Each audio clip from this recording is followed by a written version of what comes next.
Good morning, Tim. Good morning, Joe. How are you?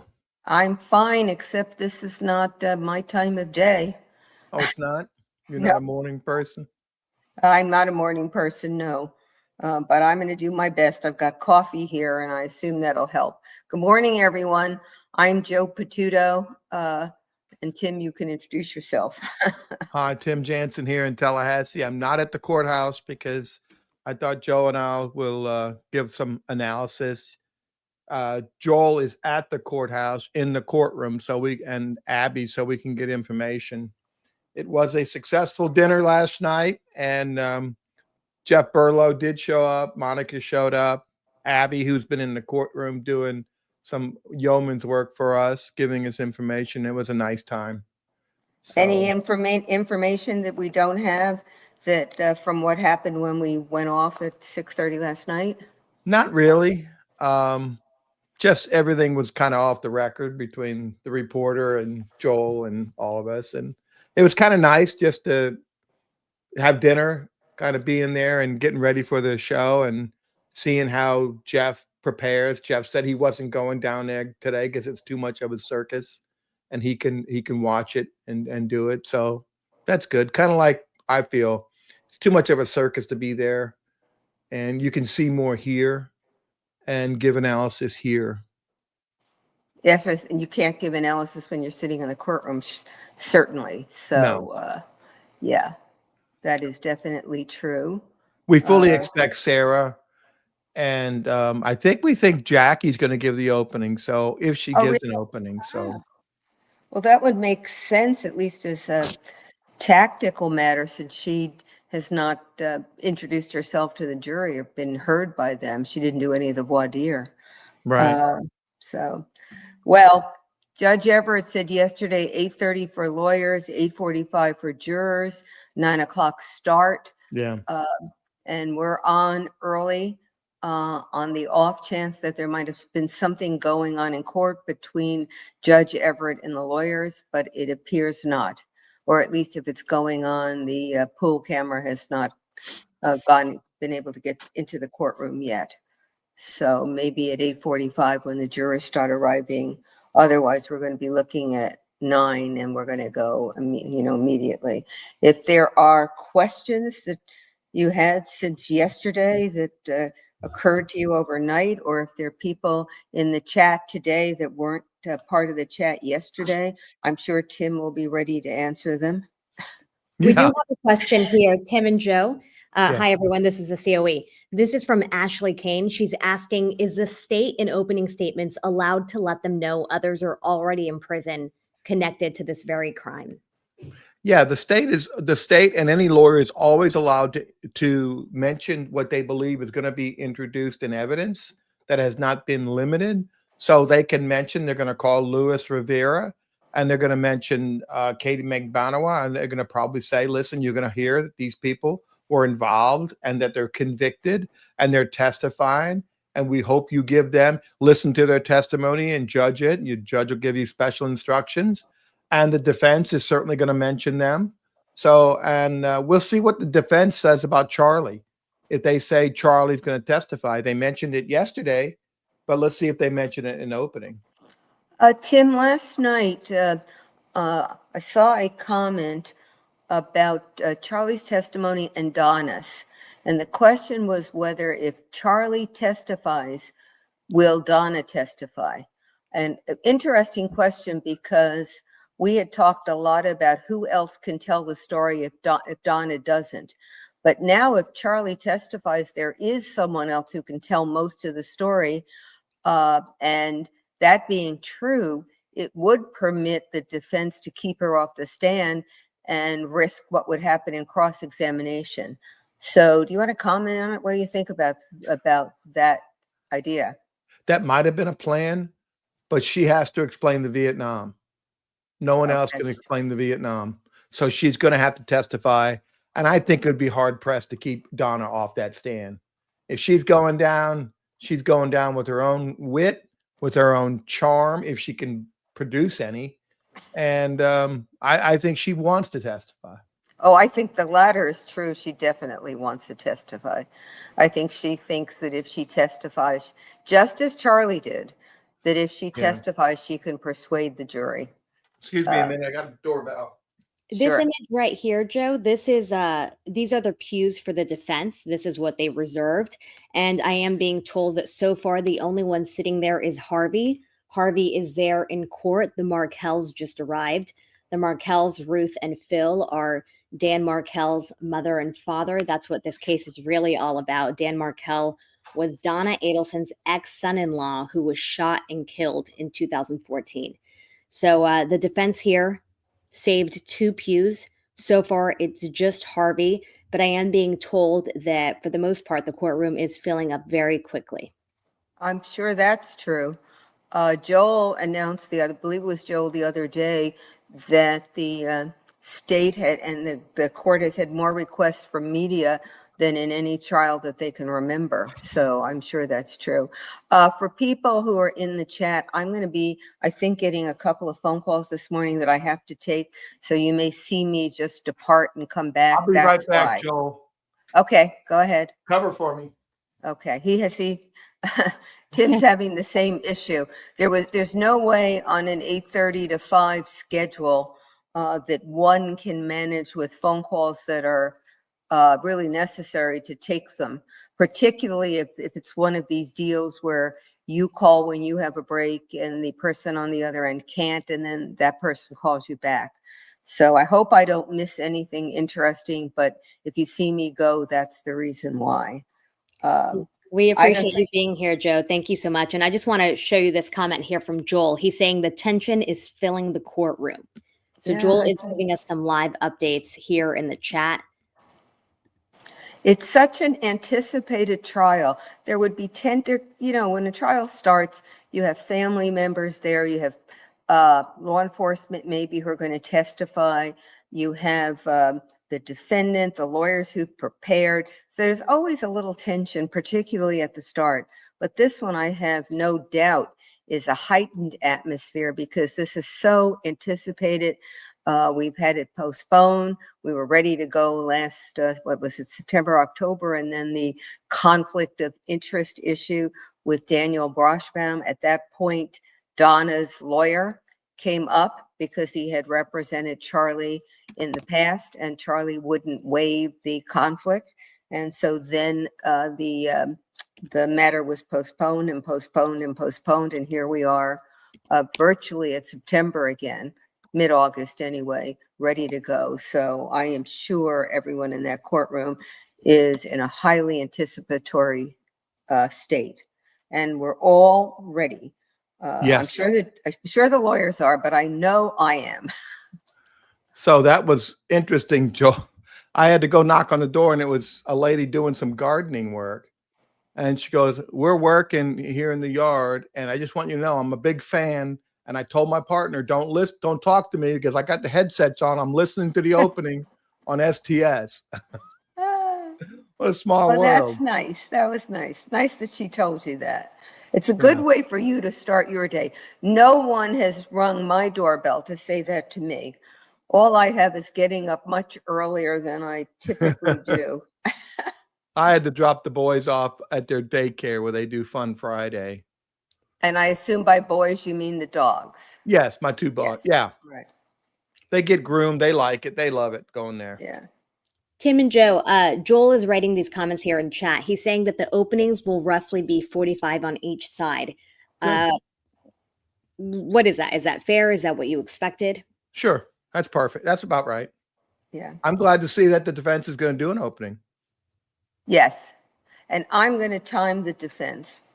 I'm going to write down somebody in the chat remind me if I don't do it, because I want a record of how long it actually takes. Although it's Jackie, so maybe she is more focused and controlled in terms of doing the opening, and maybe speaks more quickly.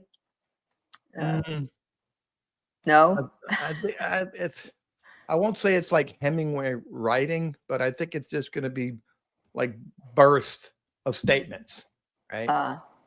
Short. Well, Will the statements be connected one to the other? I have not seen her try a case. I've never seen her try a case from the defense. So Okay. I don't know. Has she done many since she's been back off No. the bench and on the defense side? No, No. not at all. And we were laughing about this the other day about when she was a judge, and she did not have many positive. People didn't have anything positive to say about her as a judge. Mm. And a question here from Tracy K. Can Charlie answer questions from the defense if he pleads the fifth on every question from the prosecution? Well, no, he cannot plead the fifth to any question because the court's not going to let him testify for the side and then not take cross-examination from the state. You can't do that. So what will happen, Tim? I mean, he will testify for the defense before cross. And so in theory, he can say whatever he wants for the defense and then say not answering questions. I'm assuming that will not at all play well with the jury, that the judge will give some sort of instruction to the jury, but it's at least theoretically possible that that's what he ends up doing. We'll have to see. That's really a unique question. You know what? And I have never seen that done. So I don't know how that's going to work. Well, you've never had somebody like Charlie testifying for the defense. Right. It's rare in itself. Well, we'll see. Everyone can be seated. Here we go. Good morning, members of the jury. Thank you. Everyone recalled. Good job. Juror number one, how did I do on the snugs? You're welcome. Before we get started this morning, I'm going to give you some preliminary instructions as to how the trial will take place and also an instruction on note-taking. Does everyone have a pen and notepad? If you can hold those up for me so I can see. For the record, each juror has a pen and notepad. After I've given you these two instructions, at that point, the parties will have their opportunities to give their opening statements, and the state will proceed with its case. Once again, throughout this trial process, I will be reading to you quite a bit. Again, it's not that I just do not wish to speak to you in a normal fashion, but the instruction that you are to receive from the court concerning the law during this case is to be specific, and it is to be uniform. Ladies and gentlemen of the jury, you have been selected and sworn as the jury to try the case of the state of Florida versus Donna Adelson. This is a criminal case. Donna Adelson is charged with first-degree murder, conspiracy to commit first-degree murder, and solicitation to commit first-degree murder. The definition of these offenses will be explained to you later in this trial. The state's charging document, which is called an indictment, is not evidence, and it is not to be considered by you as any proof of guilt. It is my responsibility to explain the law to you. It is your solemn responsibility to determine if the state proved its accusations beyond a reasonable doubt against Donna Adelson in accordance with the law that I will provide to you.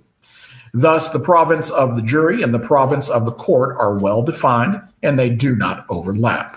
This is one of the fundamental principles of our system of justice. Before proceeding further, it will be helpful if you understand how a trial is conducted. At the beginning of the trial, the attorneys will have an opportunity, if they wish, to make an opening statement. The opening statement gives the attorneys a chance to tell you what evidence they believe will be presented during the trial. What the lawyers say is not evidence, and you are not to consider it as such. Following the opening statements, witnesses will be called to testify under oath. They will be examined and cross-examined by the attorneys. Documents and other exhibits may also be produced as evidence. After the evidence has been presented, the court will give you instructions on the law.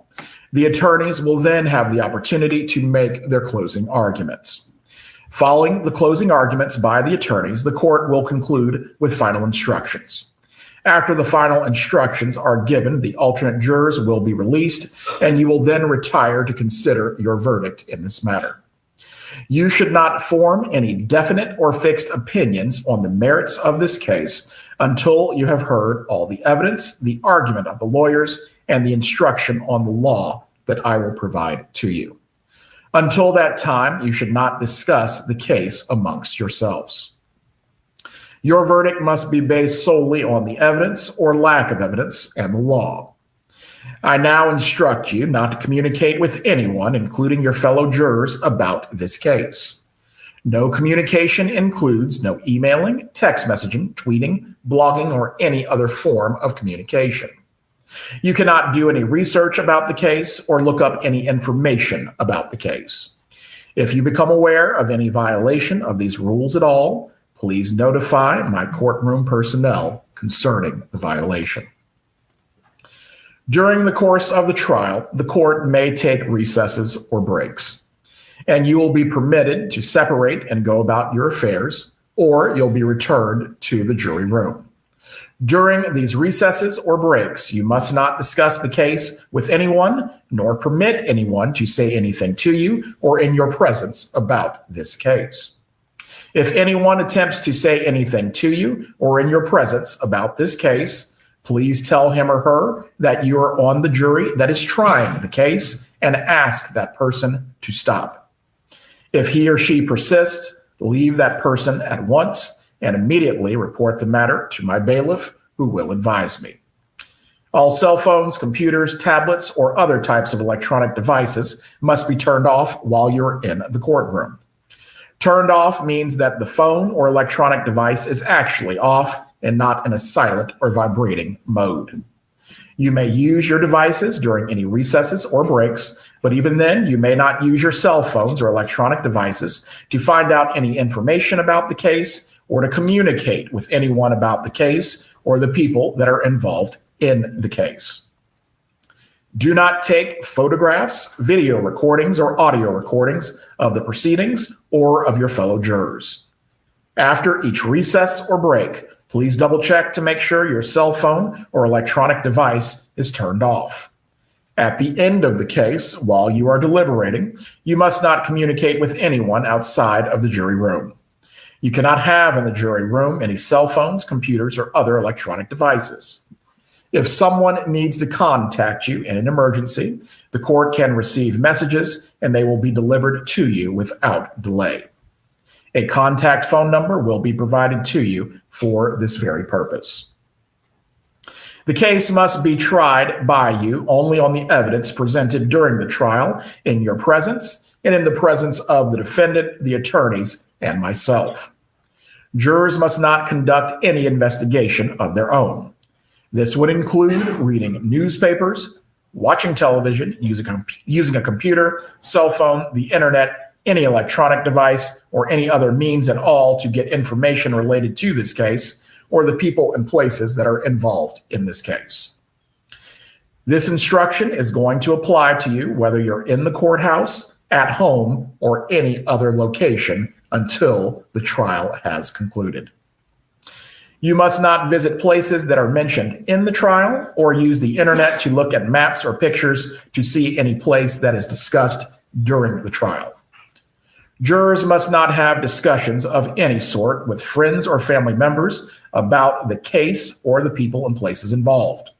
So do not let even the closest of family members make comments to you or ask questions about this trial. In this age of electronic communication, I want to stress again that just as you must not talk about this case face-to-face, you must not talk about this case by using an electronic device. You must not use phones, computers, or other electronic devices to communicate. Do not send or accept any messages that are related to this case or your jury service. Do not discuss this case or ask for advice by any means at all, including posting information on an internet website, chat room, or blog. What are the reasons for these rules? These rules are imposed because jurors must decide the case without distraction and only on the evidence presented in the courtroom. If you investigate, research, or make inquiries on your own, I will have no way to make sure the information that you have obtained is actually proper and relevant to this case. The parties likewise have no opportunity to dispute or challenge the accuracy of what you may find. That is contrary to our judicial system, which assures every party the right to ask questions about and challenge the evidence being considered against it and to present argument with respect to that evidence. Any independent investigation by a juror unfairly and improperly prevents the parties from having the opportunity that our judicial system promises. Any juror who violates these restrictions jeopardizes the fairness of the proceedings, and a mistrial could result that would require the entire trial process to start over. A mistrial is a tremendous expense and inconvenience to the parties, the court, and all taxpayers. If you violate these rules, you may be held in contempt of court and face sanctions, such as serving time in jail, paying a fine, or potentially both. In every criminal proceeding, a defendant has the absolute right to remain silent. At no time is it the duty of a defendant to prove her innocence. From the exercise of a defendant's right to remain silent, a jury is not permitted to draw any inference of guilt, and the fact that a defendant did not take the witness stand must not influence your verdict in any manner whatsoever. The attorneys are trained in the rules of evidence and trial procedure, and it is their duty to make all objections they believe are proper. When an objection is made, you must not speculate on the reason why it has been made. Likewise, when an objection is sustained or upheld by me, you must not speculate on what might have occurred had the objection not been sustained, nor what a witness might have said had he or she been permitted to answer that question. During the trial, it may be necessary for me to confer with the attorneys out of your hearing to discuss matters that require my consideration alone. It is impossible to predict when such a conference may be required or for how long such a conference may last. When such conferences occur, they will be conducted so as to consume as little of your time as is necessary for a fair and orderly trial of this case. If you would like to take notes during the trial, you may do so. On the other hand, of course, you are not required to take notes if you choose not to. This is going to be an individual choice for each juror. You have been provided with a notepad and pen for your use if you do wish to take notes. Any notes that you take will be for your personal use. However, you are not to remove your notepads from the courtroom. During any recess or break, you are to leave your notepads in your seats. When the trial reconvenes, you will have access to your notepads once again. After you've completed your deliberations in this matter, my bailiff will deliver your notepads to me. From there, your notepads will be destroyed. No one will ever read your notes. If you choose to take notes during this trial, please do not get so involved in note-taking that you've become distracted from the actual proceedings. Your notes should only be used as an aid to your memory. Is the state prepared to give its opening statement at this time? Yes, Your Honor. You may proceed.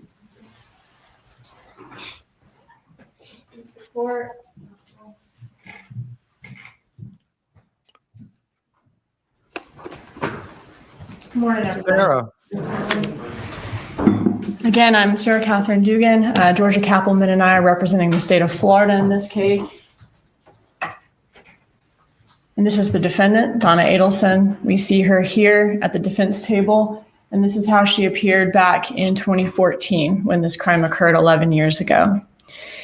And the reason that we're here today is because this defendant, Donna Adelson, was part of a conspiracy to hire a hitman to kill her former son-in-law, Dan Markel. This murder was set into motion because back in 2014, this defendant's family had a big problem. And the big problem was Dan Markel. And the solution to that problem was the defendant's son, Charlie Adelson.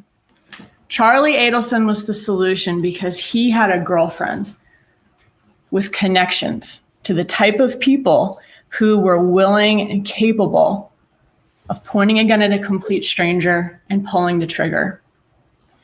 The victim in this case, Dan Markel, was known as Danny to his friends and family. He was a loving father to 2 little boys, and he was a highly respected law professor at Florida State University College of Law. Tragically, on July 18th of 2014, Dan Markel was shot in the head in broad daylight in the driveway of his home in the Benton Hills neighborhood here in Tallahassee. The last day of his life began like any other day of his that summer. He woke up, he took his 2 young sons to preschool, and then he went to the gym to work out. After finishing his workout, he returned home. He pulled into his driveway and he opened his garage. But little did he know that throughout his entire routine that morning, he was being followed by 2 hired hitmen who traveled all the way to Tallahassee from Miami for the sole purpose of taking his life. And like something out of a horror movie, when he pulled into his driveway, the killers pulled in right behind him. Moments later, Dan Markel's neighbor heard a gunshot, and he looked out the window and saw a light-colored Toyota Prius back quickly out of Dan Markel's driveway and speed away. The neighbor thought that was very unusual, very suspicious, so he waited a second to see if Dan Markel also backed out of his driveway or came out of his house. And when he didn't see him, the neighbor got, a very funny feeling. And he went over to Dan Markel's open garage to see if there was anything wrong. And he found a gruesome scene. Dan Markel's car window, his driver's side window, was shattered. His glasses and his phone were on the ground next to his car. And Dan Markel was behind the wheel. He was unresponsive and moaning and terribly injured. The neighbor called 911 and law enforcement arrived to find Dan Markel with a gunshot wound to the head. He was taken to the hospital where he survived for about 14 hours before he was pronounced dead. Dan Markel was only 41 years old, and his little boys, who were deprived of their father after this murder, were just 3 and 4 years old. Bless you. Law enforcement began to investigate to try to figure out who did this, who shot Dan Markel. The scene there, the crime scene, left no trace of the killers. There was no fingerprints, no DNA, no bullet casing, nothing was stolen. And so police began to suspect that this may be a professional killing. The little evidence that they do have sends them down 2 separate paths.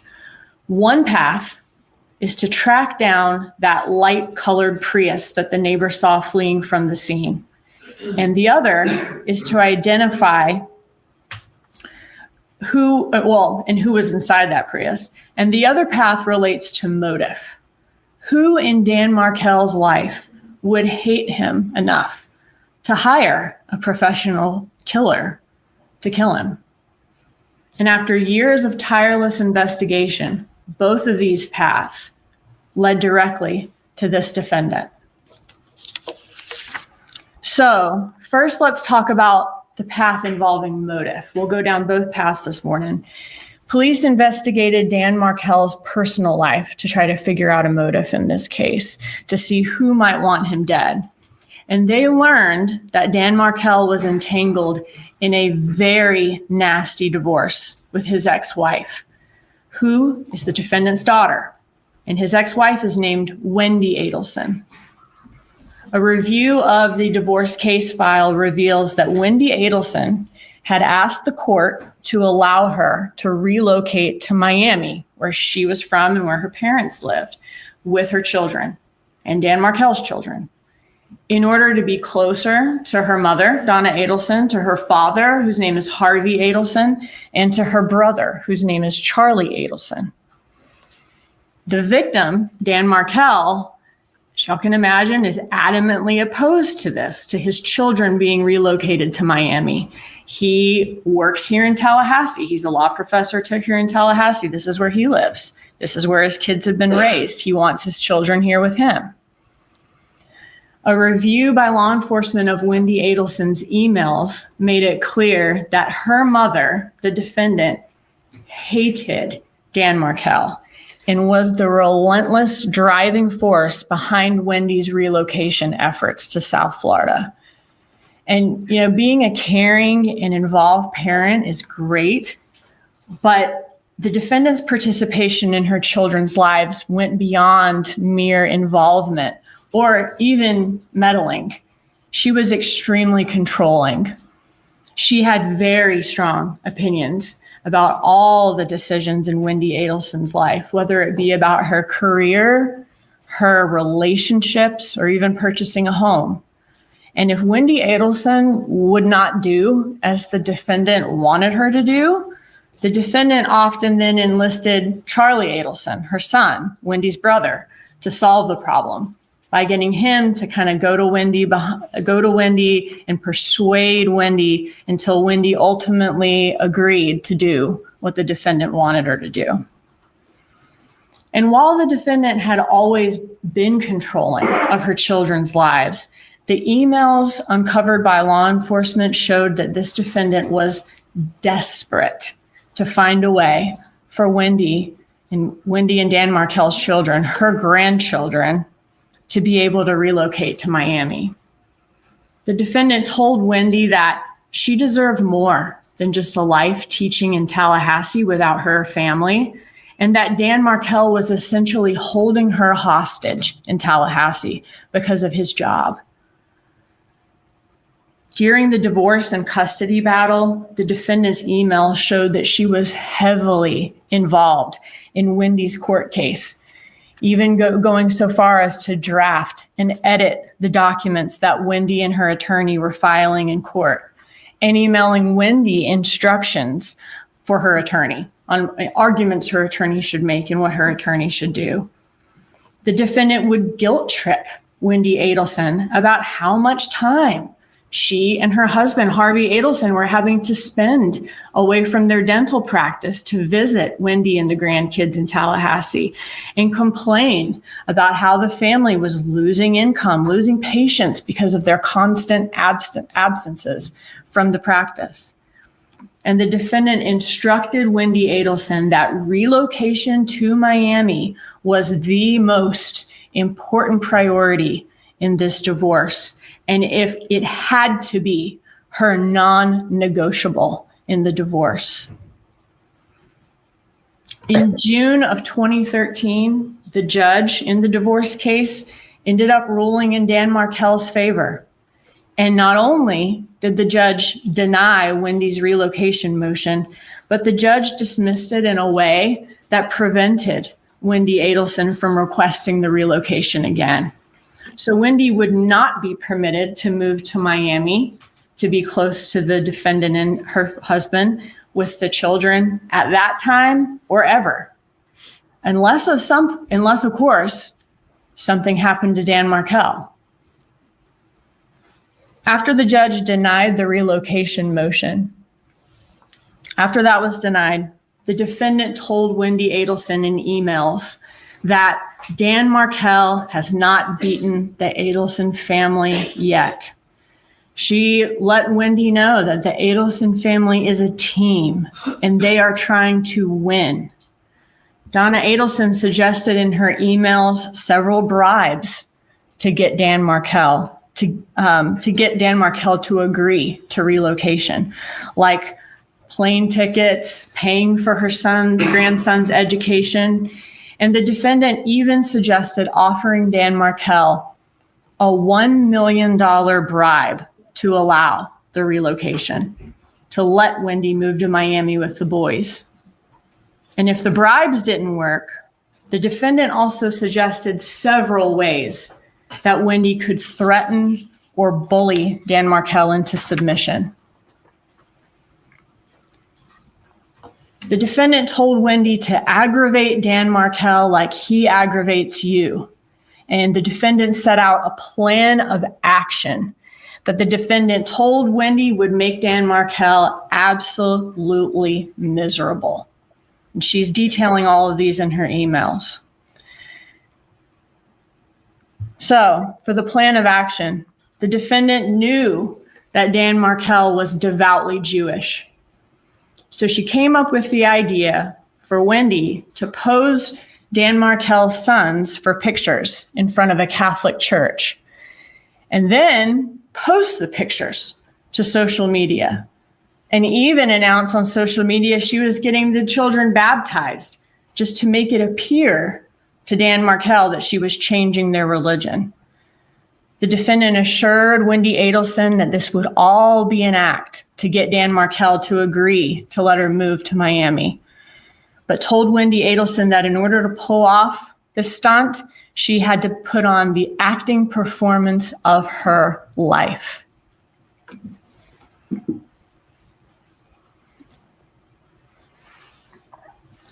The defendant said that it did not matter to her if Wendi had to dress her two little toddlers up in Nazi or SS uniforms, as long as she was able to get them to South Florida and show Dan Markel that he was not in control. The defendant repeatedly told Wendi Adelson that the rest of her life, meaning Wendi's life, as well as the defendant's life, Harvey Adelson's life, and Charlie Adelson's life depended on Wendi Adelson and the boys being able to relocate to Miami. And the defendant said that she would never, never, never give up and never stop fighting for Wendi and the boys to be relocated to Miami. And she never did.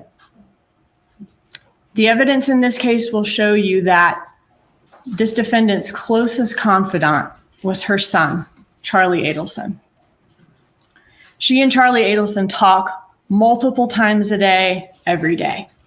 And he was the person with whom she would constantly vent and complain to about Wendi's situation here in Tallahassee, having to live in Tallahassee with her sons.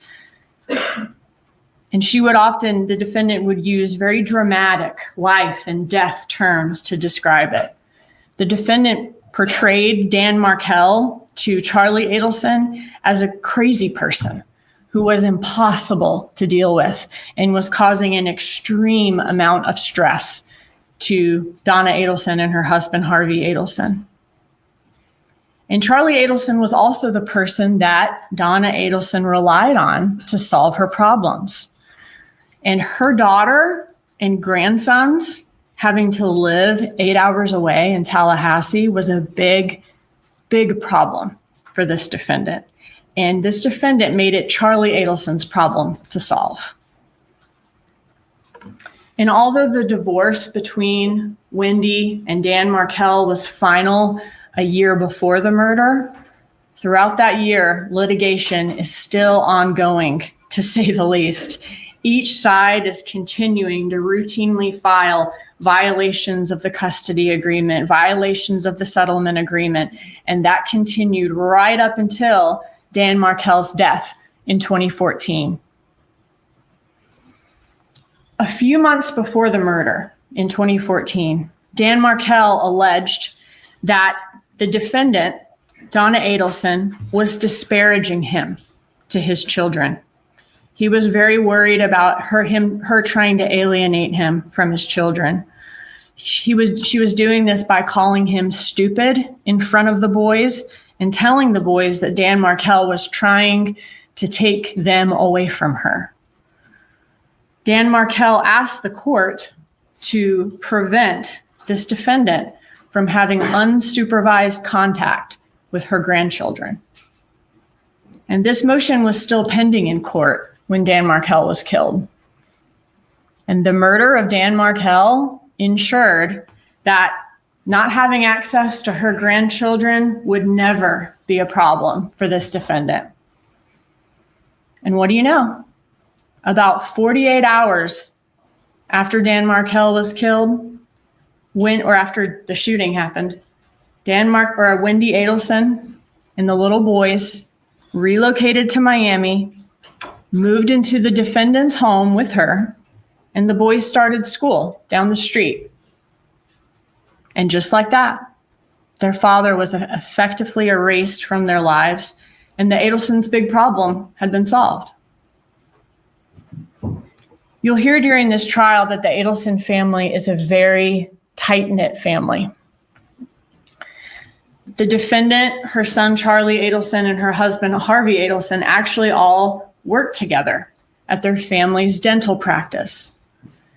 The defendant, Harvey Adelson and Charlie Adelson are dentists there, and the defendant managed their accounts at the office. She was the details person. And this defendant, though, she managed much more than just the office for the Adelson family. She was the matriarch, and a domineering one at that. She ran the office, the home, and the lives of the Adelson family members. After Dan Markel was killed, law enforcement interviewed Wendi Adelson.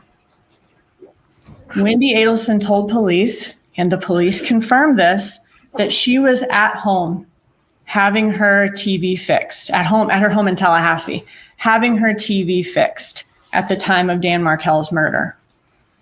And when police asked her, well, do you know anyone who would have a motive to kill Dan Markel?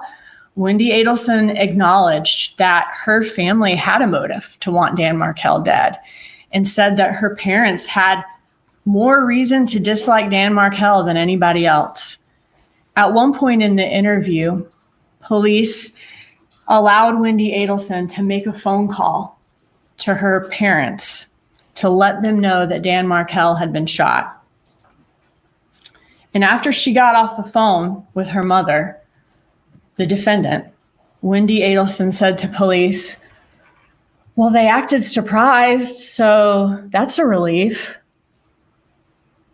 And when asked by law enforcement if anyone could have killed Dan Markel on her behalf, she also told the police about her brother, Charlie Adelson. Wendi admitted to police that her brother, Charlie Adelson, had joked that he looked into hiring a hitman to kill Dan Markel as a divorce present, but decided to buy her a TV instead because it was cheaper. And what do you know? The same TV that Charlie Adelson bought his sister as a divorce gift would be Wendi Adelson's alibi the morning of the murder. An alibi, the TV repair appointment that was set up by her parents, Harvey Adelson and Donna Adelson, the defendant. So this path of looking into Dan Markel's personal life to see who would have motive to kill him leads law enforcement to the Adelsons, including this defendant, a woman who vowed to never, never, never, never give up on getting her daughter and grandsons to Miami, and her son, Charlie Adelson, who told his family that he'd looked into hiring a hitman to kill Dan Markel, as Wendi said, was just a joke. But if Charlie Adelson was just joking about hiring a hitman, that joke, that stopped being funny when Dan Markel was actually killed by a hitman.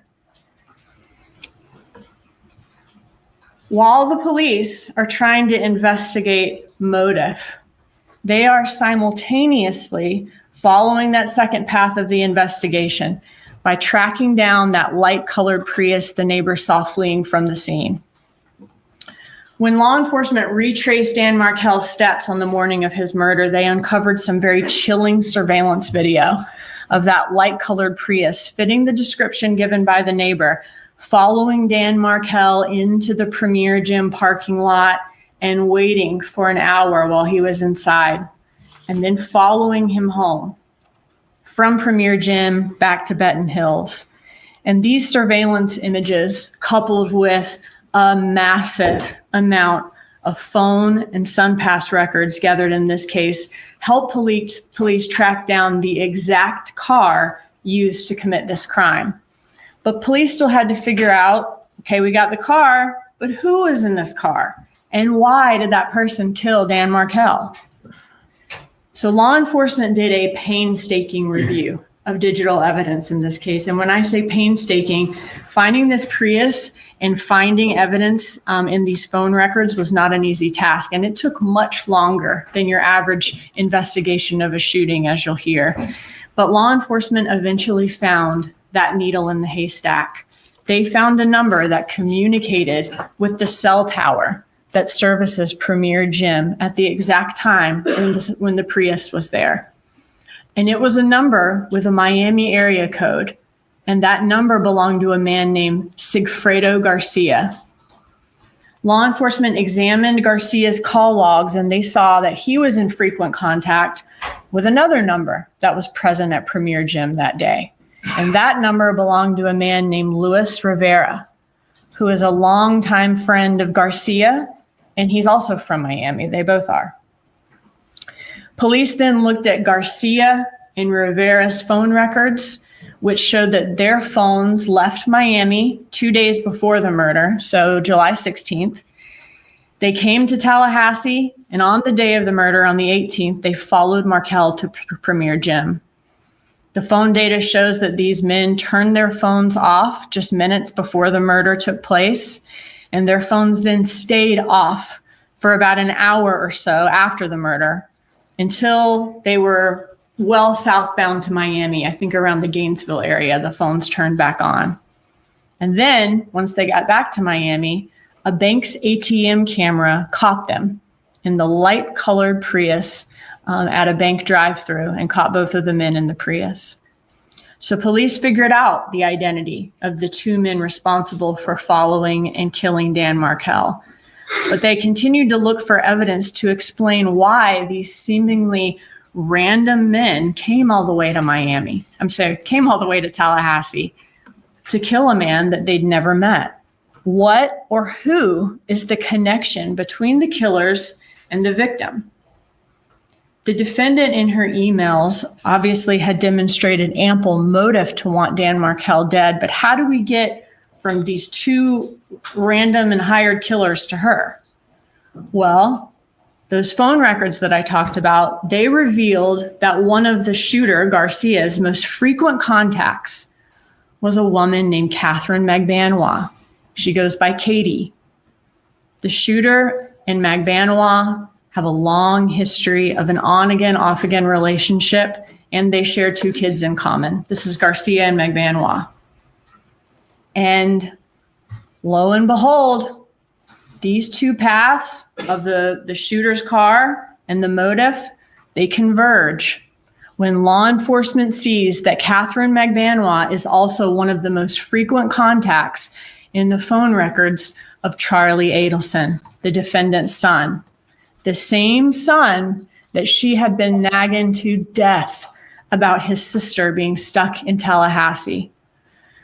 Law enforcement also learned that at the time of this murder, Catherine Magbanois was dating Charlie Adelson.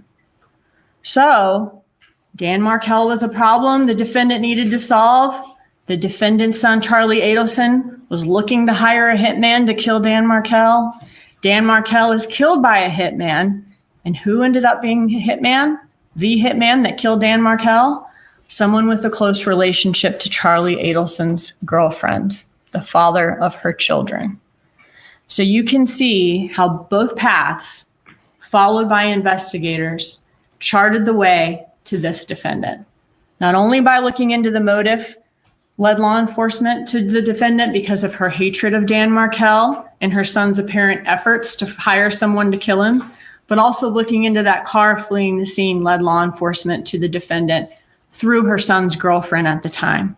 So 2 investigations, 1 conclusion. Law enforcement also tried to follow the money in this case, and that was a third way that the evidence in this case pointed to the defendant. Law enforcement reviewed bank records, employment records, DHS-MV records of all the suspects, and saw that in the months after the homicide, Garcia, Rivera, and Magbanua all acquired some big ticket items. Rivera and Garcia both bought motorcycles and cars.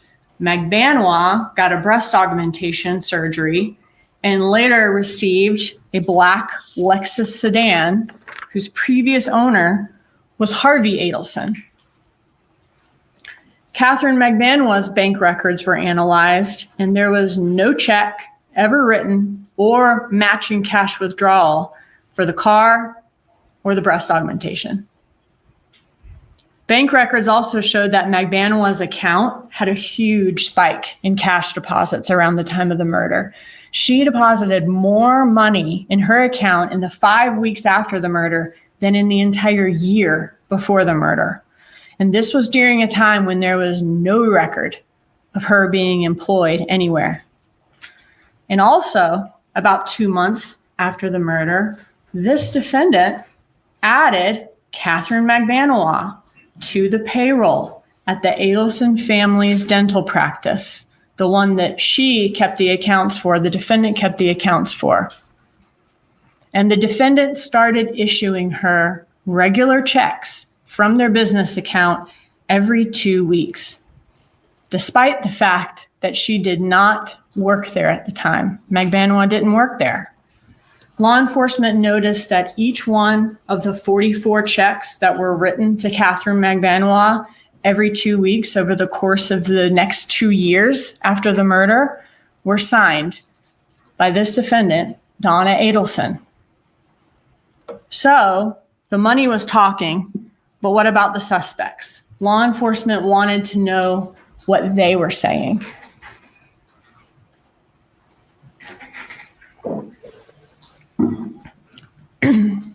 In examining the phone records in this case, law enforcement noticed a distinct pattern of communication surrounding important events or dates in this case.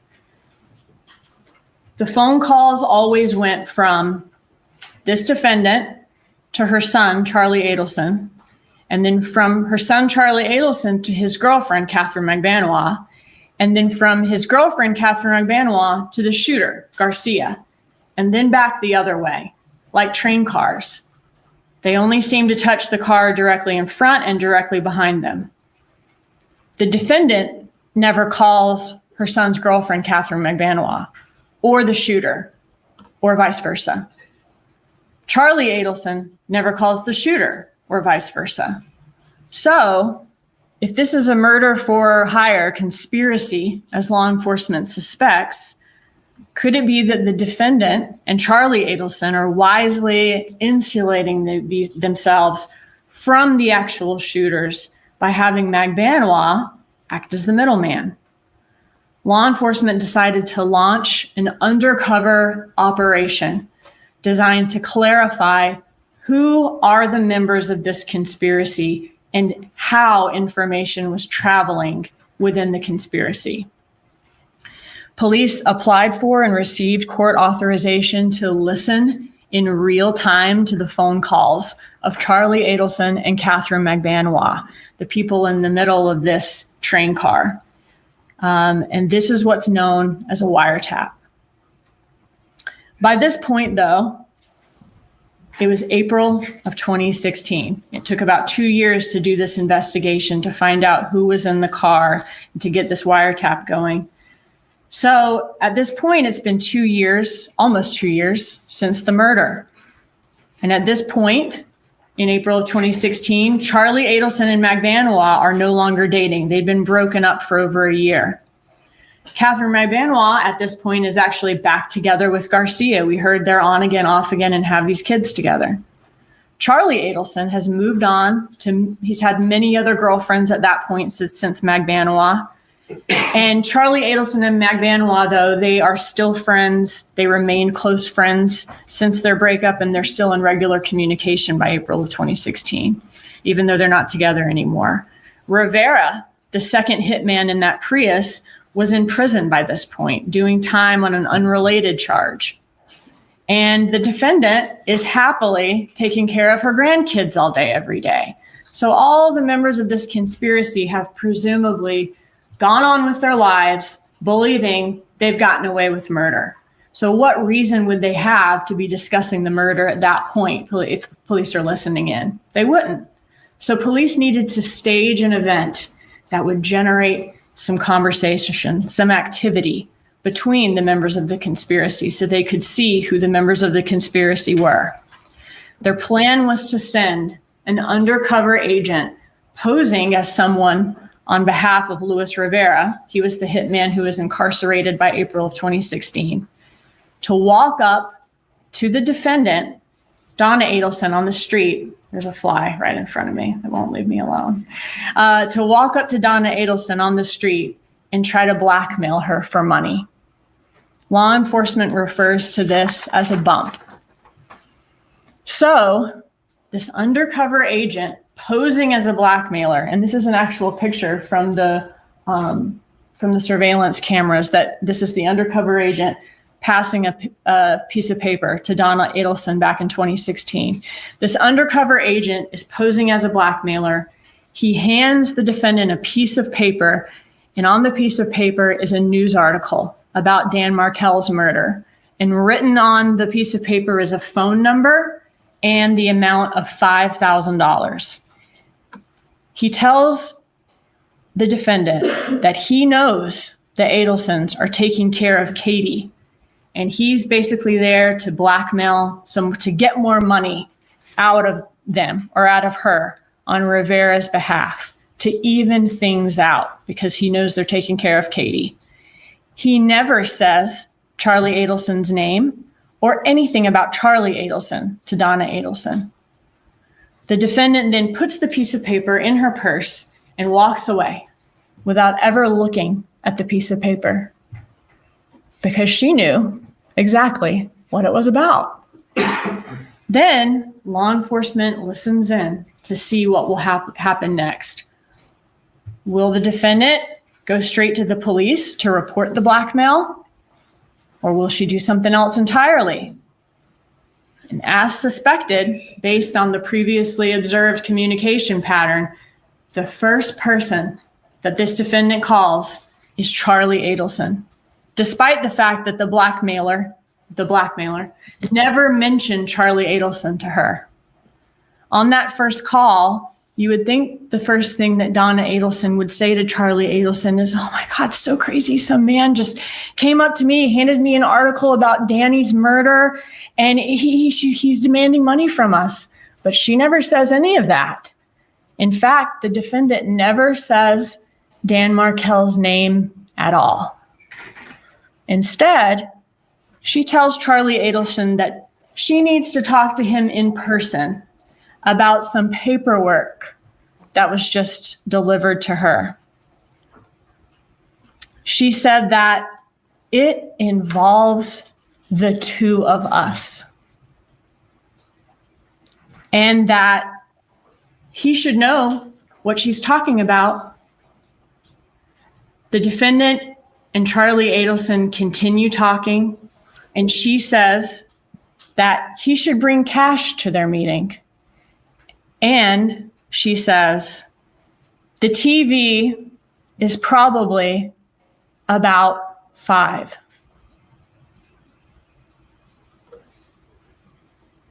The defendant tells Charlie Adelson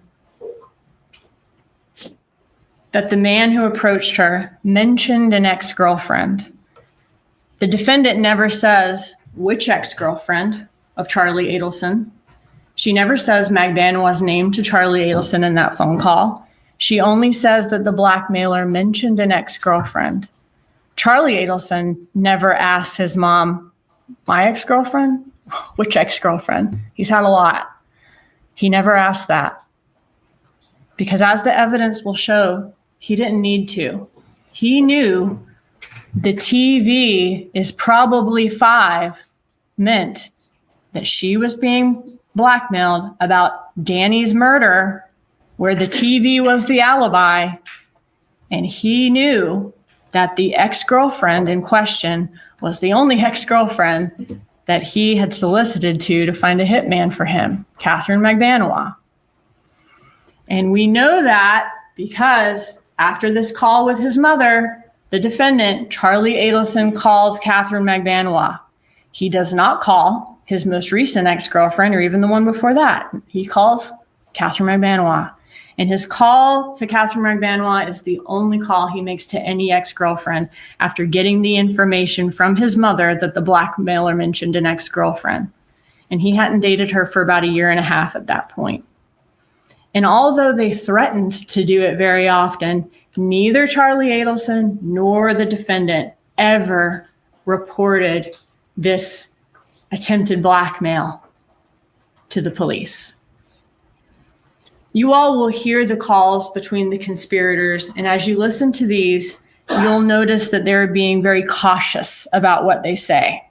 It's apparent that they're being very careful about the words they use because they are all immediately suspicious that law enforcement could be behind the bump. Law enforcement could be the person who came up to them on the street and gave her the paperwork. And law enforcement could also be listening to their conversations. After Charlie Adelson's first call to Catherine McBanois, Charlie Adelson then meets up in person with his mother, the defendant. And in person, she gives him the paperwork that this blackmailer gave to her and makes it Charlie Adelson's newest problem to solve. And naturally, what does Charlie Adelson do? He goes to the next train car, Catherine McBanois. Charlie Adelson and Catherine McBanois meet in person at a restaurant called Dolce Vita in Miami. And while they sit at their table in this busy, noisy restaurant, an undercover FBI agent is sitting at a table nearby with a camera hidden in a bag, recording the conversation. So this is an image from that video recording the conversation. And in the recording, we hear Charlie Adelson discussing whether the man who walked up to his mother could be an undercover police officer, or he could be someone trying to legitimately blackmail them. And if it's a blackmailer, is it somebody who just saw a way to make a quick buck? Or is it another situation entirely, which would be much worse for the Adelsons? Is it actually someone with inside information about Donna Adelson's role in the murder of Dan Markel, and that person could tell police what they know? Charlie Adelson reassures Catherine McBanois, that if it is the police, that is a good thing. Charlie Adelson thinks that, hey, if it's the police, that means the police don't have enough evidence to charge anybody. You know, they're just fishing for information. And in fact, Charlie Adelson tells her, hey, if they had any evidence, we would have already gone to the airport.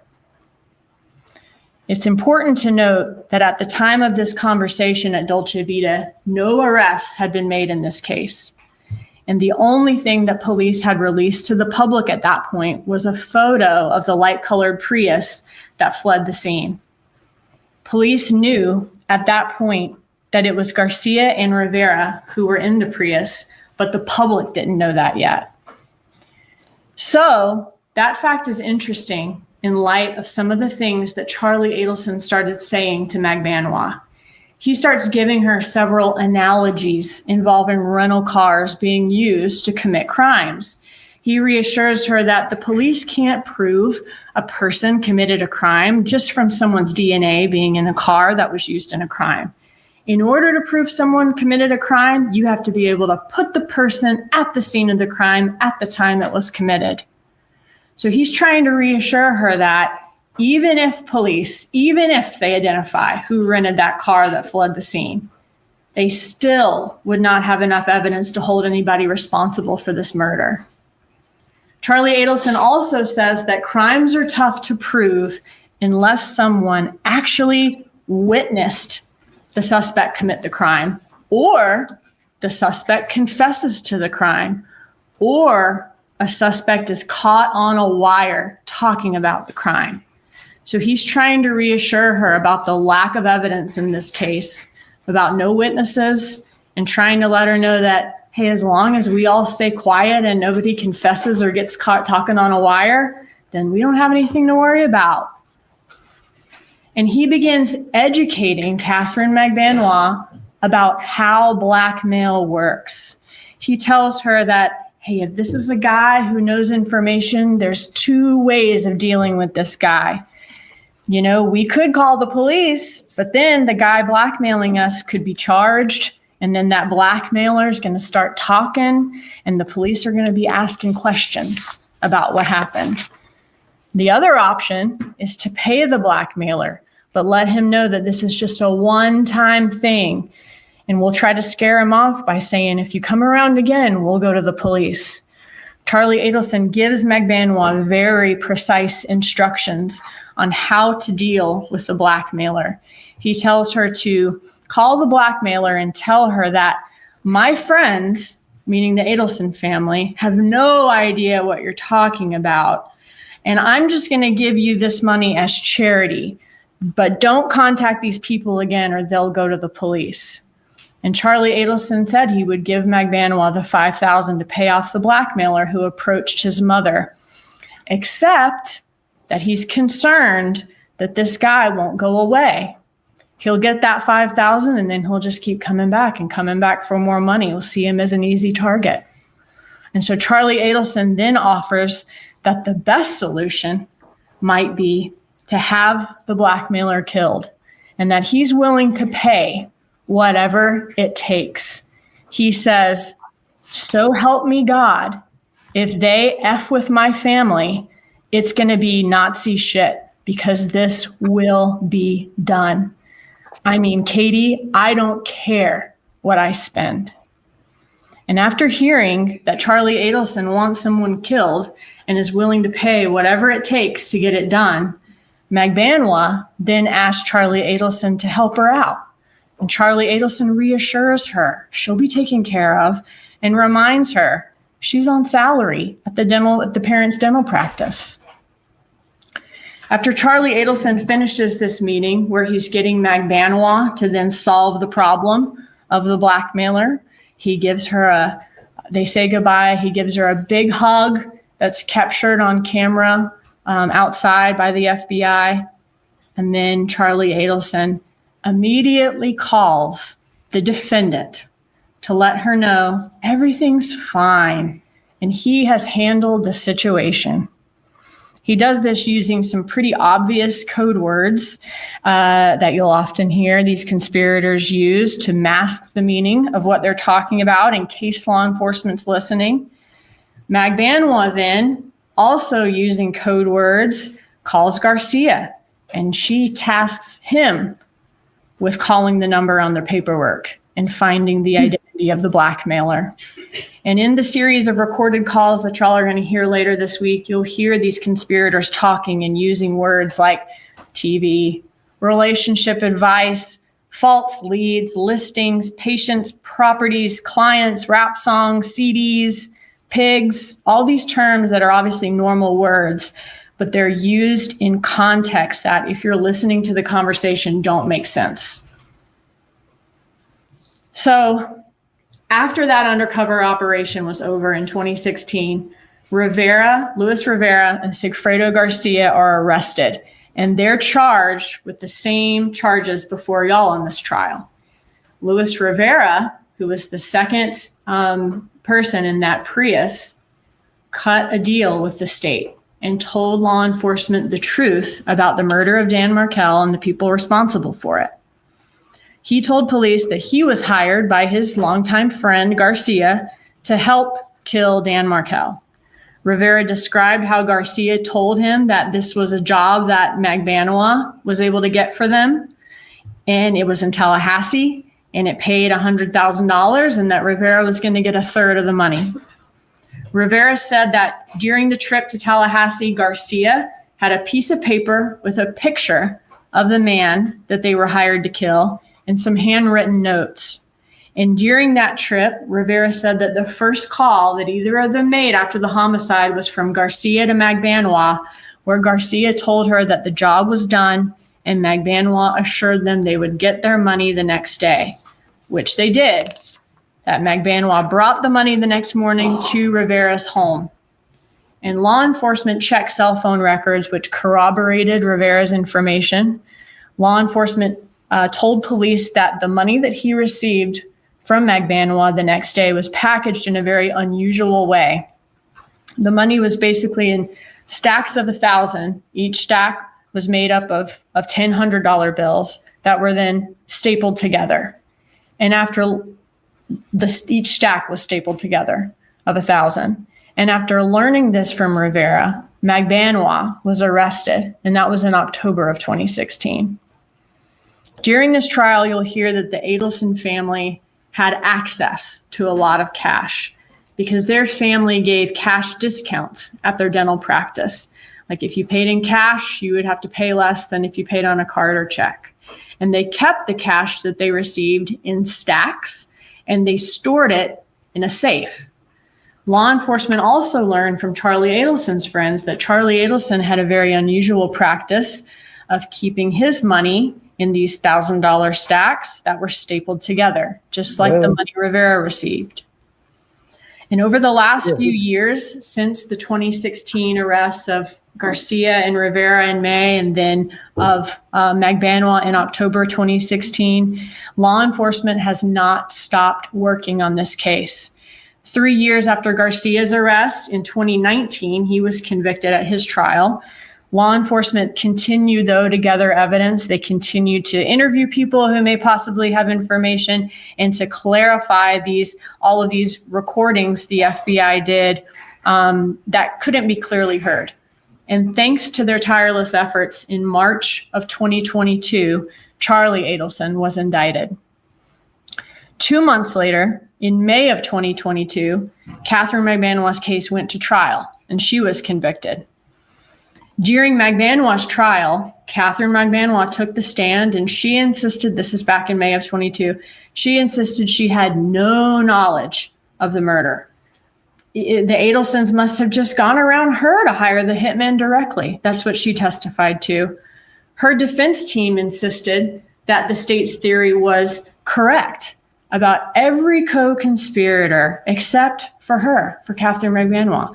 That Catherine Magbanua was just this victim of bloodthirsty and desperate prosecutors and investigators, and just a victim of this set of circumstances that appeared to prove one thing, but was actually, the truth was something else entirely. However, after being convicted at trial and sentenced, Magbanua finally decided to testify about the plot to kill Dan Markel, and admitted that she was the connection between the Adelson family and the killers hired to kill Dan Markel. Magbanua testified in Charlie Adelson's trial in October of 2023 and said that Charlie Adelson wanted to hire someone to kill his sister's ex because his mom was stressed out over all of the problems his sister was having with her ex-husband. Magbanua said Charlie painted a picture that Wendy's ex was this terrible man causing his mom so much stress that she couldn't sleep or eat. Magbanua agreed to help him and ended up recruiting her children's father, Garcia, and also Rivera to kill Dan Markel. She says that the night of the murder, she went to Charlie Adelson's house to pick up the payment for the murder. And when she arrived, Charlie Adelson said that his parents had just been at the house and that Charlie Adelson had the money for her there. Law enforcement was able to corroborate this claim with phone evidence showing that Donna Adelson went to Charlie Adelson's house the night of the murder. Magbanua then spent the night with Charlie Adelson that night, and the next morning, on July 19th, he put the money that she was to divide up into the trunk of her car. Magbanua says several things about the money stood out to her. She said it was stapled together in stacks of $100 bills, and that it was damp like wet. She then delivered the money to Garcia and Rivera afterwards. When Catherine Magbanua said that when she asked Charlie Adelson about the money being damp, he said that his mother the defendant had actually washed the money, and that she and Charlie Adelson kind of laughed about the fact that the defendant had literally washed the money so it couldn't be traced. In Charlie Adelson's trial, Charlie Adelson took the stand, and he testified that Magbanua, Garcia, and Rivera were all in on this crime together, but that the Adelsons had nothing to do with it. They were the innocent ones. He crafted an elaborate story in which Garcia and Rivera came to Tallahassee on their own, killed Dan Markel without his knowledge or his family's knowledge, and then these killers colluded with Magbanua to play he and his mother for fools and extort money out of them. And for many reasons, which will be revealed to y'all in this trial, Charlie's interpretation of the facts was not reasonable to believe, and he was convicted. Charlie Adelson was convicted in November of 2023. And within hours of his guilty verdict, this defendant began to plan to flee the United States to a country that she could not be extradited from in order to avoid being arrested for Dan Markel's murder. The defendant on her phone researched countries that did not have extradition treaties with the United States, and she applied for an emergency visa to Vietnam. She was overheard planning to put her money in trust for her grandchildren, and she and her husband purchased one-way tickets with a fast-track emergency visa to Vietnam. And Vietnam does not have an extradition treaty with the U.S., as she would have learned from her searches.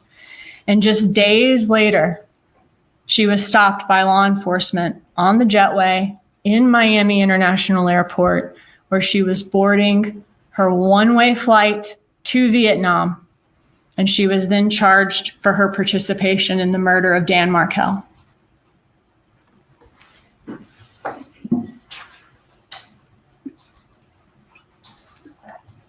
After the defendant was charged, law enforcement received information from women who said that the defendant, Donna Adelson, was offering them bribes in exchange for false testimony in this trial. They said Donna Adelson promised them money, housing, veneers, prescription drugs, if they were willing to testify that Catherine Magbanua told them a completely different story about the crime than the one that she would be testifying to. One informant was even able to show law enforcement a script, a question and answer session for a direct examination in trial that Donna Adelson herself wrote, and that Donna Adelson wanted this informant to memorize and come into court and perjure herself by reciting it to you here in trial. Please listen to all of the evidence that y'all are going to see and hear in this trial.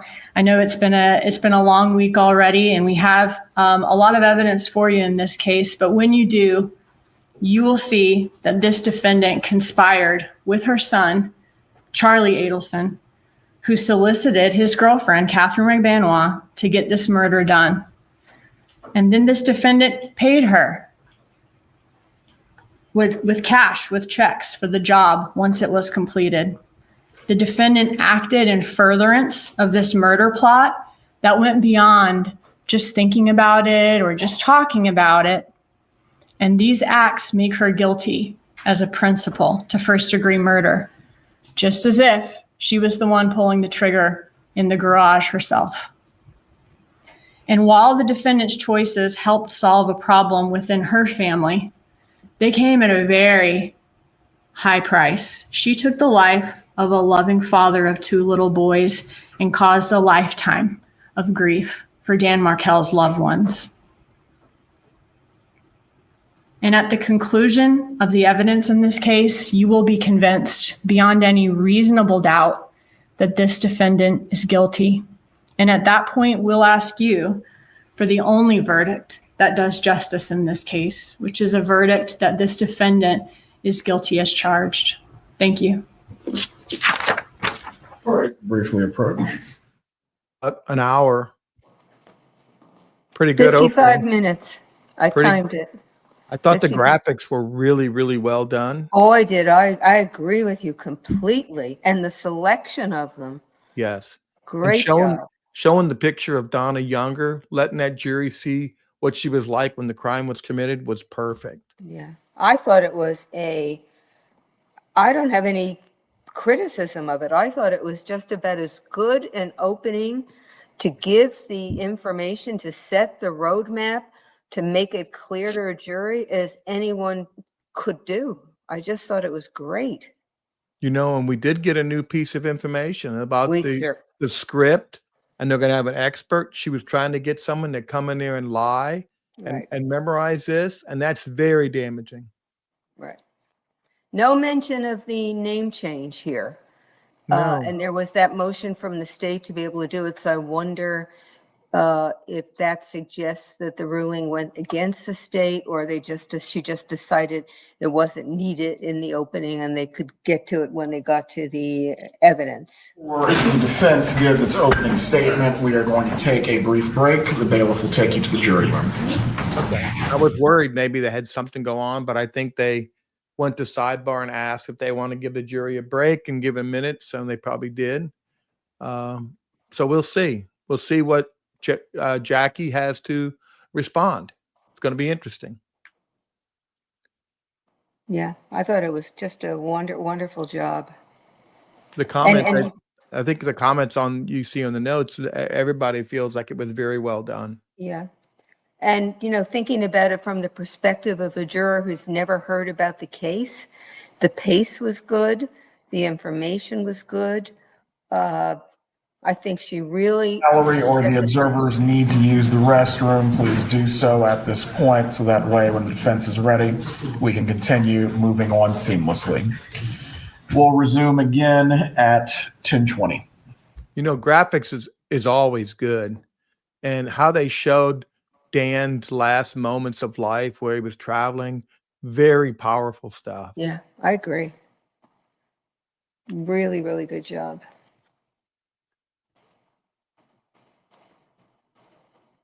Yeah, exactly. Yeah, obviously, if all the evidence comes in that Sarah thought was coming in, I think it's a very bad case for the defense. Yeah. Well, we thought that already, and she just made it clear. I loved her line. The money was talking. What about the suspects? And then she segued into the emails and the other things that led directly to Donna. It was a great line, I thought. That was a great line when she said the money was talking. Now we want to see what the conspirators were. That's right. That was perfect. Yep, it was just great. And Tim and Joe, Lauren S. here is asking a question. She says, do you think this is the first time that Harvey might be hearing most of this information? There was obviously some new information that was released. I think that Harvey knew everything. I wonder if Harvey knew about the inmate and the last thing, because that's kind of new to all of us.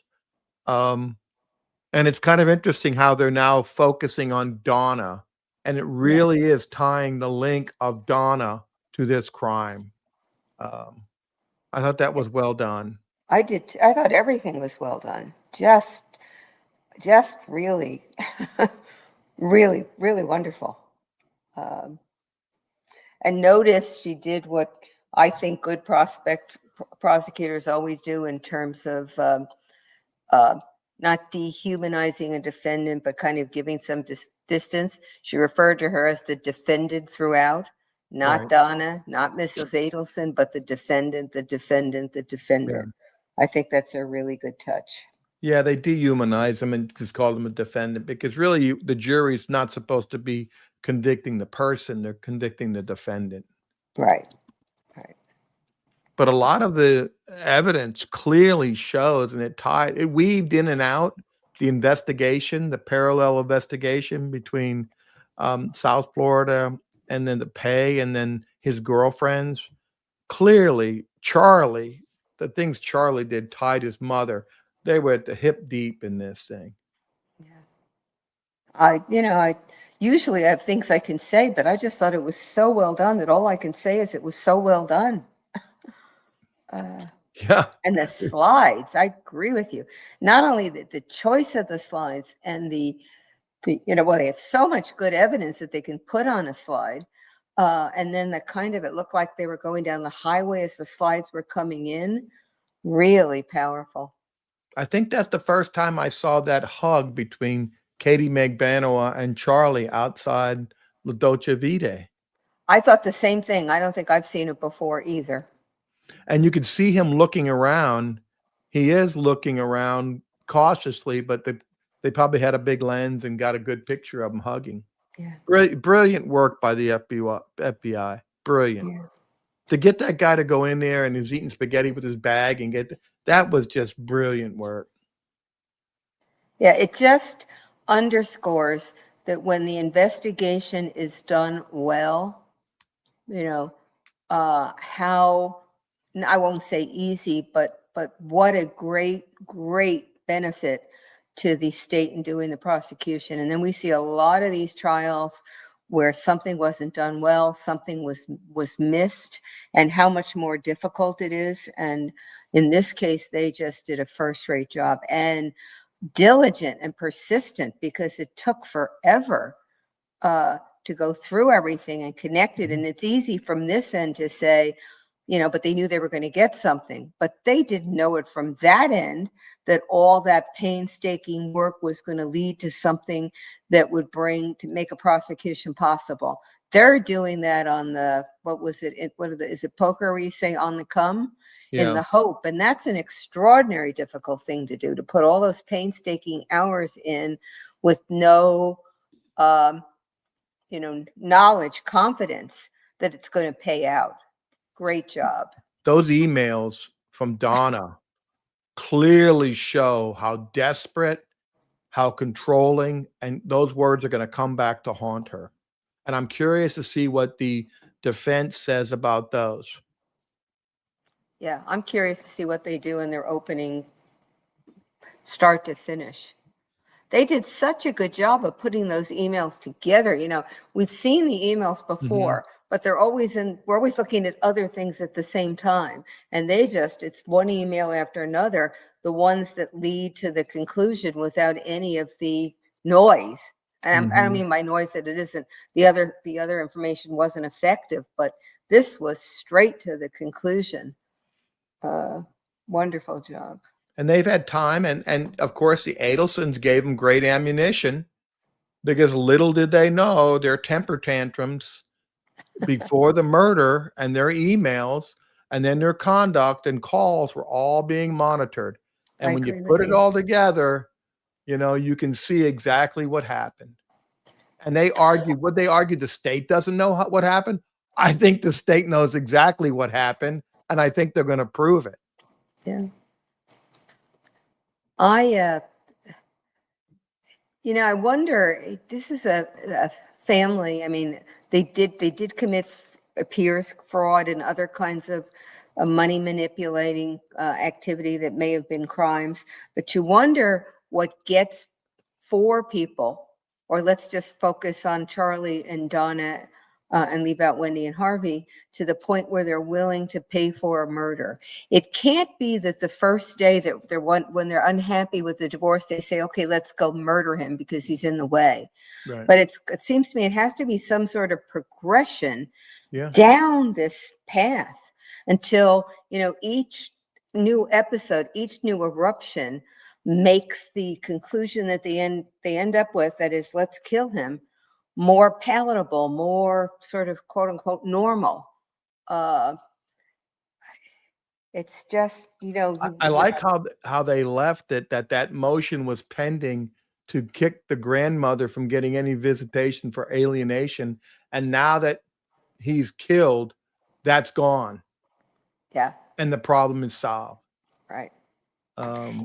It was interesting. She left out any money motive or any motive that Wendi and by then transition Donna would have had with regard to Markel's claims that Wendi was hiding money, and the issue as to whether it would have affected her law license.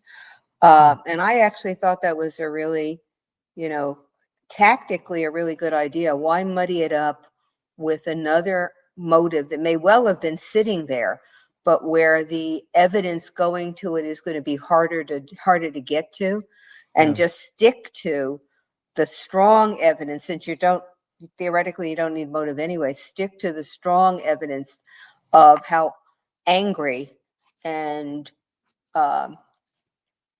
hateful they felt towards Dan Markel. Yeah. So yeah, Abby, I think it does set her back that she has not had a chance to speak to this jury yet. I haven't really heard Jackie speak at all in front of the court with the jury in there. But I think the bigger problem is she's going to have to follow up that opening by the state.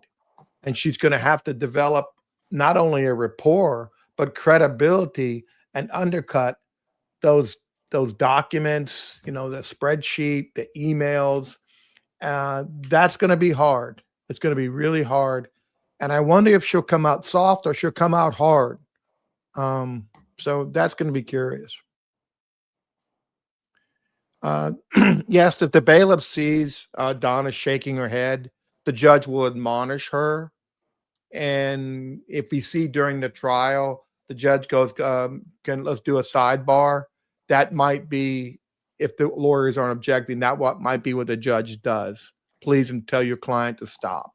Yeah, and she did shake her head. It wasn't a, big gesture, but she was shaking her head. At one point, it was when the discussion of the TV repair appointment that morning was one place where I saw her doing that. In Charlie's trial, there was a lot about Donna. Then they arrested Donna. So far this morning, I heard a lot of talk about Wendi. I hope that means, we don't know, KCL.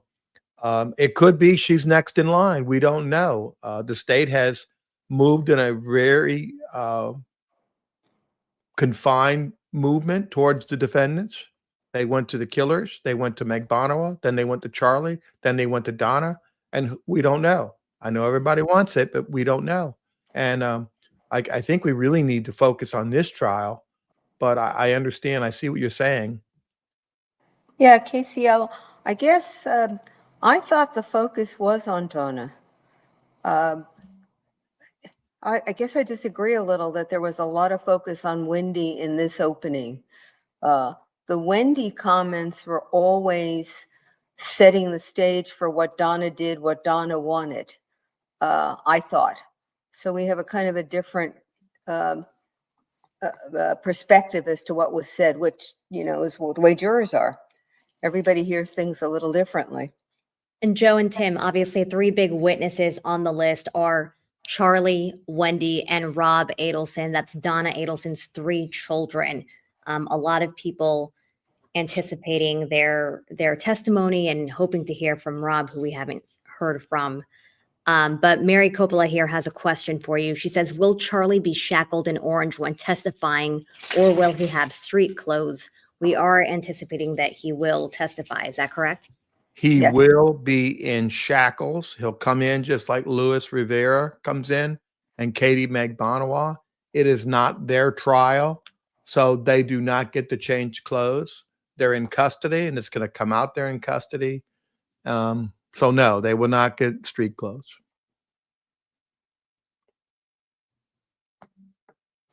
And so too with the 3 informers if they're still in jail. Right. You listen to that opening and, you go back 11 years and you're like, wow, it's like you just reached the end of a book. And now you put all those little pieces together. You're like in each chapter. And now you see what really happened here. And it's really a sad, sad story. And it's terrible what happened to poor Dan and his family. And the boys in particular now. And the boys. Never having had a chance to know him, not even carrying his name. It's just the changing the name. Murder is terrible, and I don't want to say it's worse than that. The changing the name is worse than the murder, but it really bothers me because it's like I hate him so much. First, we're going to take him, off life, and now we're going to erase him completely by taking his name Is there away. any further clarification needed about what was discussed at sidebar? Not at all, Your Honor. All right, very good. So it looks like Jackie has a piece of paper in her But hand. they're coming right back in, so it's probably going to be some pop goes the weasel musical chairs, whatever your variation is of that. They must have had some question about what she's going to be permitted to say or how to say it in that opening. I think that's right. Yeah. You know, I just wrote an article, and I think it'll be in the paper tomorrow, about this being a modern day Shakespearean tragedy. Yes. Is that the two boys are going to end up having no name of their father, and they're going to end up the rest of their life having the name of the people responsible for their father's murder. And how is that not Shakespearean? The whole thing is Shakespearean. You've got a family that is imploded. You're going to have at this trial all three of her children testifying, one of whom trying to say as little as possible to protect herself, one of whom is going to try to protect her by lying, and the third coming in to say, here's what I know about this woman.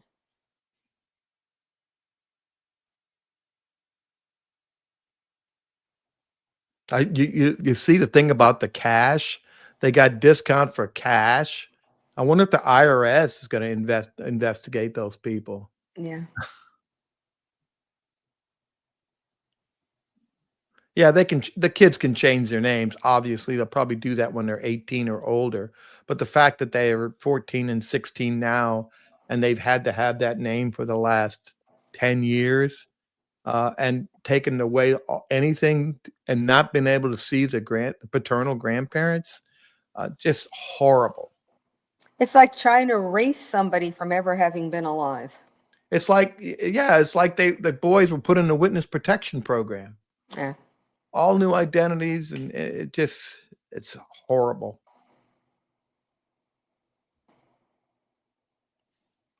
And also, all because a grandmother wanted their grandchildren with her in Miami, and a mother wanted exclusive control over the children and wanted to be back with mommy. People wrangling the bathroom will be a thing throughout the trial. He's a good judge. He makes the jury feel comfortable. He makes the lawyers feel comfortable, but he still has control of the court. That's a real fine job. So, Tim, do you really think the two sons will change their names back? I have real doubt about it. I mean, first, I don't think it's clear that they're ever going to believe that their mother or their grandmother was involved in the murder. Well, I think it depends if Wendi gets charged. That's true. And I think if Donna gets convicted, I think how are those kids not gonna? And their uncle's already charged and convicted, and they'll be old enough to read transcripts and stuff. And I guarantee you, there's going to be a movie about this case. if there isn't, somebody is losing a real bet here, because I don't know. You'd have to either have a six or at least a 6-part, sort of movie serial for TV. You couldn't get this in 2 hours.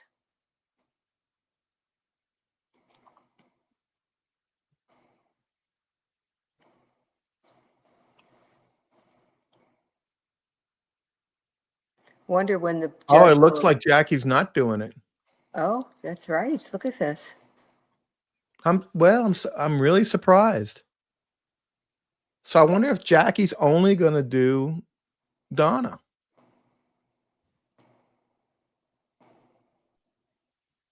Well, maybe we'll be surprised. Maybe Jackie will stand up and do it. But it looks like he's going to do it. So you have a stealth lawyer at defense table. You wonder what Donna was thinking while she was hearing that opening. She should have been thinking, oh my God, my goose is cooked. I've never heard this story told so clearly from start to finish. Or these hicks in Tallahassee are pretty good. They're much smarter than I thought they were going to be.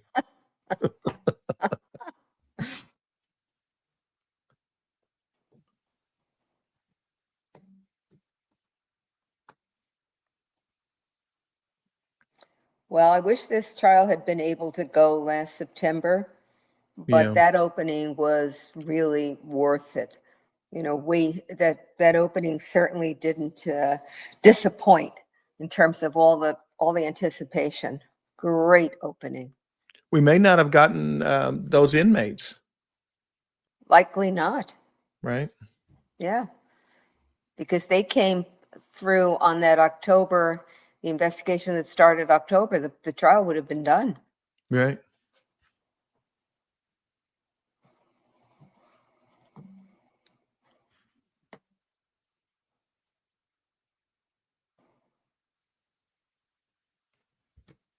So it's not like a packed courtroom. It looks like they can still get seats in there. People can still sit. They're not Yeah. tight, and those 2 rows behind the defense table make it look less All right. crowded. Well, this should give us a gleam of what the defense is going to do for their 4 to 6 weeks of the next 2 weeks. I'm If it curious to doesn't, it's see. a lost opportunity for them. I'm curious to see what they're going to say Yep. to rebut. Everyone can be seated. Is the defense prepared to give its opening statement at this time? Yes, Judge. You may proceed. Thank you. Here she comes. Look at that. Look at that. No, Your Honor, counsel. You're limping. Good morning. My name is Jackie Fulford, and I, along with Mr. Zellman, represent Mrs. Adelson, and I don't think you've heard my voice yet. Well, I'm going to try and talk slow because if I don't, the court reporter's going to scream at me. I just want to start by saying this. Remember, during the course of the proceedings, that the state always gets to go first, but the defense has a right to be heard too. So please keep an open mind until you hear from us as well. You just sat through an opening statement. The presentation was pretty cool. I'm old-fashioned, so I don't use that kind of stuff, but for an hour you heard about this killing. And we're going to talk about that in a minute. And you heard an awful lot about why they think Donna Adelson has the motive to kill Danny Markel. And you heard an awful lot about what other people did in this case. But not a single piece of evidence was discussed that shows that Donna Adelson planned this, hired anybody to do this, or intended that this happen. And I just want you to be mindful that when we're at the end of the case and the judge gives you the instructions, and he gives them, I won't do that. When he gives you the instructions, he's not going to give you an instruction that says the state has to prove motive. He's going to give you elements of each offense, and he's going to say that each element of each offense has to have actual evidence to prove that. Not motive, actual evidence that those things happen. We're going to have a long trial, and I know you all are kind of prepared for that, at least in your mind. You know it's going to happen, and it's going to be long, and we're going to have days. And you're going to hear a lot of evidence and phone calls and text messages and emails. But I want to ask you to never, ever stop thinking for the 2 weeks or 2.5 weeks that we're here about why it is we are really here. Not just because Donna Adelson is on trial, but because 2 men killed Danny Markel. Don't forget Danny. He was an amazing professor. He was very well educated. He had 2 degrees, I think, from Harvard, one of them from law school there. He was a professor. He had students. He was very well respected by his peers, his colleagues. He traveled all over the place to talk at conferences. They wanted him there for him to come and speak. Very, very intelligent man. And I can't say I know because I never met him. I wish I had. But I know he had to be proud of all that he had achieved. It was his career was important to him. Him continuing to educate himself so that he could get tenure at the law school as a professor. He worked very hard. He earned a lot. What he did not earn was for somebody to do this to him. You're going to hear that Wendi Adelson, the daughter of my client, was married to Danny. And I'm not trying to be informal when I say that. I respect Mr. Markel, Dr. Markel, but because so many people in the trial are going to refer to him as Danny, I'm going to do that if that's okay. But I don't mean any disrespect by doing that. More important to Danny Markel than anything in the world were his little boys. He had 2 little children when this happened to him, a 3-year-old and a 4-year-old. When the divorce first happened, when Wendi moved out, he did not want the divorce. That was in 2012. And they squabbled during the divorce. They did. Each side argued for their side. The other side argued for their side. That's what happens to divorce. Divorce is not fun.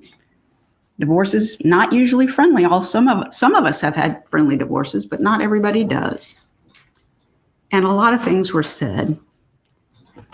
But moving forward to 2014 is where we're going to concentrate on, because that's when Danny was killed. And in 2014, with these little boys that he had, the divorce had been over for a year. Relocation, the opportunity, even discussion about it, ended. On July 31st, when the final judgment was entered, relocation was over. The state told you that. The court denied it with prejudice. She could never raise it again. Nobody was fighting anymore about where these little boys would be. Danny advocated for not only himself in the divorce, he advocated for his children. They are an important part of his life. He wanted as much time as he could get with them. They ended up splitting the time equally between Wendi and Danny. Their schedules changed a little bit on how they worked that out, but it was 50%. This bug is driving me crazy too. What in the world is that? Sorry. He continuously, from the time Wendi moved out till the time that he was killed, spent as much time as he could get with his children. He loved being with them. If it wasn't his time to have the children, he would go to their little preschool and spend time with them there. He wanted to talk to them on the phone as much as he could. You guys are way younger than me, so maybe you don't even know about this, but I guess there was a thing called Skype. I don't even know if it still exists, but I guess it's like FaceTiming, but doing it on your computer. And that's how he wanted to talk to his kids, so that he could see them when he wasn't with them while he spoke to them. Now, at 3 and 4, it's kind of hard to wrangle them to sit down in front of a screen. So Danny came up with a really good idea. When he Skyped the children, it would be most of the time after the kids had had their dinner and had their baths, where they're kind of calmed down. They're not in their little running around state. And he would read bedtime stories to them. When he didn't have his little kids, he still wanted to know that when the children went to bed, they didn't forget about Daddy. And he made sure that didn't happen. These kids are not deprived of their father. Their father was brutally taken from them. Not just when they were 3 or 4, or 5 or 6, or 7 or 8, but up into their teens. They lost the opportunity because someone took it from them to grow up with a father, to have his involvement and influence in their lives, to talk about what he did as a kid and share his experiences. All of that was stolen from him. That's very important. This Skyping that he did with his kids, Mrs. Adelson, when she had the little boys, actually arranged so she could do that with him. And she would keep the kids in front of the screen while he talked to his children. You've heard a lot about how she hated him. She said some ugly things during the divorce. Pretty foul things, actually. But you're going to learn through the evidence why that was occurring and how she was actually interacting with Danny. They're two very different things. I want to talk to you now about my client, Donna Adelson. She is a normal person, just like all of us. At the time that this happened, she was 64 years old, married to her husband, Dr. Adelson, a dentist. Now they've been married 54 years. It was somewhere in the 40-year range when this happened 11 years ago. And she got up in the morning and went to work, not at her and Harvey's business, like you were just told. She went to the business owned by her son. Every morning, they got up and they went to work. She did the books. She kept the books. She greeted patients. She got charts out. At 7:30 every morning, she was there and organized and had everybody ready to go because they had a little staff meeting. So everybody could know what to expect, what patients they were going to see, what they were going to take care of. She was there working, sometimes late into the evening, just like all of us. She's a normal person. People who know Donna will tell you that she is not the person that the state is portraying her to be. She's kind, caring, loving. She cares more about people than she does about herself.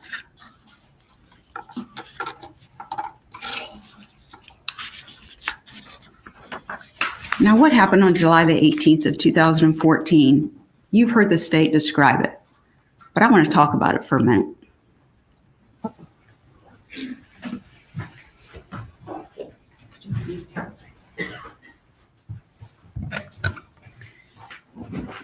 The state is going to be able to prove to you some of the things they were talking about.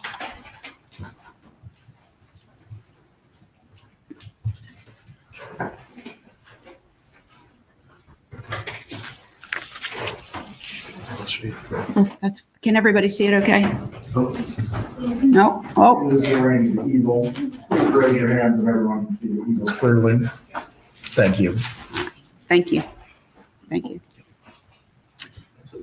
So the state told you that he got up every day, just like he normally did, on July the 18th of 2014. And I just want to say this also. Throughout the trial, you may hear me say that he was murdered on that date. Somehow he survived for another 11 hours. But in my opinion, all the evidence is going to show that what killed him took place on the 18th, and he was just able to survive long enough into the next day. So on that date, July 18th of 2014, these two men, Sigfredo Garcia and Luis Rivera, followed Danny all over town. Started at his house, followed him to the school where the little children were going to school, the preschool where he dropped them off, watched him drop those kids off, followed him to the gym, waited outside the gym for him, followed him to his house, pulled up in the driveway. Mr. Markel is talking on the telephone to someone, and he notices someone's coming into his driveway. And while he's talking on the phone and says something about needing to see who this is, he turns and looks in the direction. And this man, Sigfredo Garcia, is holding a revolver. And he points it at him. And you may hear testimony that there's some evidence that maybe he tried to, well, you know what you do in defense when somebody's going to hit you or whatever, you put your hands up. He saw this man pointing a gun similar to this at him. And in that instant, I cannot fathom how terrified he must have been when this man shot him, not one time, but twice. One of the shots is almost right between the eyes. He was brutally murdered by this man.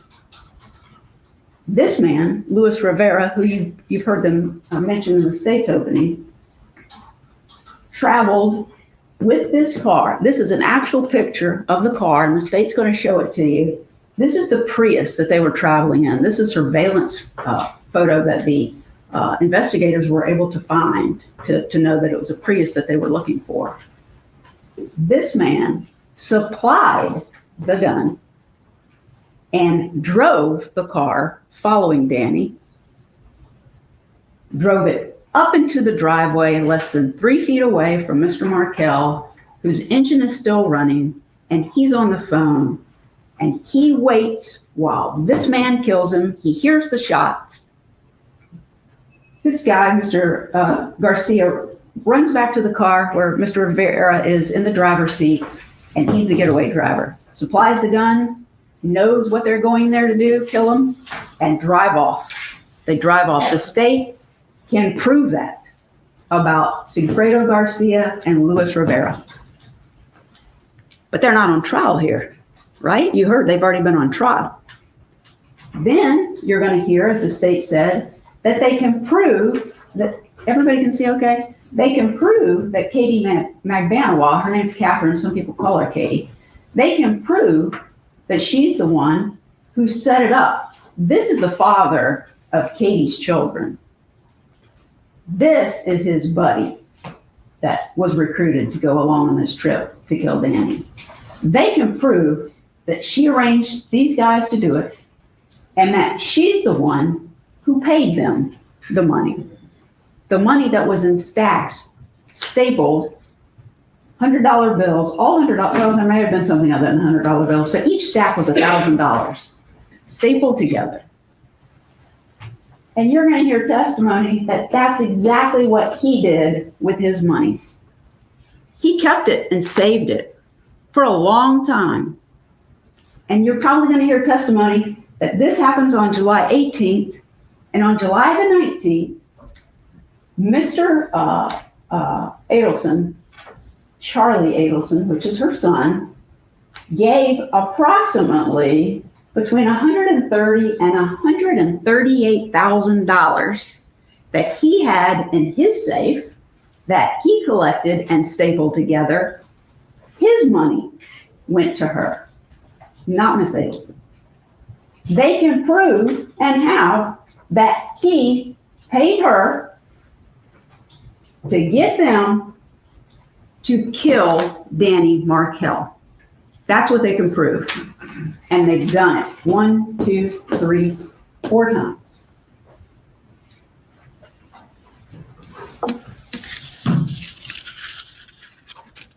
This case is really a lot about theory and motive and not evidence.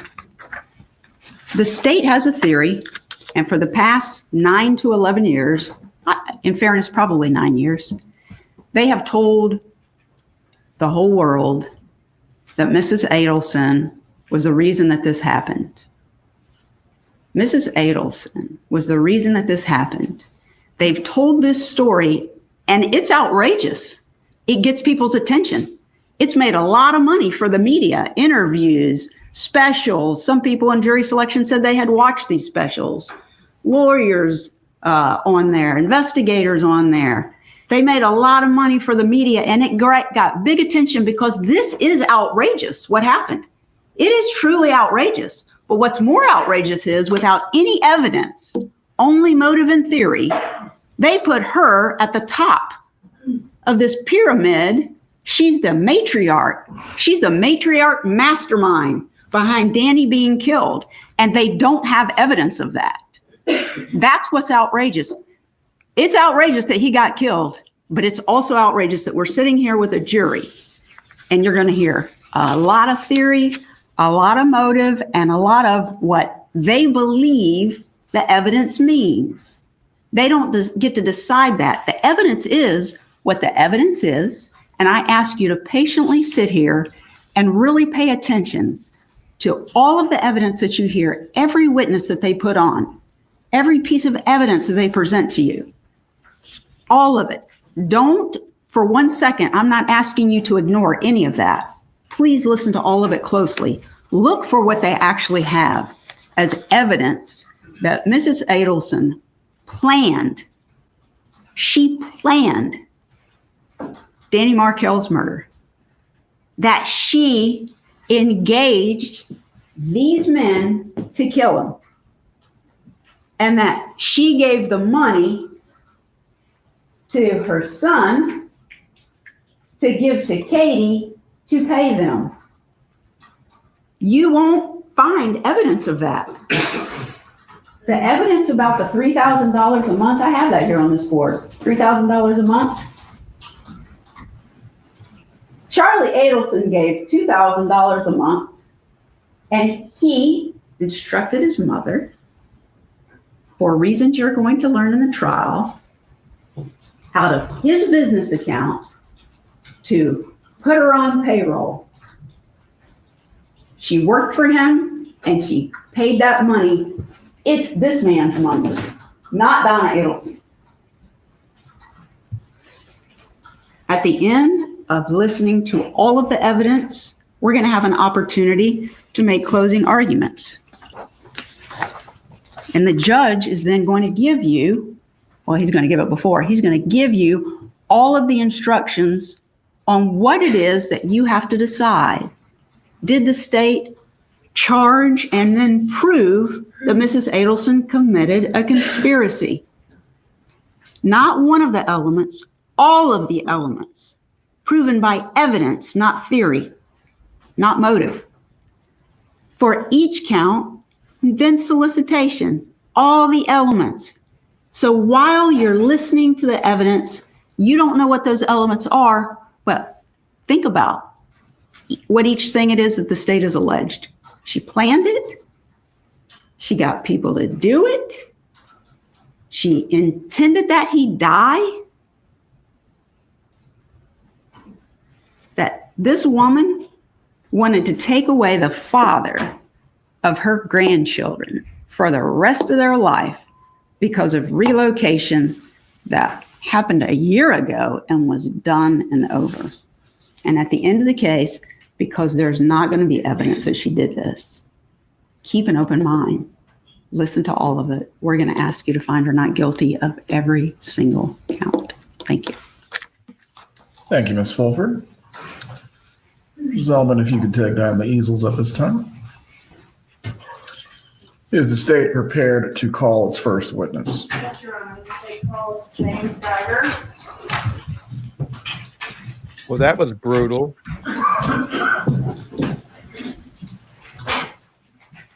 Prosecutor's opening, or what could have been the prosecutor's opening.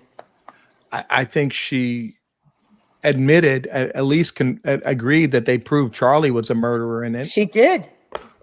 And I think she also Yeah, reposition. will now allow Rob to testify by saying that he's a likable, loving person, only cares about others instead of herself. Rob Adelson is going to clearly impeach that. Well, I thought it was interesting. Interesting opening. She was much more, I thought, was able to establish, from my perspective, much more of a relationship or a rapport with the jury than I agree. Please raise your right hand to be sworn, sir. Do you swear or affirm the testimony you're about to give will be the truth? Yes. You may take your seat. Please speak loudly and clearly for the jurors. You may examine your right. everybody's getting older. Look at Mr. Geiger. Yes, sir. Perfect. Thank you. Please say your name and spell your name. My name is James Geiger, Geiger. Sir, where do you live? I live at 2122 Trust in Tallahassee. How long have you lived at that residence? It's getting pretty close to 50 years now. I think 48 or 49. All right. I want to take you back to July 18th of 2024. Now I've got an ad on me. Do you recall something unusual that happened that day? I'm sorry, I said 2024. 2014, sir. You know what case we're here about. Do you remember what happened on that date? Yes, I do. All right. Could you please tell our jurors how something unusual first got your attention?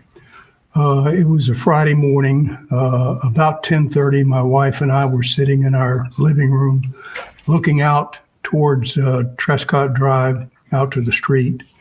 And as we were sitting there, we were doing something with our iPads, and we heard a noise, a popping, loud sound, bang sound. And we immediately got up and walked to the front. We have a big picture window. Walked up to see if we could determine what had happened and where it had come from. We weren't sure it was to the right or to the left. And, all right, let me pause you right there and show you a couple photographs that I have as marked as states 1, 2, and 3.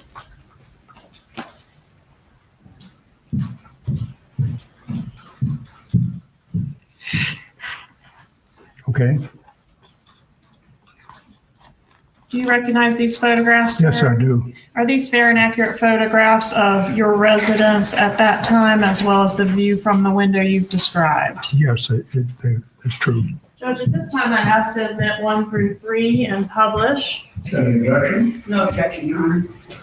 States 1 through 3 are admitted.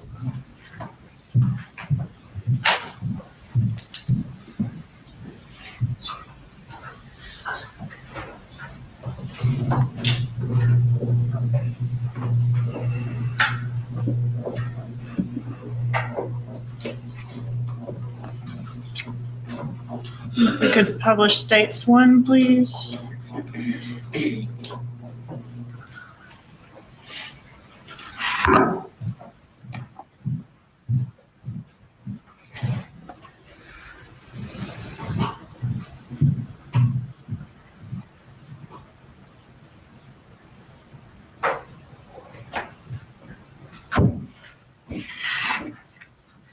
All right, sir. So if you could just explain, give me that pointer, please. What we're looking at in this photo, and I've got a pointer here. If that's of any assistance to you, push the middle button, you get a red dot.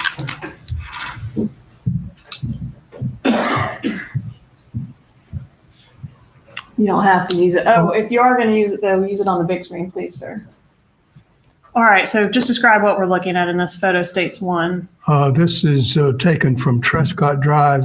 The house on the right is my house, and the house on the left was Danny's house. Okay, and the bay window that you've described, is that what is pictured in this portion of the photo right here? Yes, sir. Yeah, that's correct. So publish states 2, please.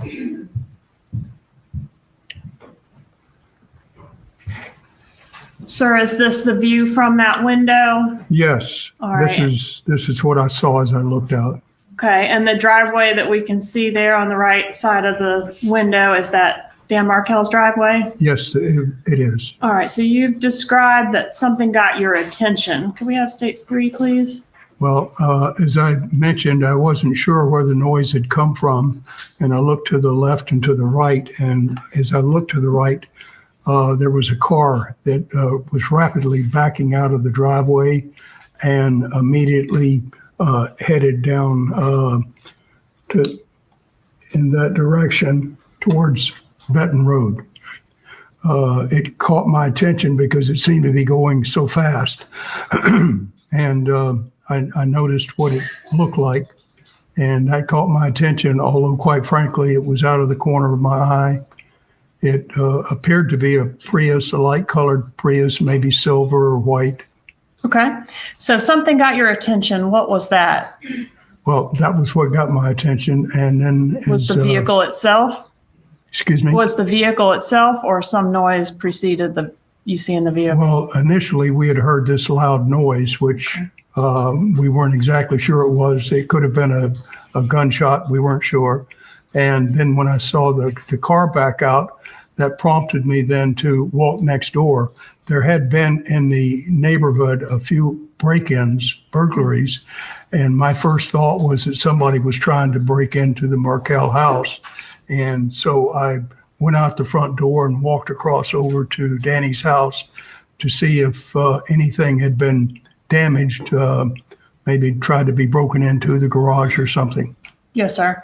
When you looked out, you said you saw the car back out and then exit toward Benton Road. Would that be going this direction to the right of the photograph or toward the left of the It photograph? would be towards the right. Okay, so out this way.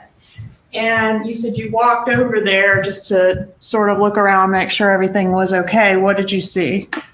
As I approached his garage, I noticed that the garage door was open. His car was inside and the motor was running.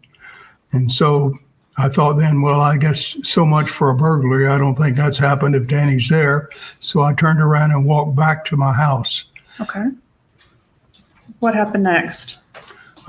After that, I can't tell you why, but I just stood at my front window and looked out and waited for a few minutes, maybe 3 or 4, up to 5.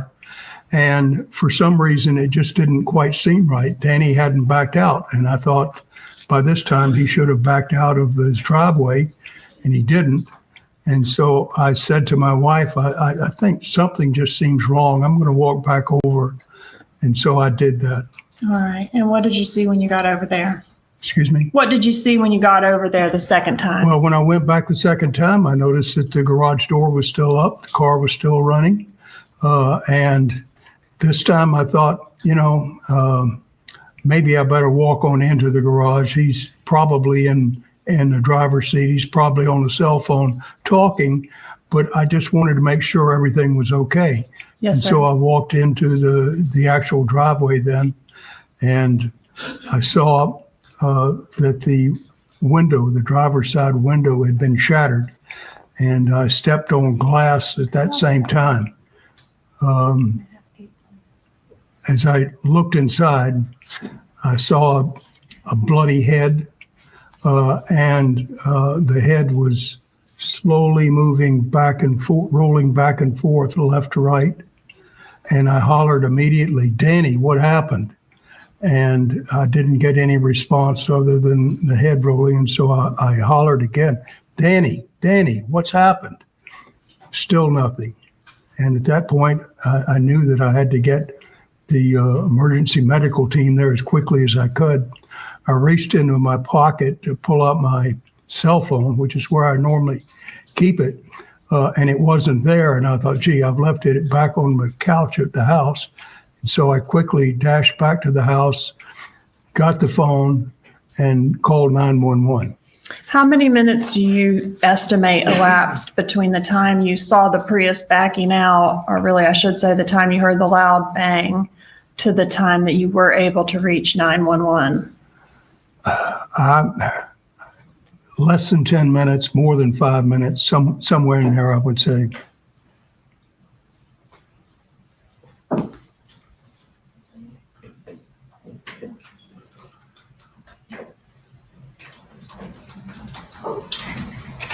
I'm going to approach and show you what I've marked as State's Exhibits 4, and then I also have 6 and 7.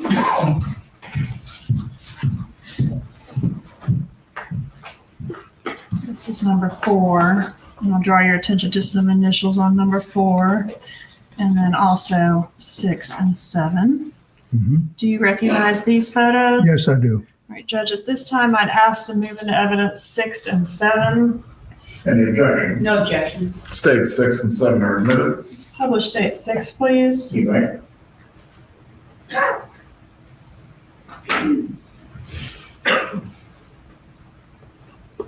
Sir, is this how the vehicle was positioned when you went over there and found Mr. Markel so badly injured? Yes, that looks correct. Publish State 7, please. Was the doors to the vehicle are open in this photograph? Were they open or closed when you went over? No, they were all closed. Okay, closed, and the only window that was damaged was that the driver's side window? That's the only one I saw. That's, if there were some others, I didn't look at any other windows. I just simply saw the driver's side that was completely shattered. All right, yes, sir. And State's Exhibit 4, is this consistent with the type of vehicle that you observed in the driveway backing out that day? Yes, it was, although I didn't quite see that angle. Okay. Judge, at this time, I'd ask to introduce State's 4. Objection to State's 4. No objection. Admitted at this time.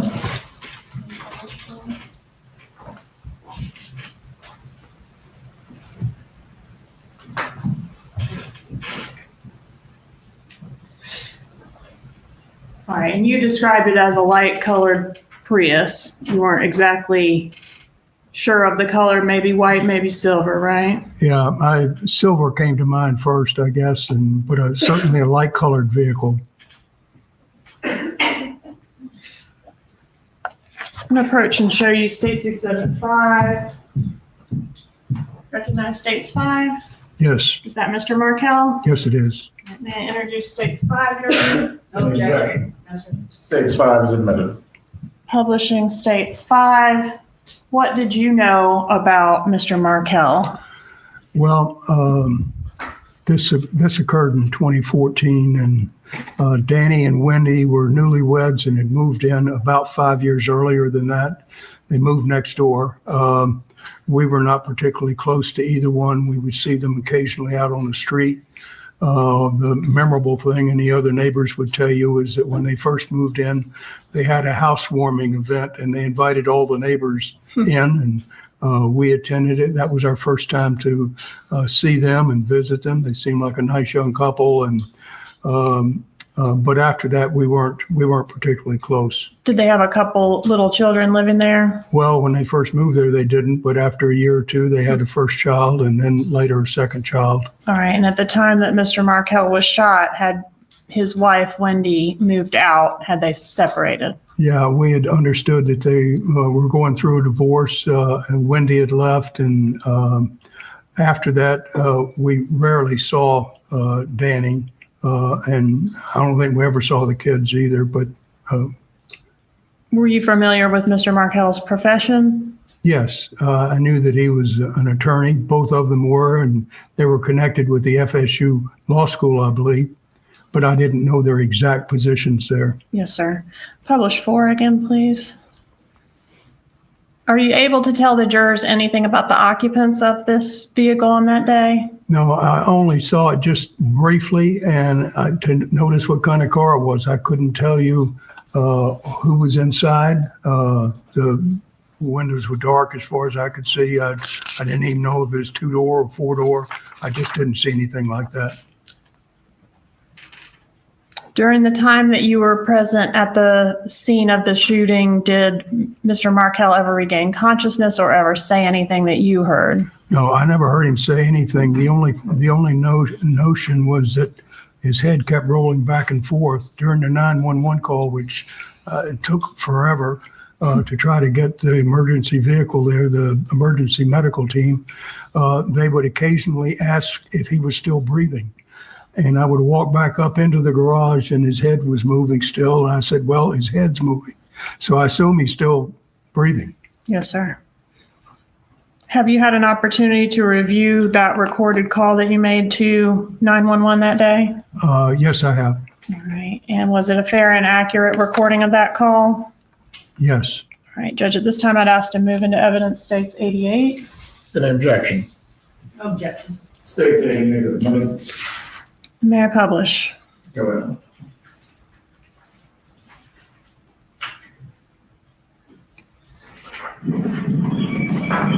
What's the address of your emergency? It's right next door at my house, which is 2122 Trescott Drive. Can you repeat that for verification? 2122 Trescott Drive, with T. Okay, and the phone number you're calling from? I'm calling from 850-2. Okay, tell me exactly what happened. We heard a loud bang and a car pulled away from next door. I came over and looked in, the garage door was up. Now, I thought the gentleman was backing out, and I went back to my house, but he never backed out, and I came back over, and his driver's side window was shattered, and he's battered, and can't answer. He's inside. I don't know if somebody tried to shoot him, or if he shot himself, or what, I don't know. And it was at this location, correct? Right next door. I'll give you mine. I don't know if the address is next door. Okay. He didn't send an ambulance in a hurry. Me and Jimmy. He's still alive. He's moving. Okay. What's going on with it? I don't know. The driver's side window is all bashed in. He's inside. The car is hurting, and he's got blood all over his head. He's not responding to me. That number, by the way, is 211 2116.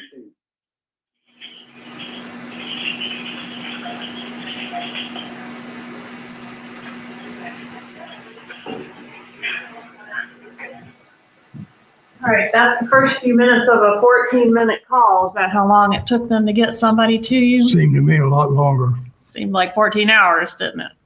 long time. Nothing further, Your Honor. Cross-examination for Mr. Geiger. No question, Your Honor. Mr. Geiger, you may step down, sir.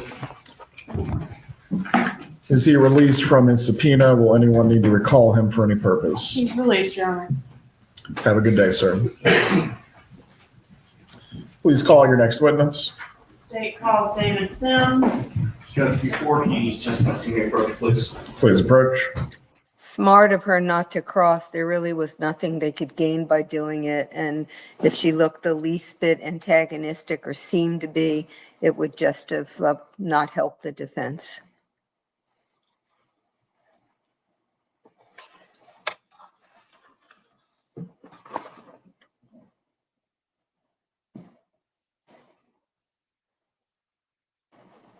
So if this goes like last time, the next witness will be the person who was on the phone with Dan Markel. By the way, as long as we've got a little break, I did not personally like the defense lawyer referring to Dan Markel as Danny.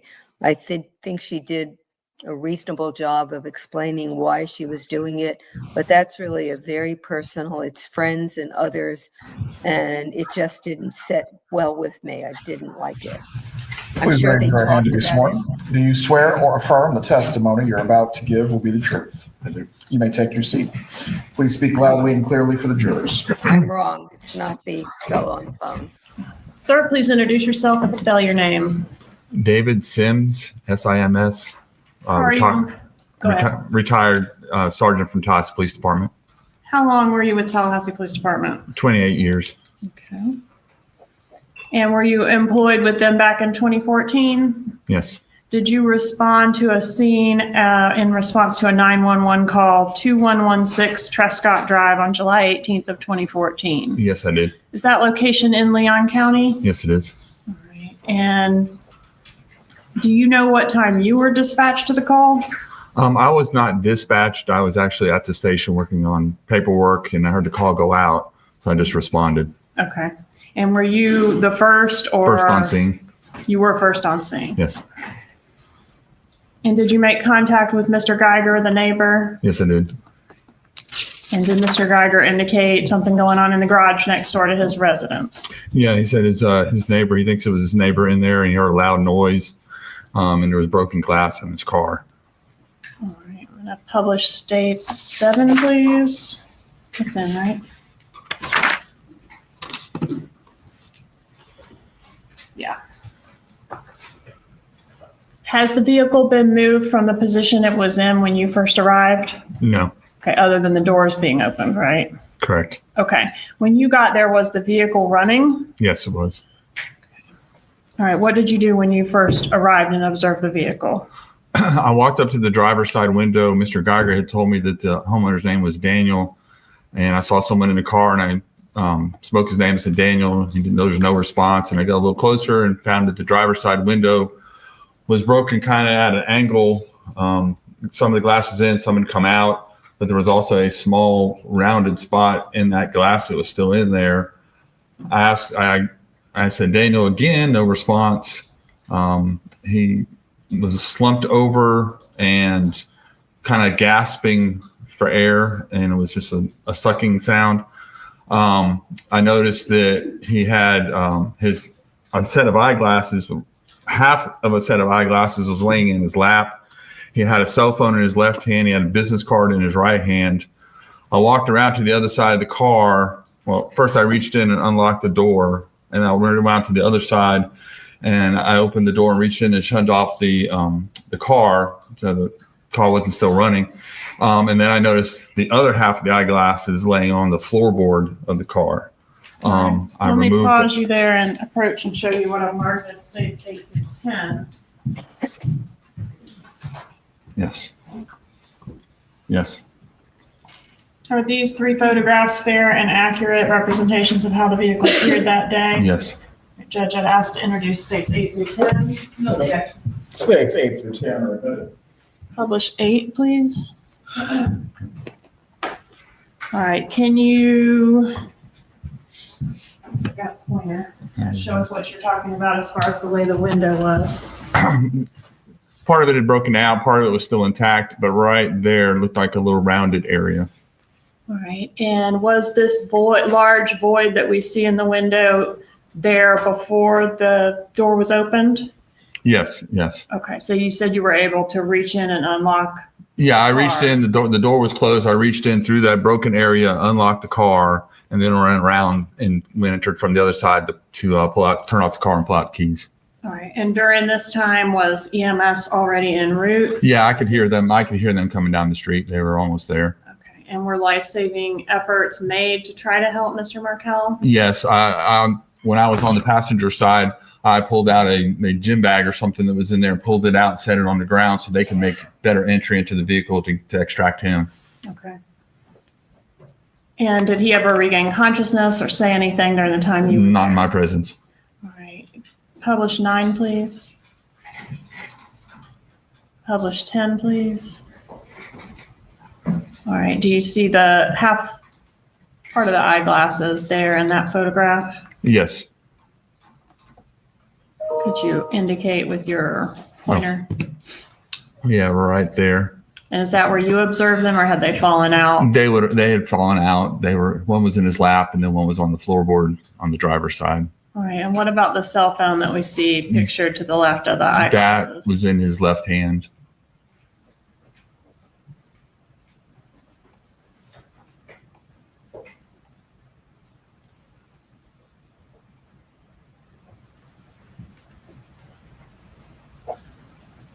Was there a safety search done of the house? Yes, after EMS was removing him, then myself and a couple other officers, we took the keys that were in the car. The person door from the garage into the house was locked. We unlocked that. Did a search of the house, found no one, nothing amiss. Any indication that this was a burglary, a robbery? No. Any obvious signs of a struggle? No. No further questions. Cross-examination for Mr. Sims. No questions, Judge. You may step down, Mr. Sims. This witness is released, Your Honor. Thank you. Please call your next witness. Joanne Maltese.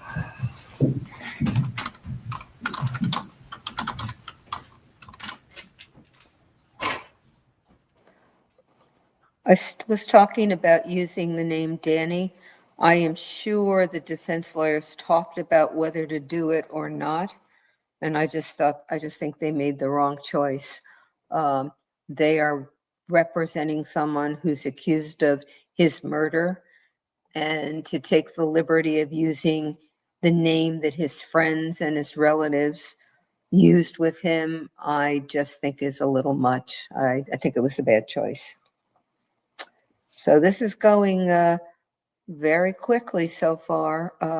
In part, probably certainly this time around, the defense is clearly conceding um, the murders by Sigfredo and Luis and conceding Katie, and it sounded like they're conceding Charlie. And so the setup in terms of what the prosecutor is doing can be quicker. Do you swear or affirm the testimony you're about to give will be the truth? Yes, I do. You may take your seat. Please speak loudly and clearly for the jurors. Please introduce yourself and spell your name. My name is Joanne Maltese. Joanne, Joanne, and Maltese, Maltese. Are you employed, ma'am? Yes, I am.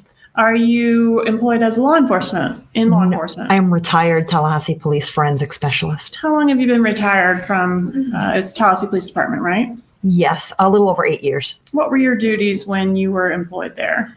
Duties as a forensic specialist is the documentation, collection, and preservation of evidence at a crime scene. How long did you do that type of work? Done that work for probably 15 years. Okay.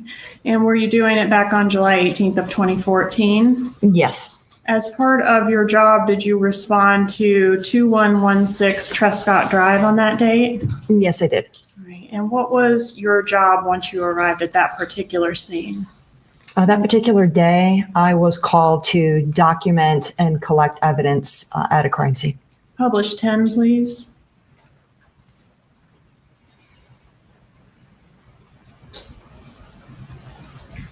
Is this the scene that you're referencing? Yes, it is. All right, I'm going to approach and show you states 11 through 17 as well.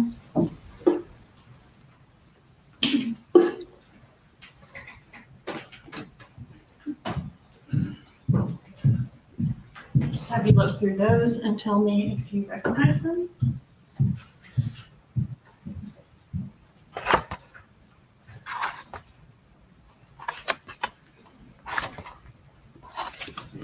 Yes, I do.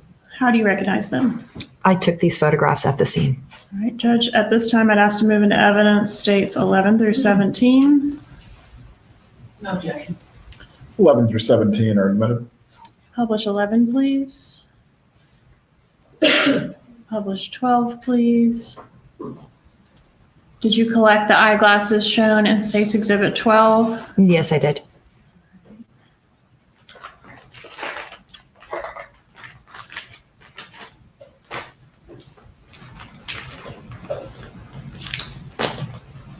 That appears to be half of a pair of eyeglasses. Did you collect both halves? Yes, I did. I'll show you what I've marked as states 121 and 122. Do you recognize those? Yes, I do. Are those the two halves of eyeglasses collected from this crime scene? Yes, they are. Judge, at this time, I'd ask to move in evidence states 122 and 123. Any objection? There you are. States 122 and 123 are admitted.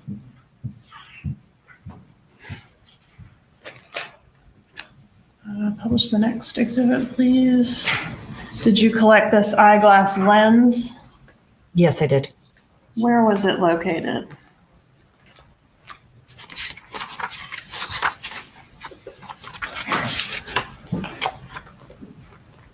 I believe that one was the floorboard of the driver's area. Was there another piece of eyeglass lens also collected by Yes, you that there day? was. Yes, there was. Okay, where was that piece found? That was the other optical was on the driveway, or I'm sorry, the garage floor right below the driver's area. Showing you 123 and 124.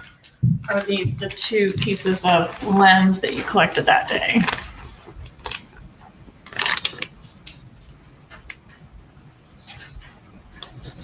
Yes. Move into evidence 123 and 124. Any objection? There you are. States 123 and 124 are admitted. Did you take any swabs or attempt to get any fingerprints from the scene? Yes, I did. And what efforts were made on those fronts? I processed the entire exterior of the vehicle for fingerprints. There was an area that was lifted, but it did not have fingerprints of value to compare. As far as the swabbing, all of the exterior and interior door handles, as well as a phone that was collected and the doorknob from the garage to the interior of the house. What were the results of those efforts? Those I would not know. It'd be sent to FDLE lab for analysis. Did you find any fingerprints of value to send to FDLE lab? No, I did not.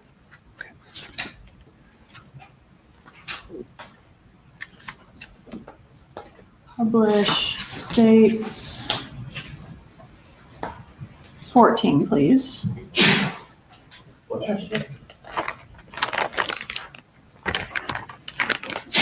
Approaching with states 125. Do you recognize 125? Yes, I do. What is this item? This is going to be a brown wallet with its contents that were found in the glove box of the vehicle. All right, and did the wallet contain Dan Markel's driver's license? Yes, it did. And in the exhibit, there's no cash, but there's some cash pictured in the photograph. Yes. Was there cash that was seized as well? Yes, there was. All right, so based on this, didn't appear there was any effort to take Mr. Markel's belongings. Correct. Okay, any evidence that the house was broken into or anything was taken from the house? Not that I could determine. Publish state 16, please.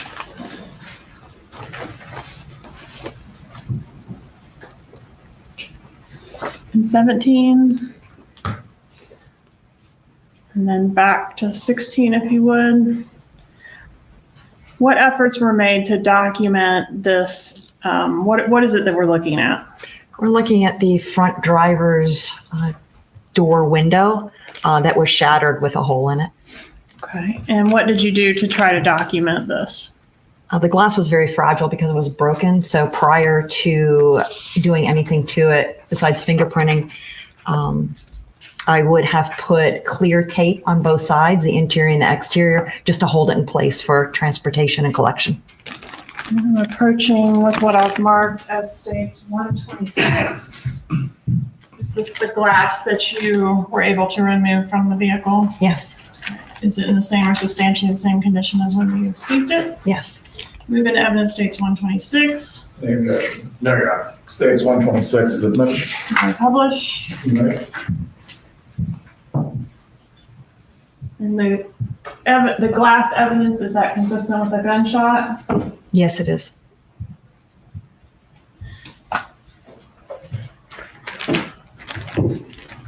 All right, did you, as part of your job, have an occasion to photograph Wendi Adelson's vehicle? Yes, I did. Was that done the same day that you collected this other evidence? Yes, it was. Where did you photograph her vehicle? Her vehicle was towed to the Tallahassee Police Department.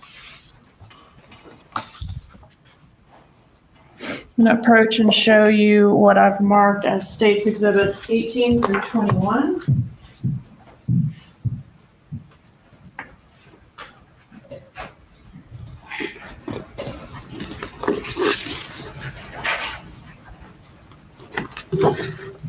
Do you recognize 18 through 21? Yes, I do. Are those the photos you took of Ms. Adelson's vehicle? Yes. Move into evidence 18 through 21. Any objection? No, Your Honor. States 18 through 21 is admitted. Publish states 18, please.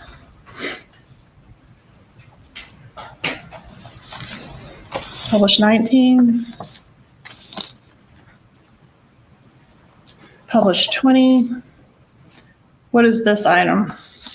This was on the front passenger seat of the vehicle, and it is a bottle of alcohol and a receipt. All right. And did you take a closer photo of the receipt? States 21, please. Yes. And what does that show about when the alcohol was purchased? On 7/18 of 2014 at 12:49 from ABC Fine Liquor and Spirits, or Fine Wine and Spirits. Did you also go to the hospital? Yes, I did. What were you asked to do at the hospital? Document and collect any evidence. At the time that you responded to the hospital, was Mr. Markel deceased or still alive? He was still alive. I'm going to approach and show you what I've marked as State's Exhibits 22 through 24.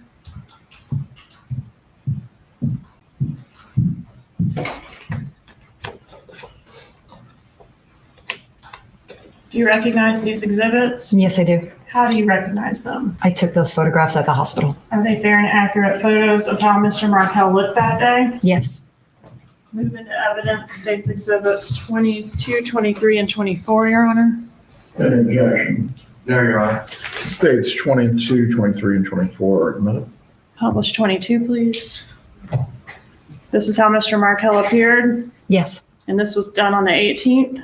Yes. Yes. Publish the next exhibit, please. This is 23. Why did you take this photograph? For the darkened area on his forearm. Why was that of significance? That is consistent with stippling. What is stippling? Stippling is being close contact to a firearm that was discharged, and it's going to be the unburnt gunpowder and gases that leave the barrel of a gun at a high velocity, and it will tattoo or stain the skin. State's Exhibit 24, please. Is this another effort to capture that stippling that you observed? Yes. No further questions. Cross-examination. No questions, Your Honor. Very well. Ms. Maltese, you may step down. This witness is excused, Your Honor.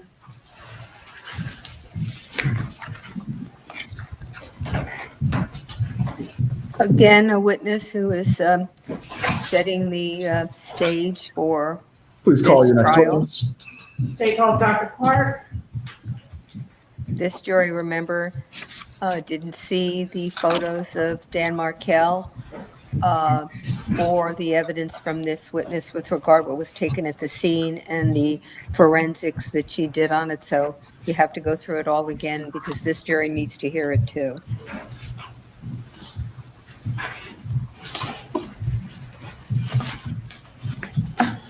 Dr. Clark, please raise your right hand, sir.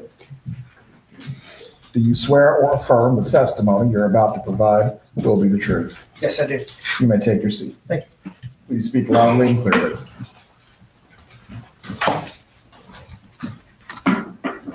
Sir, please introduce yourself and spell your name. I'm Dr. Anthony J. Clark, Anthony J. Clark, Clark. How are you employed? I'm currently employed as Associate Medical Examiner for the Georgia Bureau of Investigation, Division of Forensic Science in the Central Regional Office in Macon, Georgia. What are your duties there? I work as an Associate Medical Examiner. I perform what's called the autopsy and forensic autopsies and death investigations. Was there ever a time that you worked here in Tallahassee as an Assistant Medical Examiner? Yes. What time periods did you do that? It was from 2007 to 2023. All right. And how many autopsies have you performed during the course of your career? It's over 8,000 now. And what is the education and training that you have that qualifies you to do that type of work? I obtained my Bachelor of Science degree from the Massachusetts Institute of Technology. I did 2 years of animal research before moving on to Jefferson Medical College in Philadelphia.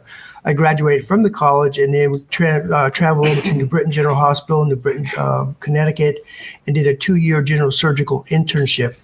I then went to the Hartford Hospital in Hartford, Connecticut, did 4 years of anatomic and clinical pathology. I then traveled from that program down to Atlanta, Georgia, where I did a 2-year forensic pathology fellowship at the Fulton County Medical Examiner's Office in association with Emory University. I am board certified in anatomic and forensic pathology. I have medical licensures both in the state of Georgia and Florida. Have you ever testified as an expert in the area of forensic pathology? Yes, I have. How many times? Several hundred times. Tender Dr. Clark as an expert in the area of forensic pathology, Your Honor. Does the defense wish to voir dire the witness? No, Your Honor. Is there any challenge to his ability to provide an opinion? No, Your Honor. Members of the jury, the witness will be permitted to testify before you today in the form of an opinion in the fields of both medicine and forensic pathology. You may continue. Doctor, did you conduct the autopsy of Dan Markel? Yes, I did. When was that conducted? We performed it on July 19, 2014, and we started at 11:55 hours. Where was the autopsy conducted? At that time, we were in the Tallahassee Memorial Hospital morgue. Did you take photos as part of your autopsy? Yes, I did. Would use of those photos assist you in your testimony? Yes, they would. Would they assist the jury in understanding your testimony? Yes, they would. Working with states 25 through 34. Take a moment to look through those and let me know if you recognize them.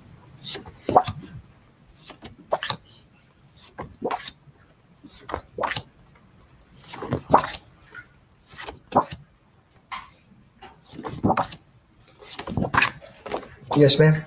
Are they fair and accurate photographs that were taken during the autopsy of Mr. Markel? Yes, they are. Moving to evidence states 25 through 34, Your Honor. There you are. States 25 through 34 admitted at this time. Publish 25, please. Before you publish, if the parties can briefly approach.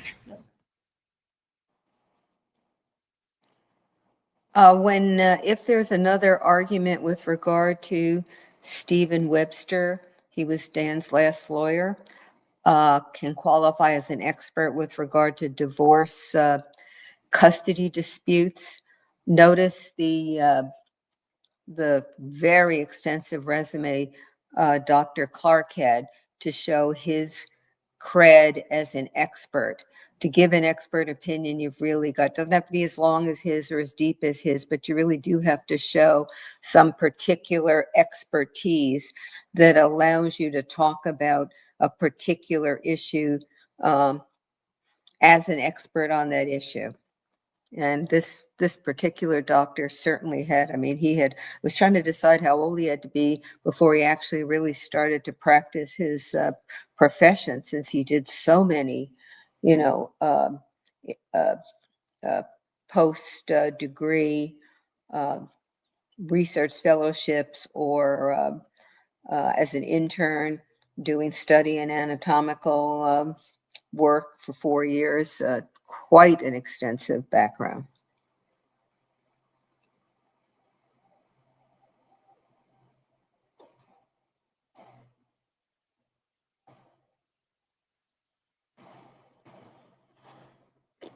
So it's not clear to me what this sidebar is about, but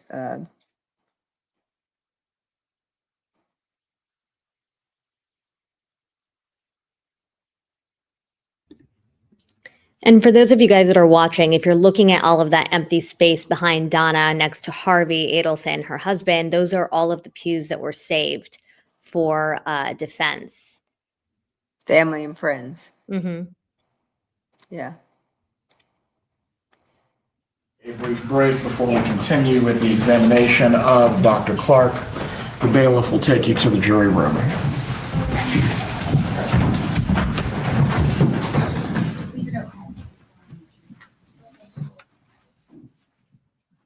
Well, I guess we're going to find out what it's about, since we're going to hear some sort of argument and the jury's been taken away, if I heard it correctly.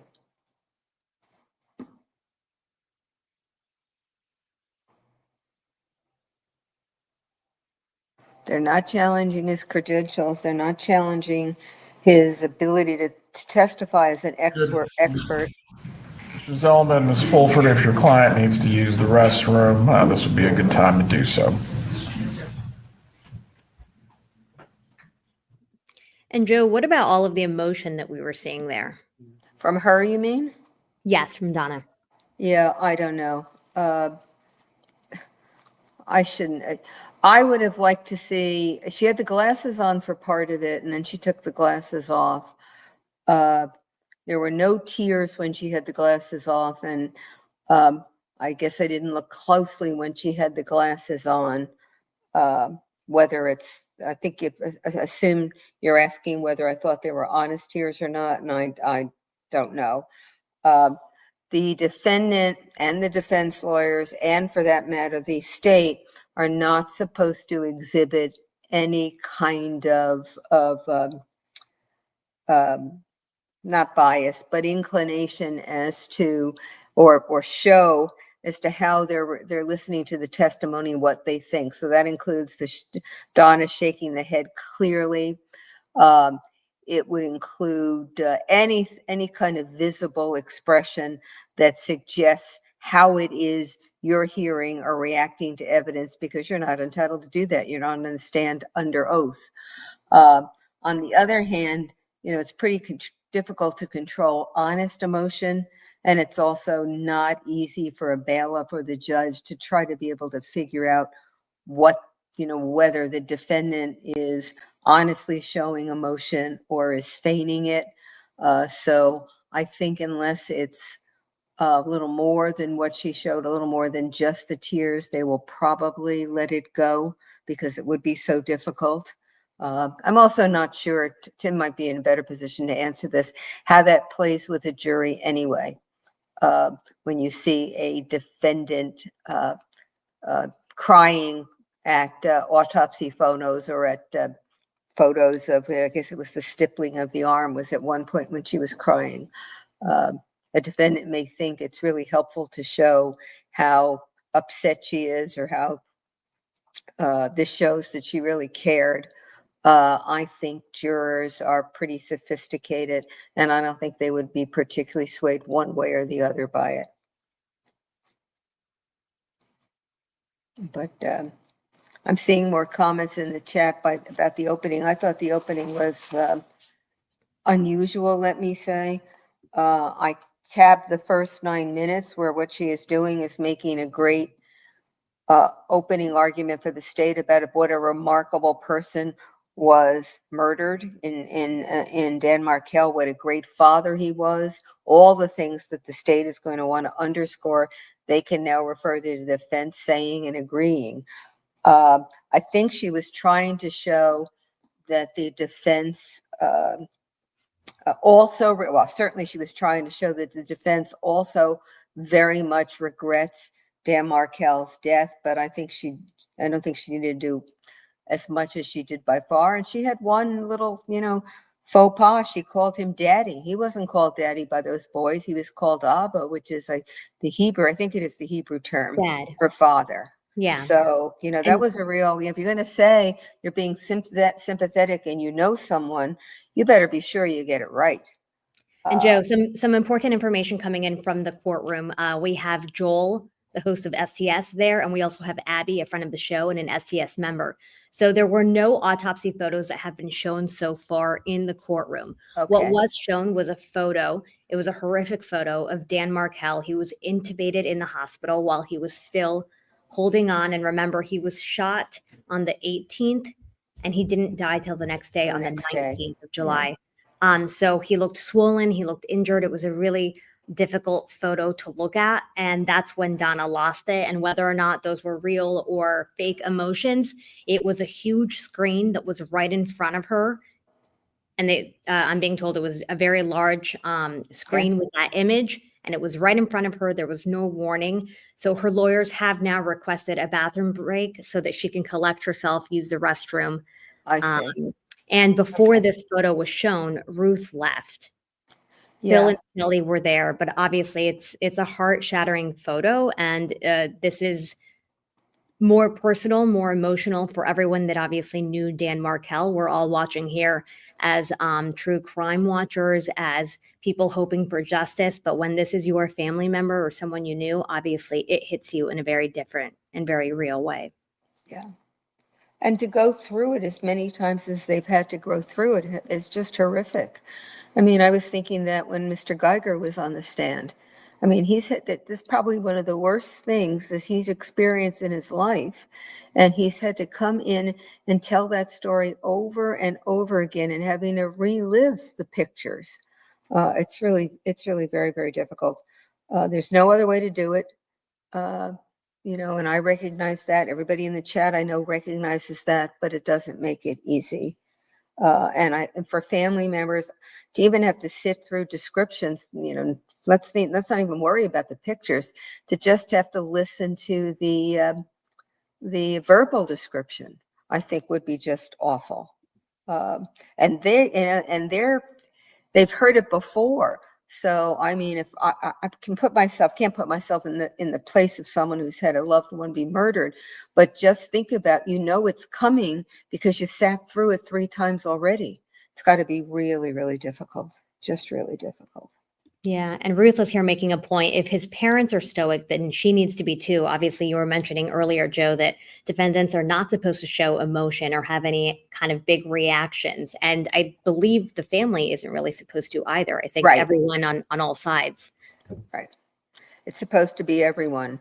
But I think, I mean, that's true. And for a lot of it, the judge can control it. The bailiffs can control it. Certainly don't shake your head is easy. But some of the really, heartrending things that are seen and how they react on a victim, it's very, very hard to control. I've seen trials where they take a break and allow the people in the gallery to collect themselves without maybe pointing out one in particular. So I'm glad, Ileana, that you talked about how large that screen was and how little she was given any advance warning about it. And Yeah, Go ahead. Abby also is telling us that jurors had a visceral reaction. Several of them leaned away from their screens, and they all have screens in front of them in the box where they're able to see all of the images that are being put up. So while Donna had the huge image, they each had an image right in front of them, and that many of them reacted, many of them turned away. So again, the jurors know that this is a murder trial. They know what they're probably going to see, but when you actually see something like that in front of Very you, different. yeah, it's Very different. definitely different. Very different. All right.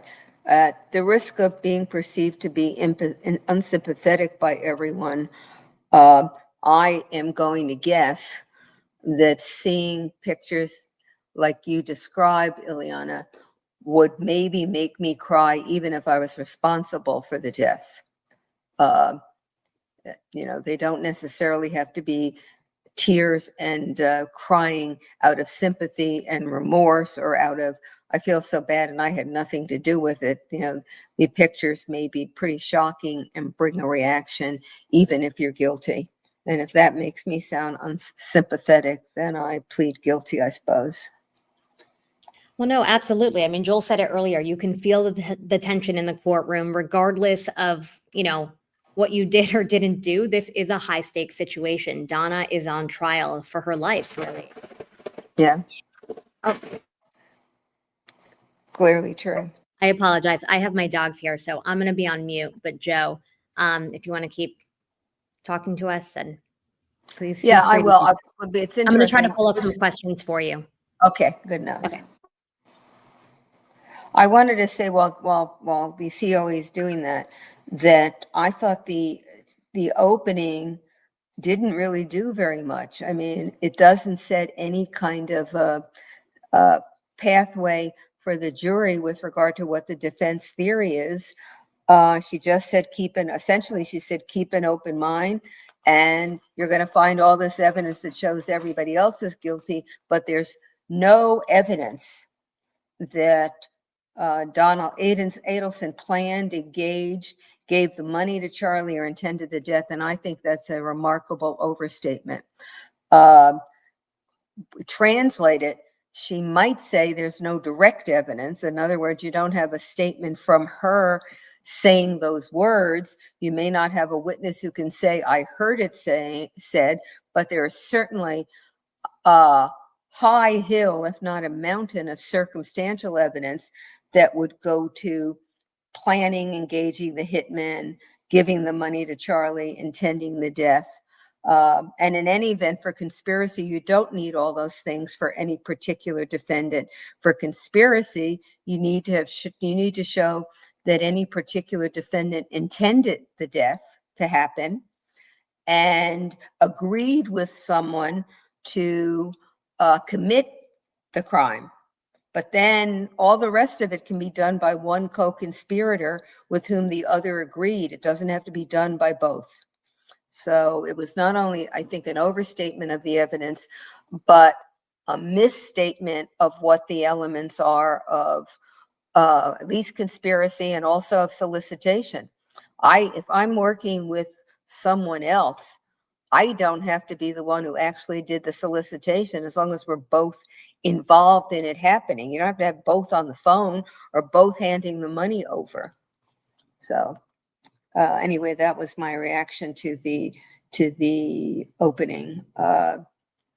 I didn't think it was very effective, but I do think, and I don't know, be interested in how the people in the chat felt. I do think she succeeded in seeming to be or establishing some sort of relationship with the jurors. For me, she did that. For others may have a different picture, but I thought she did it. Check on them. Okay. So I'm not getting any questions from the COE. I can look quickly at the chat to see if I see anything.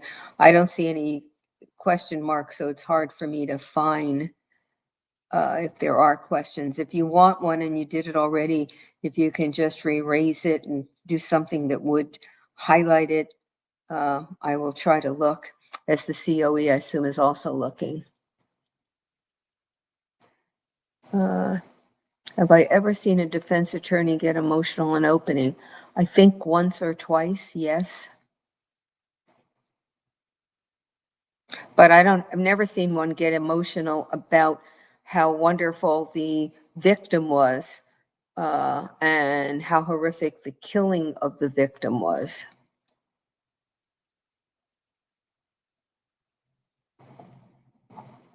Looks like we're bringing the jury back in.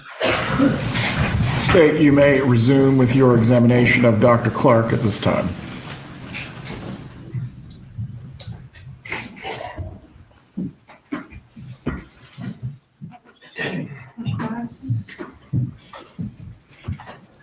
Publishing 25. And doctor, you should have a pointer. All right, explain what we're looking at in states 25.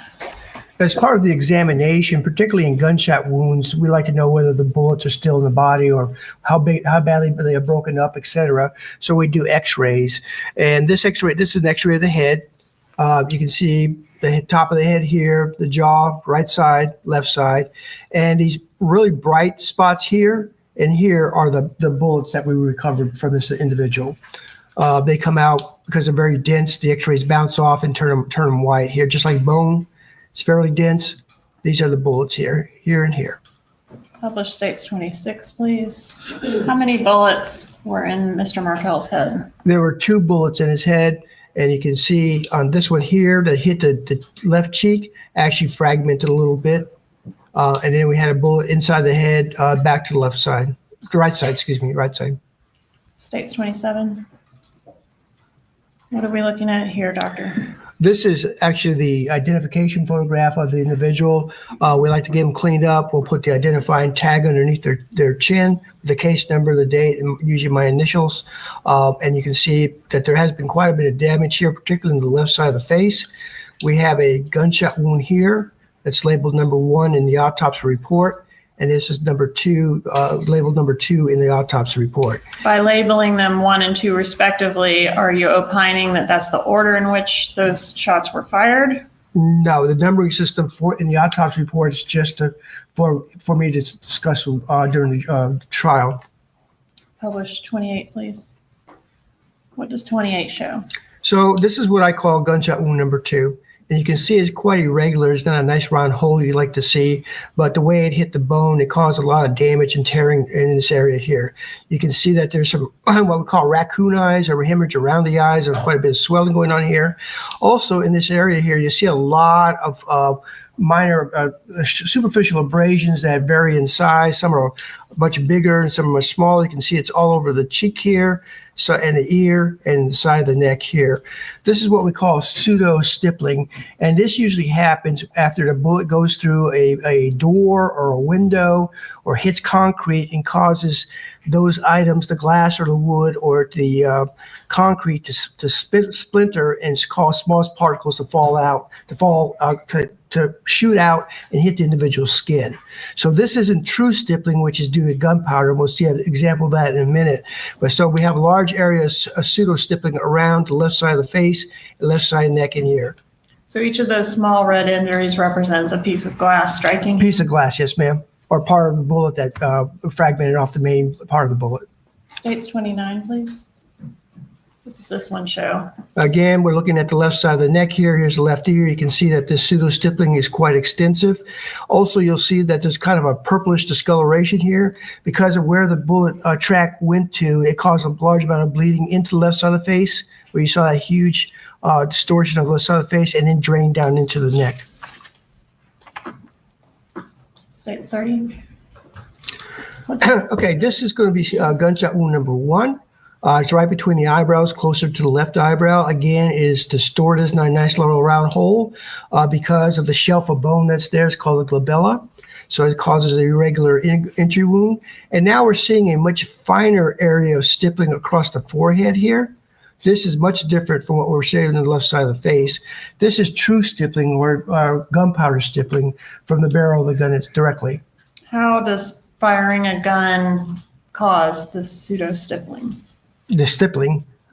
Stippling. Okay, when the firearm is discharged, out of the barrel comes the bullet, of course, hot gases, soot, burning and unburned gunpowder. What causes the stippling is the burning and unburned gunpowder. It's actually it's a particulate that strikes the skin and abrades it. It doesn't burn it, but it hits it and abrades it, or scrapes it.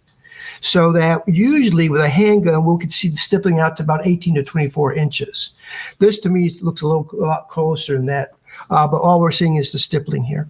So the presence of this evidence suggests that the muzzle of the gun was quite close to Mr. Markel's head when it was fired? Yes, I'm thinking inches. Yes, ma'am. State's 31, please. What does this show? Okay, this is giving you a perspective of the 2 gunshot wounds here. What I call labels 1, what is label 2. The pseudo stippling on the nose, the fine stippling on the forehead, the hemorrhage around the left eye, part of the raccoon eye pattern. State's Exhibit 32. This is the left forearm, and what you see here is kind of a ring of soot, partial ring of soot here, and some stippling on the forearm here too. What is that consistent with? That to me is suggested that that arm was up near the gun when it was discharged. That's at one point in time. And most likely the one gunshot wound that went to the center of the head here, that arm was up in a defensive type thing or a reaction type thing. And the soot and stippling is actually not from the barrel, but when you're talking about a revolver, you have a cylinder where the bullets are. You have a space between the cylinder and the barrel. It's called a cylinder gap. And soot and gunpowder can come out of the cylinder gap and cause this kind of pattern. So again, consistent with the firearm being very close to the victim? That's correct. And also, is it consistent with the victim at least having enough wherewithal of the impending danger to raise his arm in defense? In my opinion, yes, ma'am. Right. And you said that the number that you order the shots for purposes of your reports does not necessarily mean that's the order of the shots that were fired in this case. Do you have an opinion as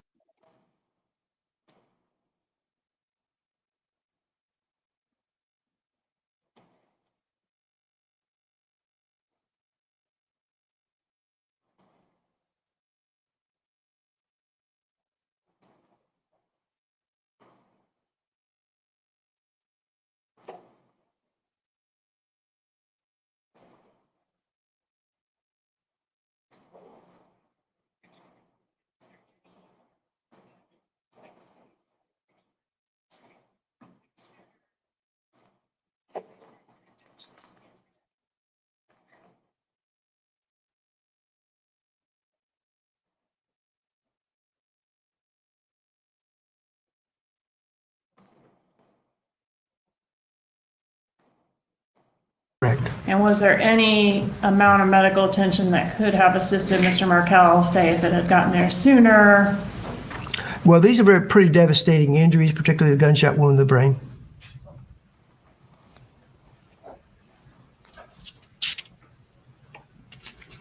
Did you collect the projectiles from Mr. Markel's head? Yes, I did. I'll show you States Exhibit 127 and 128. If you will publish 33, please.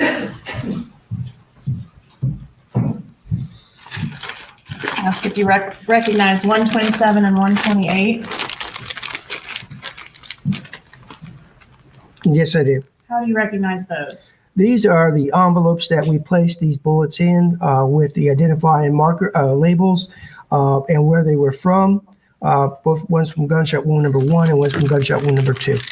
Are they in the same or substantially the same condition as when you collected them? They appear to be so, yes, ma'am. Move into evidence 127 and 128, Your Honor. Objection. There you go. States 127 and 128 are admitted.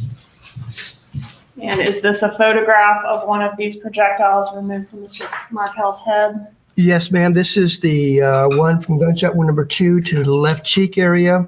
If you remember on the x-ray, it had kind of a barrel shape to it. I don't remember, but you see the barrel shape here. And for the record, that was 33, now publishing 34. What does this show? This is Be able to turn it upper left, maybe. Again. Thank you. this is the bullet that we pulled from the right side of the brain. And the x-ray is getting a little pretty deformed. You can see that we taken one picture, one aspect of it here. Here's the identifying label. What is meant by the term cause of death? That is how that person died.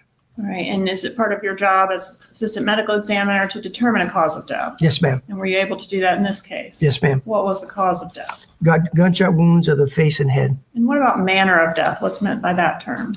Manner of death is how what were the circumstances that eventually led to the death. And do you have an opinion as to the manner of death? Yes, I do. And what is it? Homicide. No further questions. Cross-examination, Dr. Clark. No, Your Honor.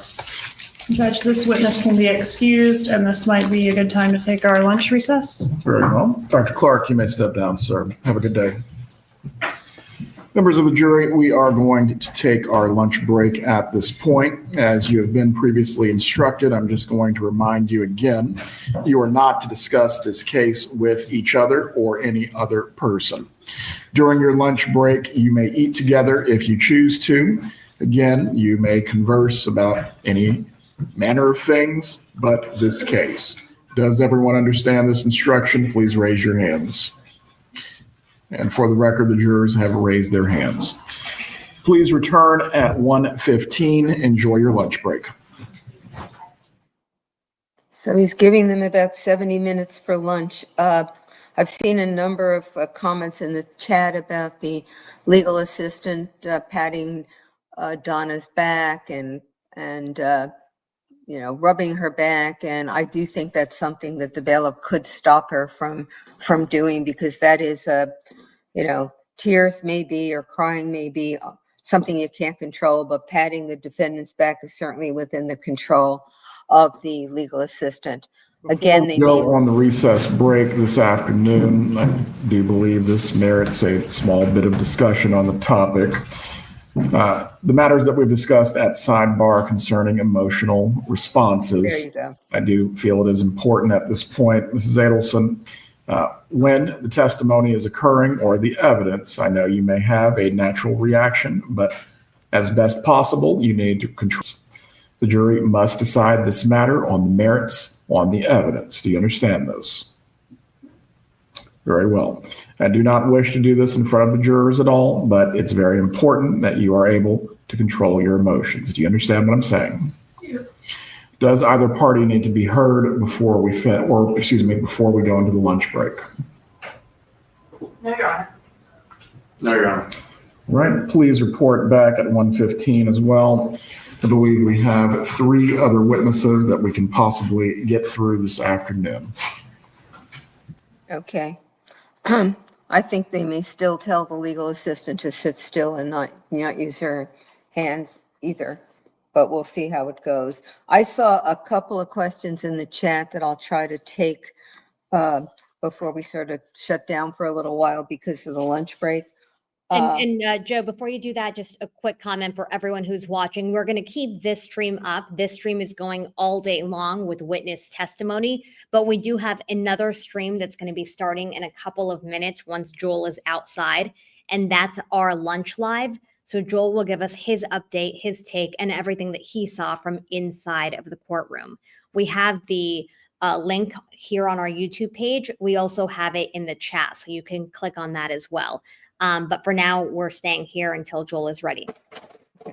And I do think If you've got the time, you should move over to hear Joel's observations because he's been in the courtroom. Let me just say on the couple of questions that I saw as I was sitting here, one question was, can Donna change her plea to plea during the trial? The only thing she can do is change from the not guilty to plead guilty on the indictment. So that would be pleading guilty to the murder one, pleading guilty to the conspiracy, pleading guilty to the solicitation for murder. Anything less would require the agreement of the prosecution. The other question I saw was, will Robert or Charlie likely testify today? I think the answer is almost certainly no. For Charlie, definitely no, because he's going to be a defense witness. I don't think the state will call him. And that means he won't be testifying until the state rests and then the defense puts on its case. And with Robert, I don't think he would be today, or at least before lunch. Well, I guess we're at lunch now today, because he's more likely to be a rebuttal witness, given the way they have seemed to have framed how they're going to portray Donna. I guess there's this outside argument that the state should be able to call Robert in their direct case, and since it's clear where the defense is going, but I still think it's more likely he'd be called as a rebuttal witness. Rebuttal means he wouldn't be called until after the defense puts on its case and rests, and then the state can come back and say, okay, we've got some witnesses now we want you to hear that are going to call into question some of what you heard the defense do. So those are the questions that I saw. I don't see that. I'm not sure I can see the link from what I'm looking at, but I do think you should move over if you're going to be sticking on and not going somewhere and hearing Joel's observations with regard to what happened, what he saw in his observations in the courtroom. And I don't, as I'm still sitting here, see any more question marks. If someone has them and I'm not seeing them. Oh, Mr. Monk's understudy wants to know if Daniel Roshbaum, that is Charlie's lawyer, asked these witnesses any questions in Charlie's trial. I don't recall that he did, but that doesn't mean that it didn't happen. There may be somebody in the chat who has a better memory as to what went on. Last question here is, Wendi going to testify today? Now, in the last trials, she was an early state witness. So depending on who the other two are, I suppose it is possible. I don't recall how long she was on the stand in Charlie's trial. So in part, it will depend on how long her testimony is projected to go. And of course, these lawyers may have more of a cross-examination than Daniel Roshbaum did. It's possible to have a witness testify and then leave the cross for the next day. Defense lawyers don't tend to like that, because what the jury goes home with is the state's case with regard to the witness, and nothing that the defense might want to do to rebut or to soften what the testimony is. Wendi is an odd witness because she's testifying for the state, but she's not a state witness in the sense that Mr. Geiger was, or that Robert might be. In other words, witnesses who are on board with the prosecution's view of the case. Wendi is not on board, so so the idea of letting her testify and then stop, probably a little more, defense probably would have a little less concern about it, since she's not going to be a lengthy sympathetic witness for the state with regard to Donna. She's going to try, I would think, to do her best to help Donna. But I see the link now, or did I see it? Yeah. Yeah, and just for everyone who's just joining us, we are on a lunch break right now for about an hour. And Joel is walking outside of the courtroom. He's going to get set up, hop on his phone, and he's going to be doing a lunch live. We are not redirecting you from this link because this stream here is staying up all day. As after lunch, we are coming back here for testimony. So there is a new link. It's here in the chat. So you guys can either click on that or you can click on our YouTube channel and you can click on the lunch live that is labeled lunch live. And Joel will be hopping on in a couple of minutes. He's just setting up, he's getting on his phone, and he's going to give us all of the updates of what he was seeing and experiencing from within the courthouse. And again, this is the trial for Donna Adelson. She is on trial for the murder of her ex-son-in-law, who was a law professor at FSU and who was also a father of her 2 grandchildren, and that is Dan Markel. This case really is about justice for Dan Markel and justice for his family. His mother, Ruth, his father, Phil, and his sister, Shelly, are in Tallahassee for this trial. So please remember to hit like, subscribe if you're new here. If you've been with us for a while, thanks so much for hanging out with us. And again, a big thanks to Law Professor Joe Patuto and to Tim Jansen, who were here with us all morning, and I expect will probably be with us for most of the trial. So a big thanks. We are going to keep this stream up. Joe, no pressure. Whenever you're ready, we'll just put up the lunch break sign, and then we're going to pop over to the other So this will be off because I need to this will be watch a staying little up of here Joe. for everyone. Okay. Yes. Okay, great. Thank you. Okay, all right. So I'm going to hop over to the other link. I'll see you guys there. If you got confused, again, just go to our main YouTube channel and you can click on that. All right, thanks everyone. I'm removing this and we are putting this up here for you to remind you that we're on a lunch break. All right, we'll see you on Joel's Lunch Live, and then we'll be back here at 1:15 p.m. Eastern Time. That's in 1 hour and 2 minutes.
Hi, everyone. Just want to remind you that we are going to be going live in a couple of minutes. It is Joel's lunch live. He's just stepping outside of the courtroom. He's going to give us all of the updates, but he won't be giving us updates on this stream. We actually have an entirely different stream. If you don't know where to find it and you're on YouTube, you can go to the pinned message and we put the link there. So you can just click on that and that will take you to Joel's lunch live where you can get the update. And we are going to keep this stream up here. We're on a lunch break until 1:15 p.m. Eastern time, and then we will come back to this link for testimony. So if you're confused, this is where we have testimony. Joel's other link, the lunch live, is where he will give us a quick 15, 20-minute wrap of everything going on inside the courtroom and behind the scenes. The link is in the pinned message, or you could go to our YouTube channel and click on the main page and you'll see it there, lunch live. Thank you so much, everyone.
Hi, everyone. If you missed it, Joel did do a lunch live earlier today. We have it pinned as a message here on the YouTube platform. If you're watching from another platform, you can watch it on YouTube. You just go to the main channel and look for Joel's lunch live. But court is coming back right now. You just saw Judge Everett for about a second there saying, hold on. But they are expected to start in a couple of minutes. We might get to 3 witnesses this afternoon. We're standing by and waiting for court to begin any minute. Thanks so much.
That's fine.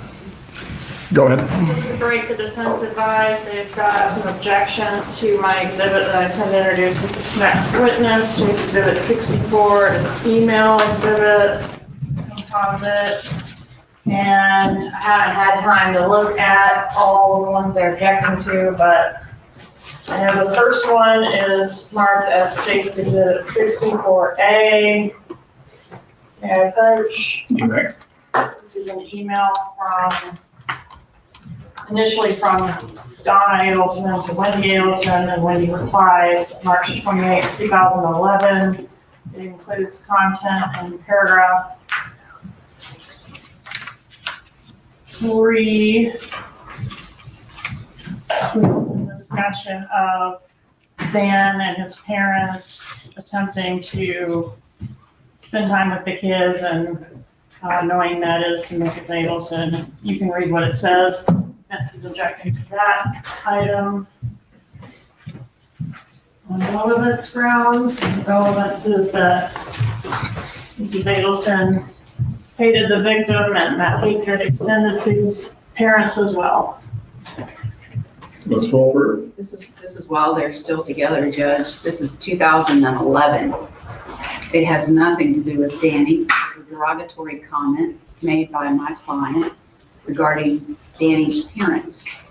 Wendi made comments and Mrs. Adelson made comments, and they're not relevant to this case. This is while Danny and Wendi are still together. As to whether your client had any animus towards the deceased, is there a time period where it has to be within the divorce? It's not animus towards the deceased. I'm talking about the comments towards his parents.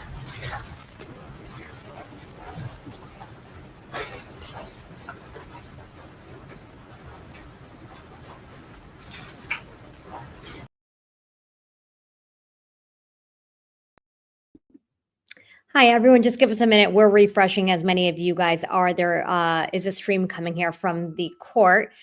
In the meantime, just give us 30 seconds or so and we'll have it back up for you. I just want to remind everyone to please subscribe and please Understand like button with her family. That's what happened. That's not what this email says. Right. That's not what the email said. It's not a confession of murder. It's a expression of dislike. It just goes to the motive.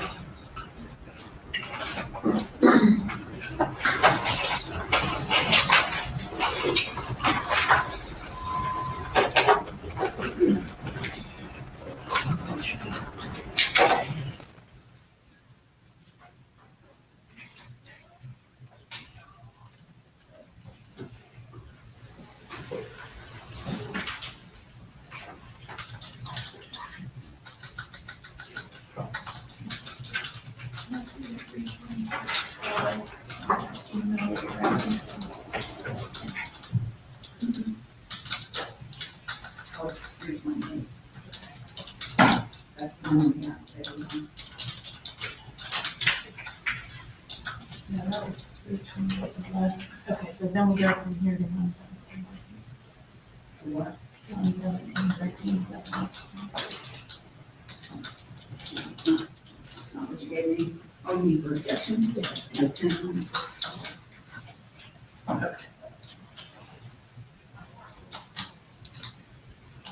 All right. Much of this email.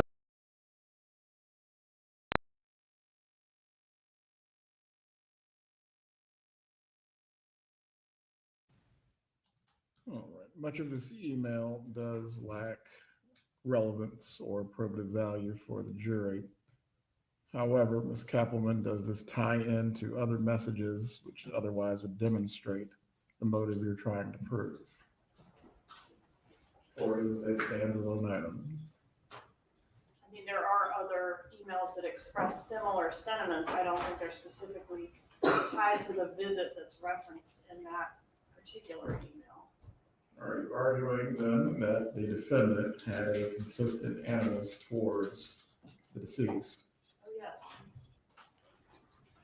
Very well.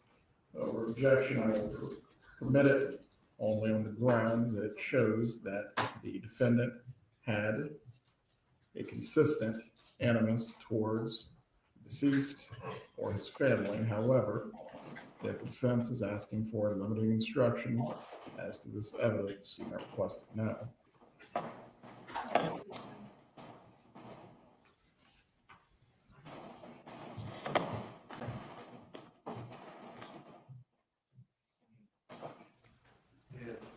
We're asking, yes, we would ask for a limiting instruction. This is not directed towards Danny Markel. I mean, if you take a look at it, Mrs. Adelson is complaining that Danny and Wendi have to schlep the boys down to see his parents instead of them driving up to see the boys. It has nothing to do with trying to keep the boys from the family. So I'm not sure what limiting instruction would be effective, but this is as to it doesn't express any animus to Danny. So I'm not sure what the court would suggest. His family. The state's theory is not hatred towards Danny Markel's family. And so I'm Ms. Kaplan, confused. as to the state's theory, please clarify this issue. State's theory includes that Mrs. Adelson hated all things Dan Markel, and all things Dan Markel needed to be erased from these children's lives, including the grandparents. Now, I know Your Honor has precluded me from mentioning visitation with the grandparents and things like that, but obviously that's always been a part of the state's theory, and I understand that I'm limited from including that, but it is important to show that this animus existed as far back as 3/28 of 11. And this is the first item in the exhibit because it goes back the furthest in time. It's important. We're not going to be wasting a lot of time on this back and forth. This is the point of pretrial motions. On this point, as it relates to the state's theory of the case, the defendant had animus towards the deceased or his family. It will be permitted on those grounds. If the defense is asking in some way for a limiting instruction to be given, please request it now. Yes, Your Honor. What is the limiting instruction that is requested?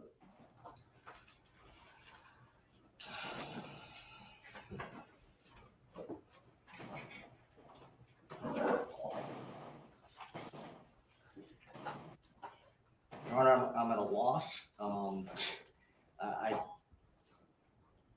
I think that an instruction that, I mean, this doesn't show hatred towards Danny. So again, I'm not sure. Obviously I disagree with the state's argument concerning this. So I'm open to suggestions. Be considered for the defendant's state of mind as related to the deceased or his family. I would ask that it be related to the deceased's family. It's not to do with the deceased. Ms. Kaplan. Well, down. Let's go through them. Exhibit 64D is an email dated 10/26/12. May I approach? Okay. This email is from Donna Adelson to Wendi Adelson, showing her a list of prospective love interests from the website Mrs. Adelson has identified as potential matches for Wendi. It's offered to show how controlling Donna Adelson was over her children's lives, how much she inserted herself into their private lives.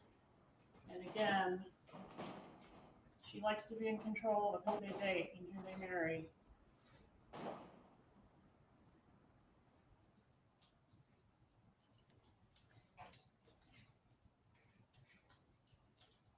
Response.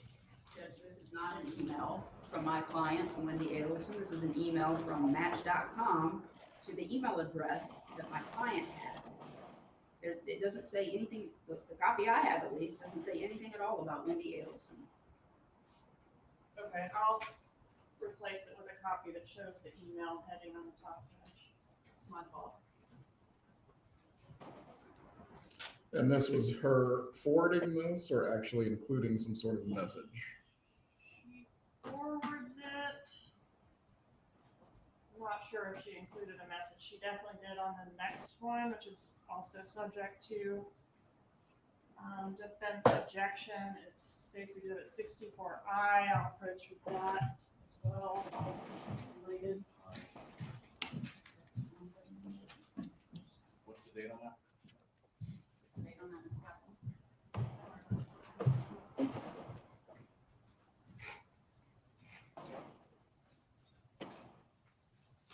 1/17/13 is the date on Exhibit 64I.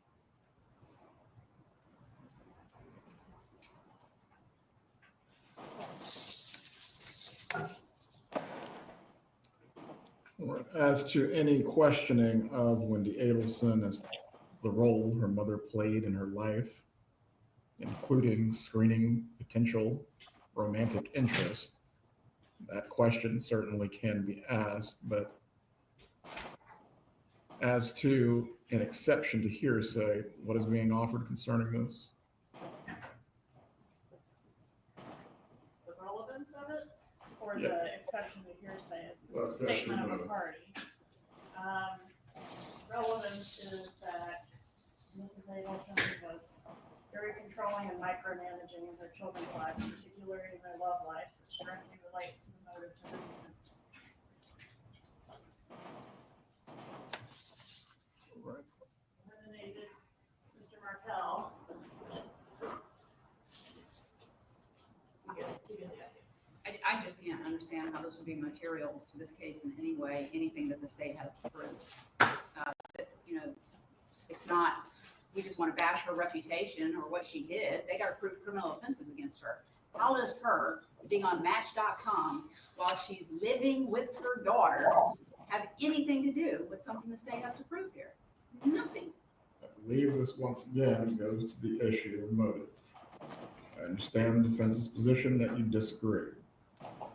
As to this motion, or excuse me, as to this item, this is you said 64I.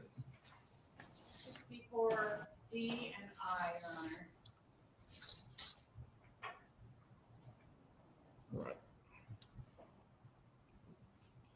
As to whether the defendant in any way possessed a motive concerning Wendi Adelson, or excuse me, as it related to the deceased in controlling who Wendi Adelson may have sought as a romantic interest. Ms. Kappelman, do you have other evidence that's going to tie that to this particular item? I do have other evidence that Mrs. Adelson, she's on the wire speaking about Wendy's love life and her current love interest and who she wants her to date and discussing with Charlie Adelson, wanting Charlie to intervene with Wendi and encourage her to date a certain person. So I do think it is a theme that reemerges with other evidence. As the state of mind and motive, I will permit this evidence to be given over objection. However, as to the foundations for these things, Ms. Kappelman, they'll have to be laid through the appropriate witnesses. All of these items came from a search warrant executed on Wendi Adelson's Google account. The next item, Judge, is I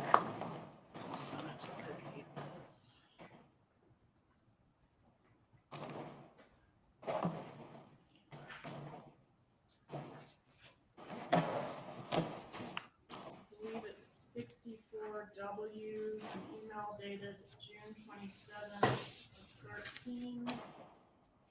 And the objection in this case relates to the characterization of Judge Hobbs as a, I can't find the quote, but something like Southern Black Lady. They just were proposing redacting that. Find the page for Your Honor.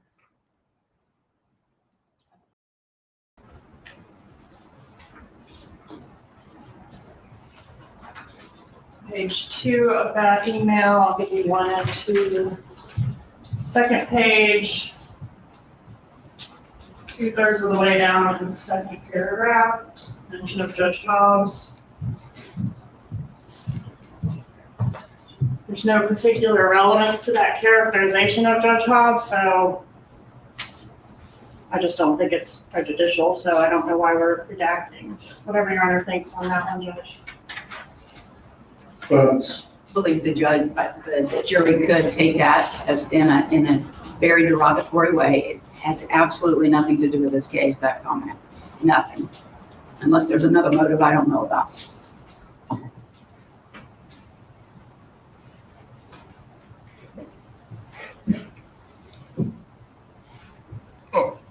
if in some way, since we do have 2 jurors of African American descent that would otherwise impute on the defendant a negative character trait, I will permit the redaction for that reason. Beyond that, the item will be admitted. Next, Judge, is an email dated April 7th, 2015.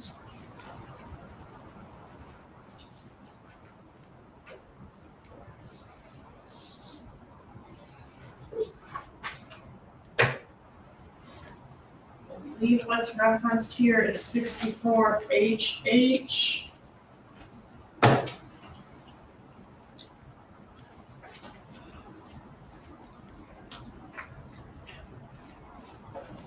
Yes, sir. May I approach? Yeah.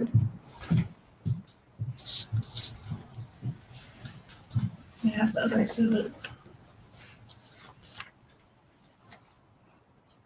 Judge, this email is an email regarding Wendi moving, and the evidence is going to show that she moved from a more secure location to a less secure location. So the relevance is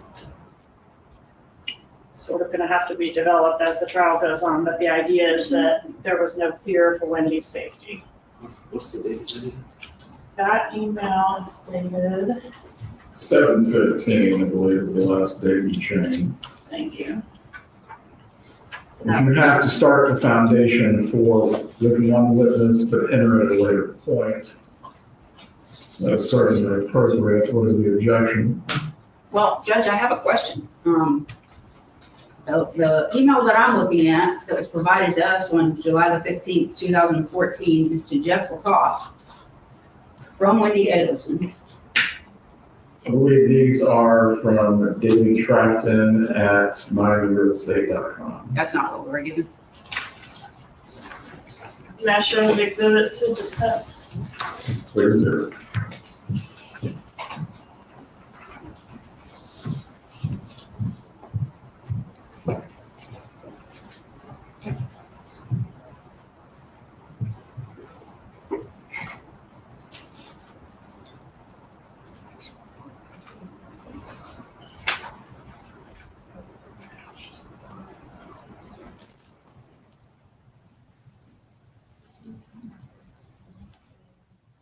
It's getting a little testy.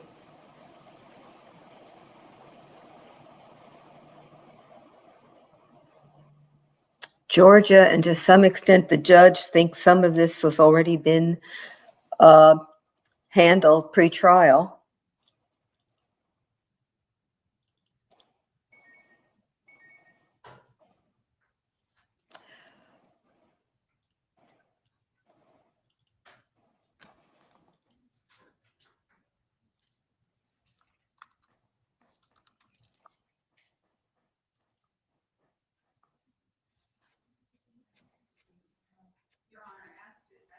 Email that we've been handed is April 7th, 2015, 4:42 p.m. This is regarding Wendi moving. It had the same security as where she was living with her mother, so less secure. There's nothing in here that indicates that. I'm going to ask Ms. Adelson about that. My understanding is it is less secure. They're asking lots of questions, but they're not about security, but they're being actively extorted under threat for their lives. One would expect, would inquire about such a thing. And they lay the foundation, or at least begin to lay the foundation for that item with when that witness is examined. Going back to the last trial in this matter, when the intent instruction was given, The intent with which an act is done is an operation of the mind, and therefore it's not always capable of direct and positive proof. It may be established by circumstantial evidence like any other fact in the case. Specifically, as counts 2 and count 1 that are charged in the indictment deal with aspects of intent. I'm going to find evidence that demonstrates the defendant's alleged motive, which goes specifically to intent, is admissible. One thing, though, that is starting to trouble me with those, we had many motion hearings in this matter, and we've continued this case several times to handle these matters pre-trial. Why is this coming up now? The exhibit that we were provided with, I went through thoroughly and had all of my objections listed, and then was told that's not correct. It's another binder. It's different emails. The binder I was handed by the state was completely discombobulated, not in date order. It was a train wreck. That's the state's exhibit you're referring to. That's correct. And so then they provided us with this binder.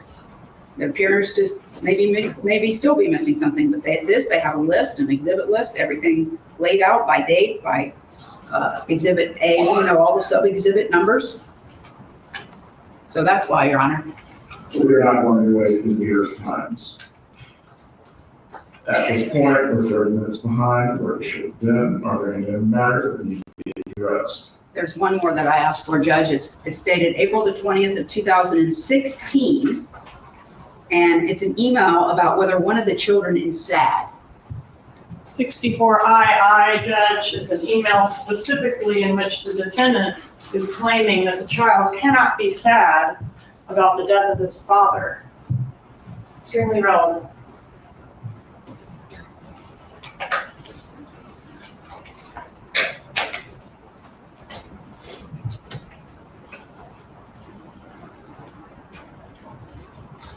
Its probative value is outweighed by the undue prejudice, Your Honor.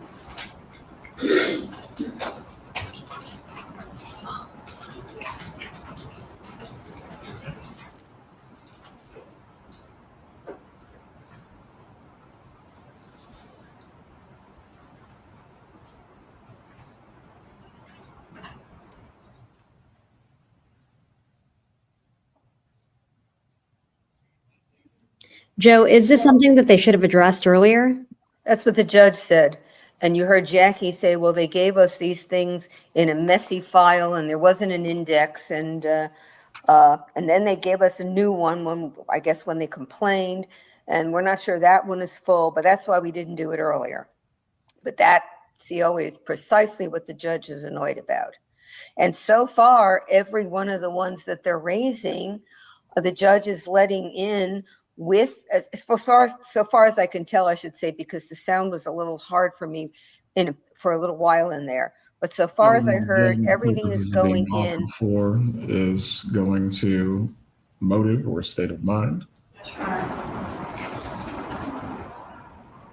What is the undue prejudice that the defense is arguing concerning this particular email? The undue prejudice is what the state is arguing, and they're going to argue to the jury, is that this email says that Donna Adelson said he could not be sad about his father. What she's describing is her time with the child, and she hasn't seen him sad. And it's 2 years after, unfortunately, Mr. Markel was killed. That's weight, not admissibility. Kevin, if you wish to proffer the testimony from the witness on this, I'll allow you to do so in the presence of the jury, but this one is seeming a bit attenuated. Mrs. Adelson. In commenting on how the child is sad. Sure, Judge, but it relates back to the motive and thinking that it wouldn't harm the children. It was going to be good for the children to get rid of their father. Children have no memory prior to this young age that the father was killed. I think it goes to motive, Judge. that, I'll allow you to set up your foundation within parts if you need to do so. I'll revisit whether this item can be admitted at that point. So there's one item that I've added today in light of the opening statement regarding Mrs. Adelson's use of the Skype to facilitate visitation with the father, stated December 18th, 2013. It has been previously provided. It's now marked as State's Exhibit AA.1. While the defense is looking that over, I also have a stipulation of the parties may approach. Okay. This will be the first thing. I'd like to have your honor read this to the jury as soon as they come back in.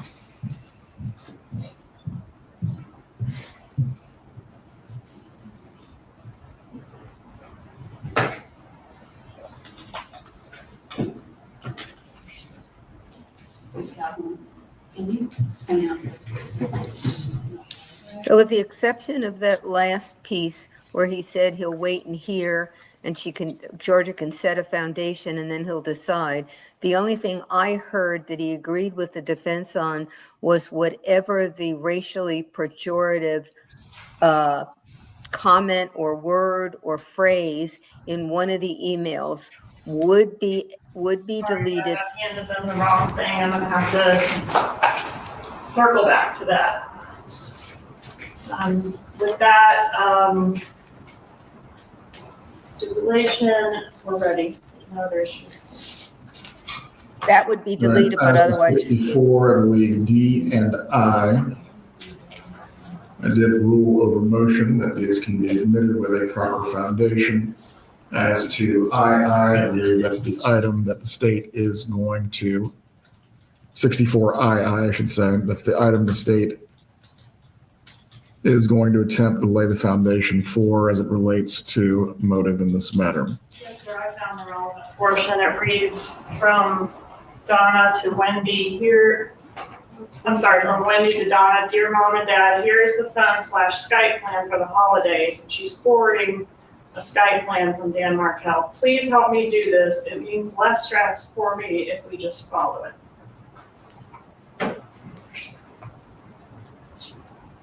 I don't know what the relevance of that is. Wendi Adelson sending an email to her mother because her mother takes care of the children very frequently and saying, here's the schedule, let's do this. It doesn't say Mrs. Adelson has not done it. I think it suggests that Mrs. Adelson has not done it, or at least that there's been issues and problems with Skype and facilitating Skype satisfactory to Mr. Markel. So I would ask to admit it based on the statements made in opening statement by the defense. Well, the opening statement is not evidence. The jurors are not considered as such. As to any foundation that you wish to lay for that particular item, that it was not previously followed, and now Wendi Adelson sent that item to her mother, you'll need to establish the foundation first before it's offered. Please bring in the jurors. Okay, so that email with the racially pejorative, whatever it was, will come in except they'll excise. Limited instruction will be given. Thank you. The whatever the comment was. One is coming in subject to foundation. This one also. This one is the Skype. You remember in opening, Jackie Fulford said that Donna facilitated Skype meetings with Dan and the grandchildren when the grandchildren were with her. There is an email evidently from Wendi to Donna saying, please adhere to this schedule. Evidently the schedule includes Skype calls between Dan, the Skype calls that have been negotiated that Dan should be able to have with the kids, and her email to Donna is saying, please adhere to the schedule. The state wants to make the argument that the email shows that Donna was not adhering. The defense says it doesn't say anything of the kind. It's not relevant. Everyone can be seated. The judge said establish the jury, I foundation. trust you had a restful lunch break. Before we resume with the evidence this afternoon, I'm going to read to you a stipulation that has been agreed upon by the parties. When the parties agree that certain facts are true, that is called a stipulation of fact. You must accept stipulated facts as having been proven. However, the significance of these facts, as with all facts, is for you to decide.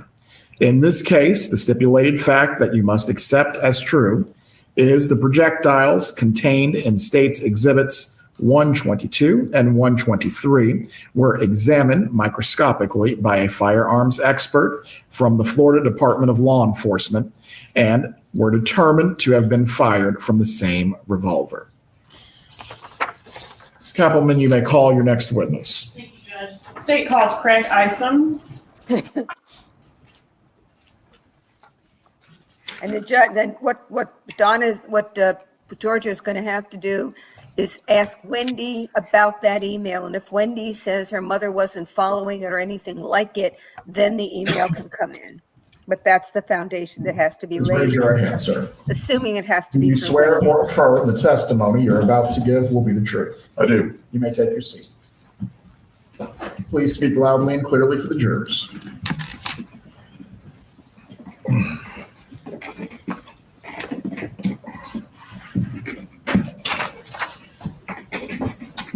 Please introduce yourself and spell your name.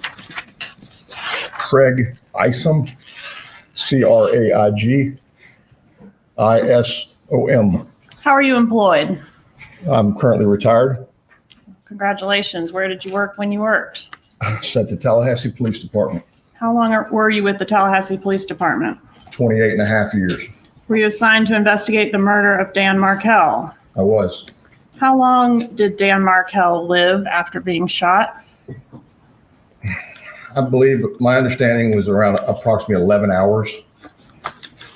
As part of your investigation, were the people closest to the victim interviewed, Yes, including his ex-wife, Wendi Adelson? yes. When and where did you approach Wendi Adelson? She was at a restaurant in Tallahassee on Market Street. What date and time did you approach her at the restaurant? That was on the day of the shooting, which was July 18th, 2014. July 18th, 2014. It was approximately 2:15 in the afternoon. All right, so approximately 3 hours and 15 minutes after the shooting? Approximately, yes. What did you say when you approached her? I told her that I needed to discuss something with her in private. She was with two other individuals at the table. Two ladies having lunch? 3 total, yes. All right, and when you told her that you need to speak with her, were you wearing police insignia? Did you identify yourself as law enforcement? Immediately before I identified myself and said that I was there for the purpose of speaking with Wendi Adelson. Okay. And I had my badge on. I was readily identifiable as a police officer. All right. And did you reassure her that she wasn't in any trouble? Did you? Yes, I got her to step away from the table she was eating at, approximately 10, 15 feet out of earshot of the other two individuals that were sitting at the table. And I told her that I needed to discuss with her something that happened with her ex-husband and that her children were not involved. I reassured her because the children had already been checked on. They were still at the daycare and they were fine. As part of this approach of Wendi Adelson, were there any handcuffs involved? No. Any Miranda rights read? No. Any use of force at all? No. She was not detained or under arrest? No. At any time, did you tell her she was a suspect in anything? No. Was she a suspect in anything at that moment? No. At any time during your interview, did you do anything that would treat her as a suspect? No. In fact, you told her several times in the interview that she was not a suspect. Isn't that right? I did. Did you ever accuse her of anything? No. Did you provide her with a victim advocate? Yes. Is that something that your office typically does for next of kin when a tragedy has occurred? Yes. Did you allow her to access her phone during the interview? Yes. What did you learn about the victim's relationship with his ex-wife, Wendi Adelson? They had gone through it and were still fighting in a contentious divorce I'm going to show regarding you child custody. with child custody. Including child custody. All right, I'm going to approach with state's demonstrative A. Have you had an opportunity to review this exhibit before today? Yes, What is that exhibit? it's all of the filings from the divorce case between Wendi Adelson and Daniel Markel. Starting with the petition for divorce and ending at the time of his death, is that right? Correct.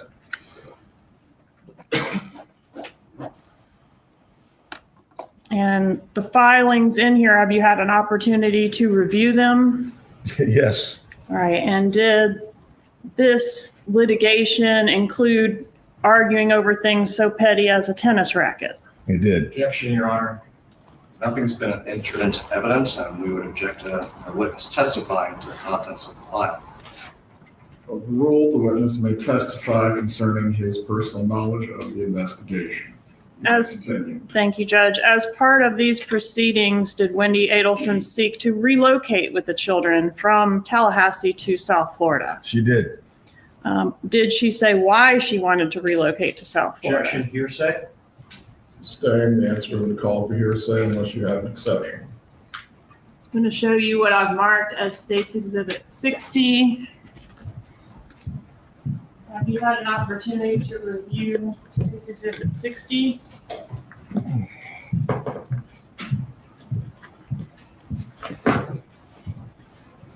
Yes, Are those the portion of the divorce filings contained in State's Demonstrative A that can be directly linked to Donna Adelson?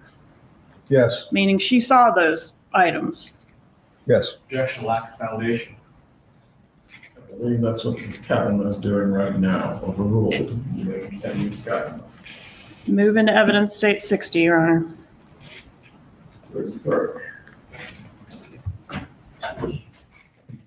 Okay, this was handled in one of the pretrial motions. What parts of that file, the post-divorce file, could be entered into evidence against Donna? And if you watch that hearing, what could be evident put in was only what Donna was, state could show Donna was aware of, and that's what they're doing now. That's what this issue is about. There's a portion of the divorce filing. She wants to be able to get in what Wendi had said. The defense said that's hearsay. And now she's bringing that portion of the file forward for the judge to see that it was something that Donna knew about. And that was what the judge said he would do at that pretrial hearing. If Donna knew about it, then what was in that file could be admitted into evidence at Donna's trial. If Wendi's ever prosecuted, certainly it's admissible against Wendi. This issue wouldn't come up in Wendi's trial. But you can see already that these lawyers are objecting more than Daniel Roshbaum did in Charlie's trial, for those of you who watched Charlie's trial.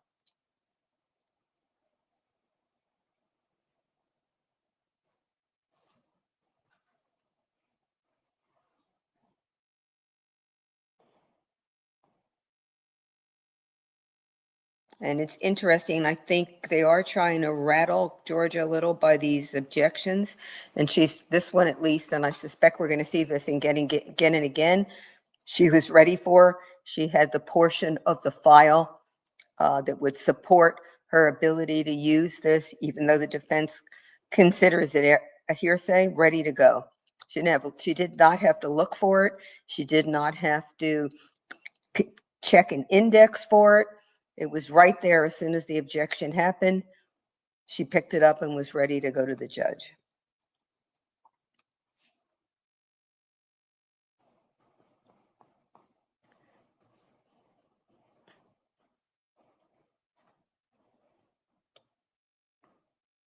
It's now the judge is looking at it and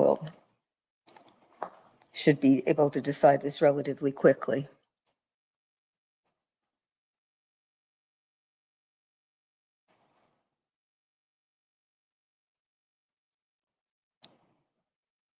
And see a couple of comments in the chat. That recitation about she was not under arrest, you didn't give her Miranda, you didn't consider a suspect.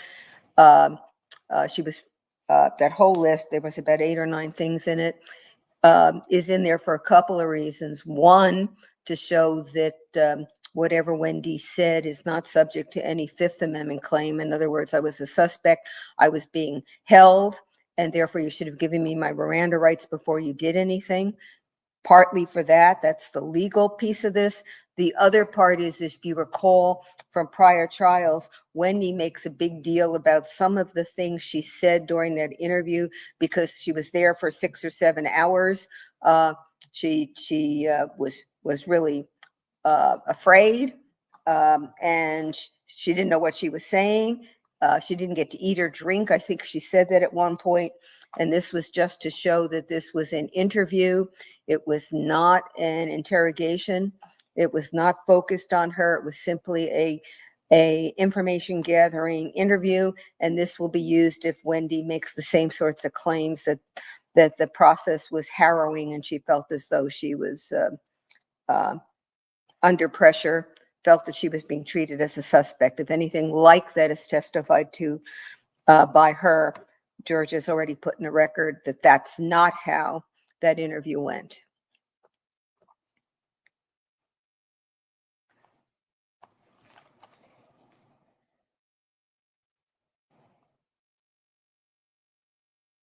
This is taking longer than I thought.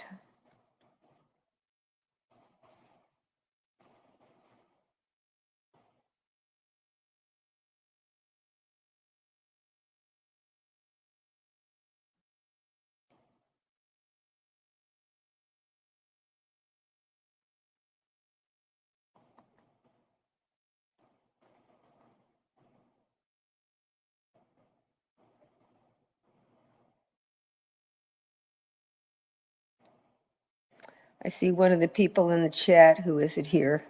Miss Kitty says there's no fake crying from Donna when the jury is out.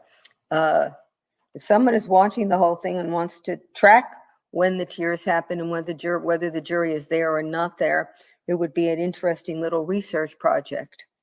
I would offer to do it, but I can't do that. Read the questions and listen at the same time. I could do all three. I just wouldn't be able to do any of them particularly well. Probably I would do them all three poorly. So that would be one task too far for me.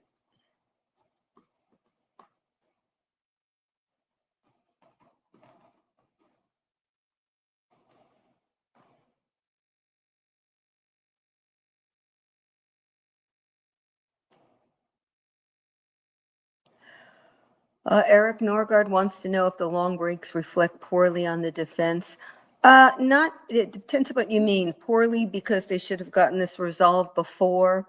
Maybe, maybe not. If it was something that they could have predicted, they had seen the emails, then yes. If you mean it's a long pause and the jury is going to think poorly, the jury won't necessarily know that it's the defense side that's making the objection that's slowing things down.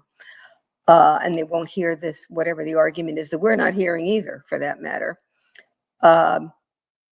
Is the jury there? I'm trying to think. This is sidebar, so the jury must still be there.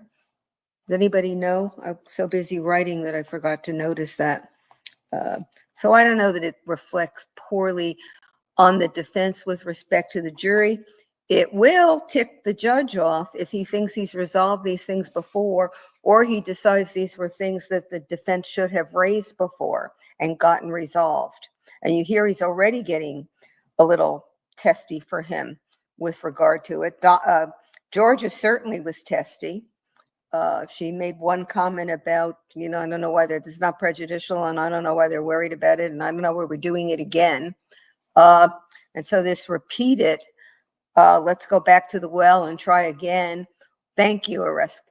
But they're sidebar, so the jury still doesn't really know what the level of the conversation is, although they do know there's a disagreement between the defense and the prosecutor as to whether the evidence should come in. You'll notice that however it's handled, when Georgia comes back, she will not alert the jury at all as to whether she won or lost the argument. And the defense will do the same thing. They try very hard after a sidebar not to signal anything to the jury as to whether the ruling went against them.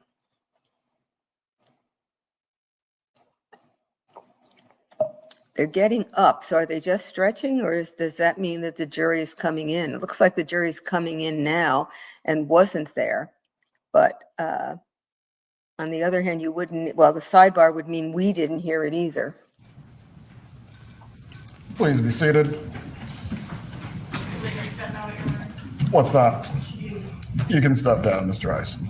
Please step outside the courtroom. Sure.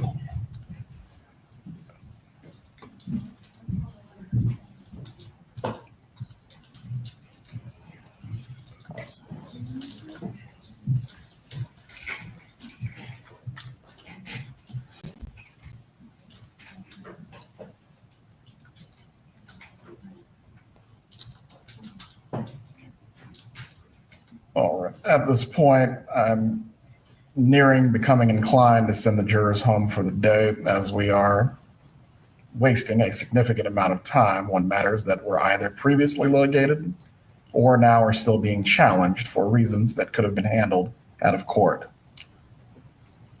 Mr. Zellman, for any item that is being objected to with State 60 that you are claiming has no tie to your client's communications, you need to look through that binder now. Judge, part of the objection that we're making concerning that is without laying the foundation through a witness with personal knowledge, there is no tie to my client. Anything, and specifically anything post-dissolution, so post July 31st of 2013 that's in here, there's no evidence. I heard this argument previously. Yes. It has been ruled upon. Yes. At this point, if the state has multiple witnesses that the foundation can be laid through, your objection will be noted for the record, but we are going to move on. If you need to look through this binder to match it up with specific communications in which you believe no foundation can be laid, you'll need to take the time. But as far as wasting the jurors' time on this any further today, what else does the defense need to look through concerning these exhibits?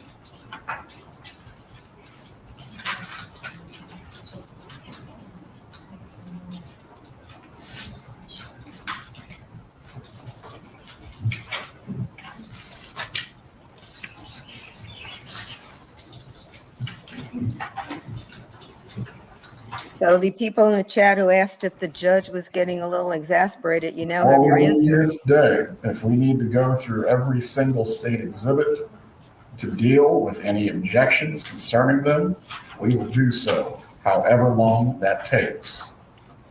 But we're not going to be wasting the jurors' time.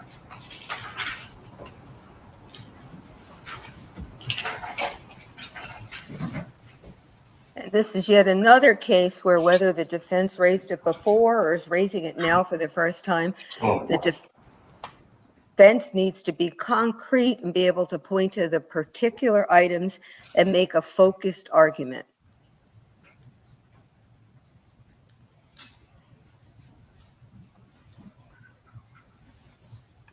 And they're still entitled, if the state does not make a foundation, to object then, but these arguments and ahead of it saying there won't be a foundation are not very helpful to anyone, because you don't, this is like the attacking whether you consider jury. You don't get to that question until you find you can't sit the jury and then need a change of venue.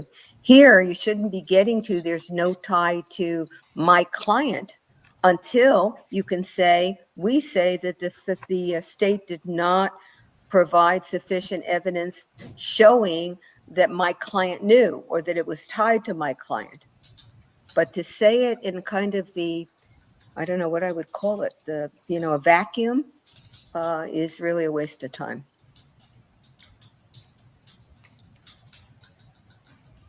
I don't recall, maybe someone in the chat does, I don't recall a Judge Everett looking this exasperated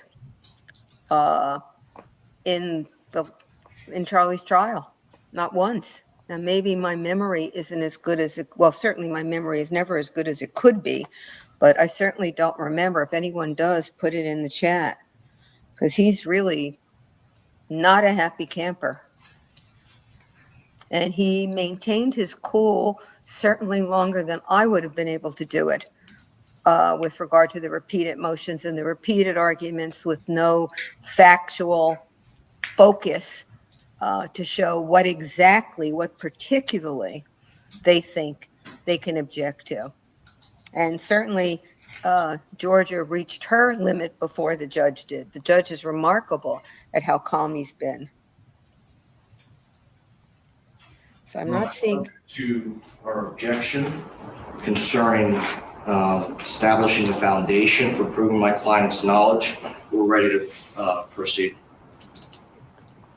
They didn't find anything. Between former Detective Ison, Wendi Adelson, or any other witnesses, are you going to be establishing the foundation as to the defendant's knowledge or connection through multiple witnesses?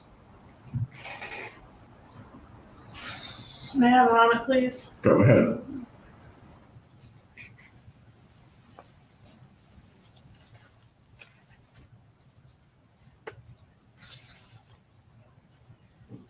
Judge, I had not planned to do that. I provided this exhibit to the defense. I have not heard anything about an objection, so I have not planned to go through every single piece of paper with this witness. I can do that, but that is going to take some time. I will need a recess to prepare for that. I do have a list of how each piece of paper is related to the defendant, but this witness isn't prepared to go through every single piece of paper in this exhibit. Are you requesting for me to send the jurors home for the day? No. I think I've complied with the court's ruling, and I'm requesting that the exhibit be admitted pursuant to that, and we move on. There does have to be a foundation as to the nexus between the defendant's either communications or actions and these pleadings. That was the ruling. For what was provided in discovery. Is that something that needs to be done in front of the jury, Judge, or is that something we could tie up later and move on right now? You can tie up later, but it will not be admitted until the foundation is tied up. Okay, Judge, I think that would be my preference then. Very well. Please bring the jurors up. Please direct Detective Ison to come back in and take the stand. Detective Ison, come back in.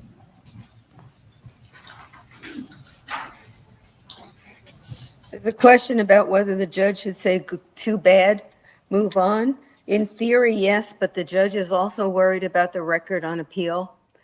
And better to say, if you've got anything, even though you could have done it before, maybe you should have done it before, tell me now, than to say you could have done it before, you should have done it before, and so I'm cutting you off. So there's a point at which a judge might do that, but the judge is going to be very reluctant to do it, and certainly reluctant to do it too early, because the one eye on the trial, but one eye on what's going to happen on appeal.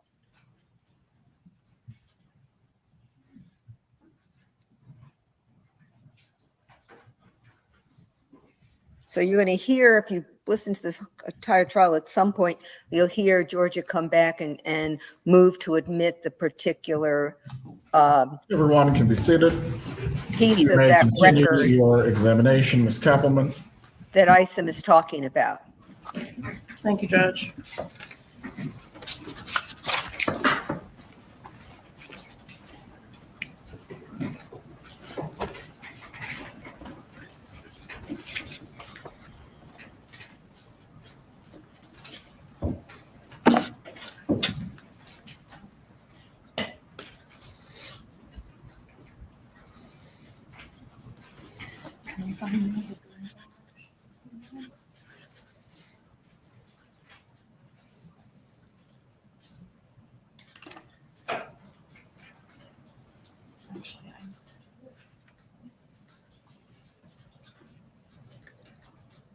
And if you think there's no consequence here because the judge would have allowed them more time to look again, they've got the judge who is very unhappy with them. Approach with State's Exhibit 64.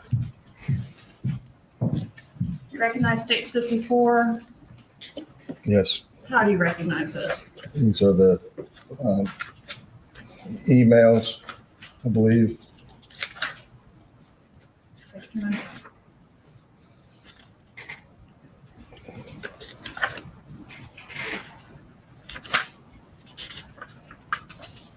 And no lawyer wants an unhappy judge. I believe these are from Wendi Adelson's computer. Was a search warrant issued to Wendi Adelson's Google account? Yes. And did we receive emails subject to that search warrant? Yes. And State's Exhibit 64 contains fair and accurate copies of emails between Wendi Adelson and Donna Adelson. Yes. And if you'll turn to the yellow tab there.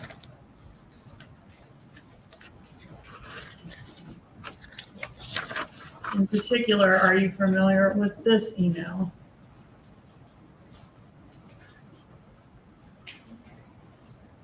For the record, Judge, this is tab AA.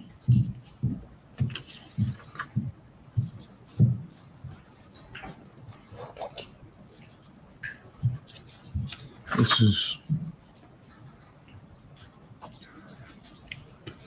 yes. Is that an email that was sent from Wendi Adelson to Donna Adelson? On the bottom. This is from Donna. Well, okay. It starts out as something from Danny, right? Right. Dan sends this email to Wendi. Okay. And it's what is, CC'd to another individual. okay. And what does Wendi do with it? She forwarded it to her mother. Okay. And is the content of the email related to what we referred to as the grandma motion? Yes. What is the grandma motion? This is where Dan Markel. What is the objection? First of all, lack foundation, and it's hearsay at this point. Overruled as to lack of foundation. The investigator may testify as to his personal knowledge of the investigation. Concerning hearsay, Ms. Covenant.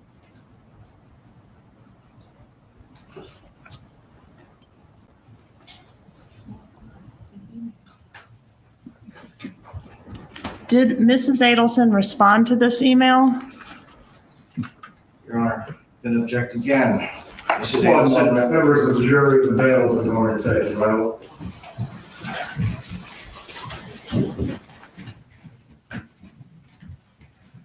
Jury's leaving. They're back to doing the same thing.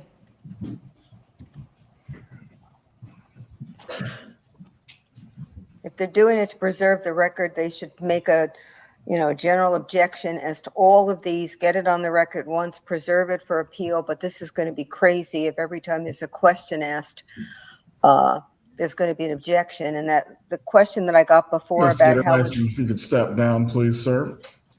how that would affect the jury.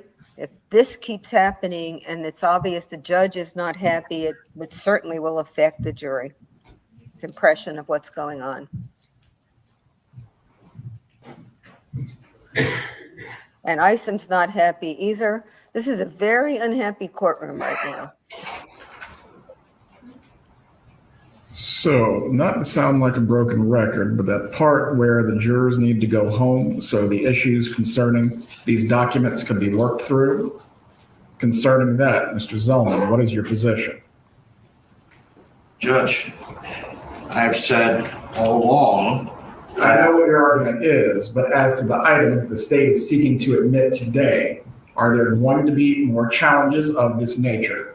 If you have objections, I will rule on them, but we're not going to waste the jurors' time. Judge, as to 64AA, my client and her husband shared an email address. There's no evidence as to who sent the response that the state is trying to get to.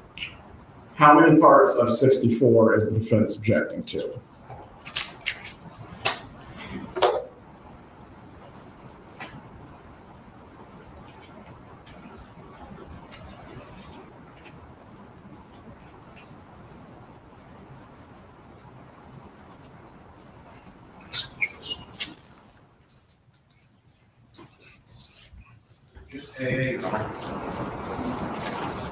Capital concerning AA, is the foundation need to be laid amongst multiple witnesses, or is Detective Ison capable of doing this?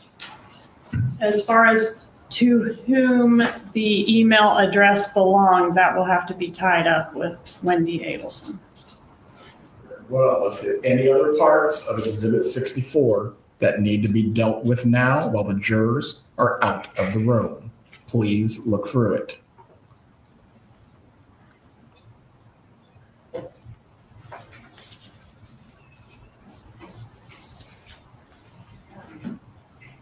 It's interesting that the argument the defense is making is the email was Harvey's and Donna's, so we don't know who read it and who responded. This is, I think, a new claim, and it belies what those of us who know more about this case than the jury does believe, because from all indications, the driving force on all those emails was Donna, and the extent to which Harvey may have been reading them has always been, I think, for many people, a question. Are there any other exhibits that pertain to Detective Ison that need to be dealt with while the jurors are out of the room? Would you like to know what items I intend to introduce, Judge, through him? Please, so we can handle these objections now, and there will not be a constant back and forth where the jurors need to leave the room. Exhibit 55. Show that. I think we stipulated for that. Well, 60 is the divorce excerpts, which again, we're going to deal with separately. The email 64, my understanding is we're going to deal with AA, and then the rest of it is going to come into evidence with this witness at this time. 65, Mr. Rivera's ticket, which is certified. 66, Garcia's ticket, which is certified. 67, Save Gas records with certification. 68, Adelson Institute records with certification.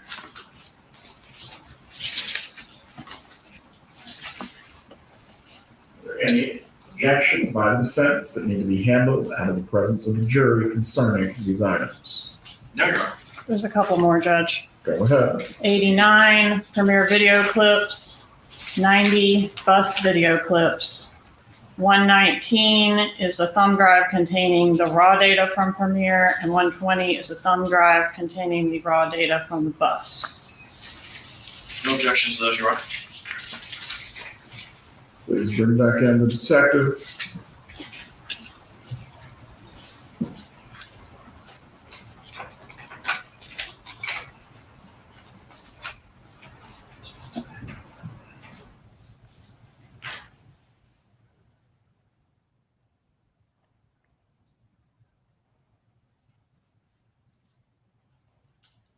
Well, the jurors are getting their steps in today, at least.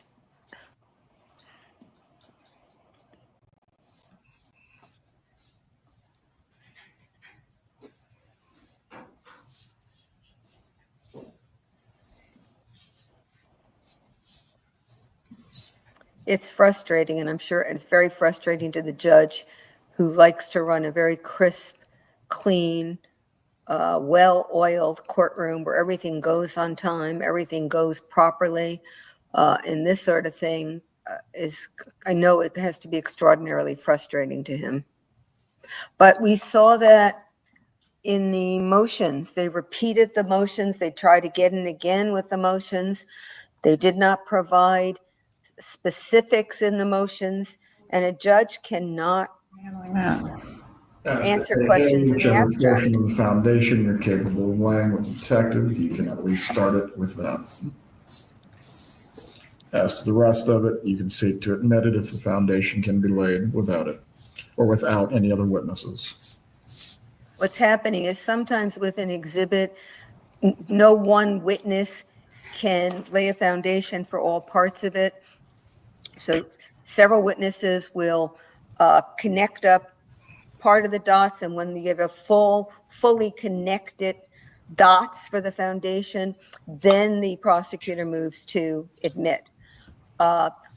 What's happening here is what the judge said. There may be some exhibits that Detective Ison exclusively will be able to provide the foundation for. Those exhibits will be entered into evidence by Georgia today while Ison's on the stand.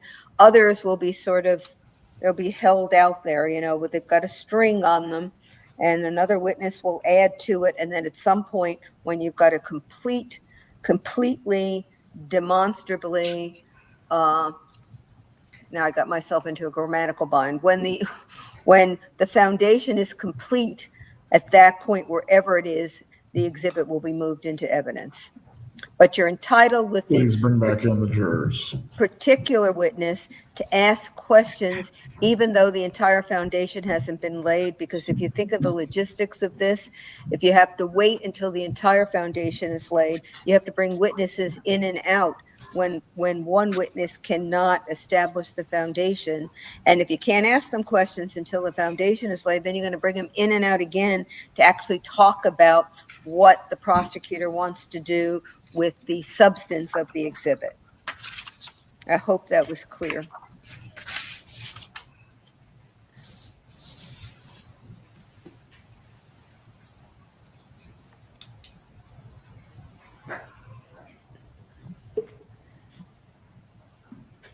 Now, when I see something about jury wasn't there, when they're all standing up, because we can't see the jury, and I may miss on occasion when the jury is escorted out of the room, but you can typically tell whenever everyone is standing up, the jury is either coming in or going out.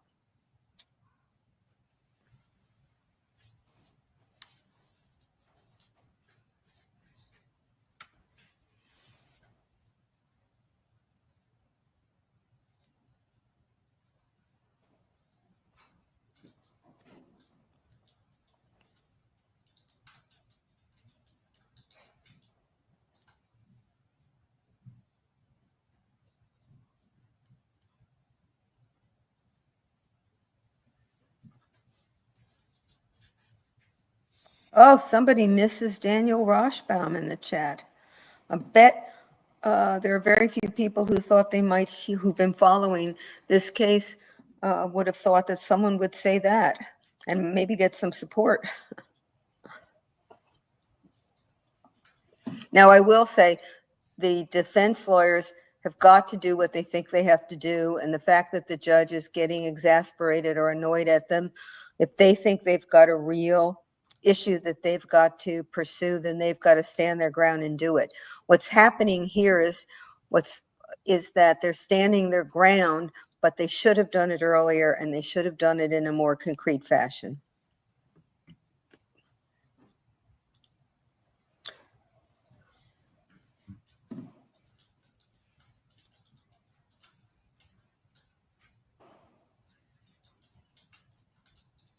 And for those of you who follow trials or followed this one, this gives you a real insight into why all those pretrial motions in limine happen pretrial. It's to avoid this sort of thing at trial. Even though it wasn't successful here, it usually is. You find out in advance, and then you don't do this, wasting the jury's time, wasting court personnel time, wasting the judge's time, the lawyer's time. And for the state now, the sequence of witnesses and what they've done is also can be affected.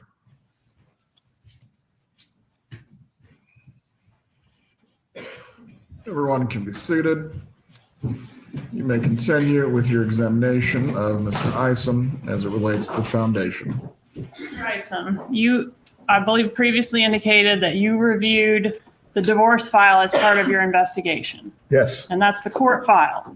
Yes. All right. And as Part of your investigation, did you review the emails that were subject to Wendi Adelson's Google search warrant? Yes. And in those emails, was there an email in which the contents of, well, let me ask you first about the motion. Did you review a motion where Dan Markel was seeking to restrict Donna Adelson's access to the children? Yes, I did. All right. And that motion was filed with the court. Yes. It was pending at the time of his death. Yes. And did you find in the emails any evidence that the contents of that motion were sent to Donna Adelson? Yes. And is that tab AA of State's Exhibit 64?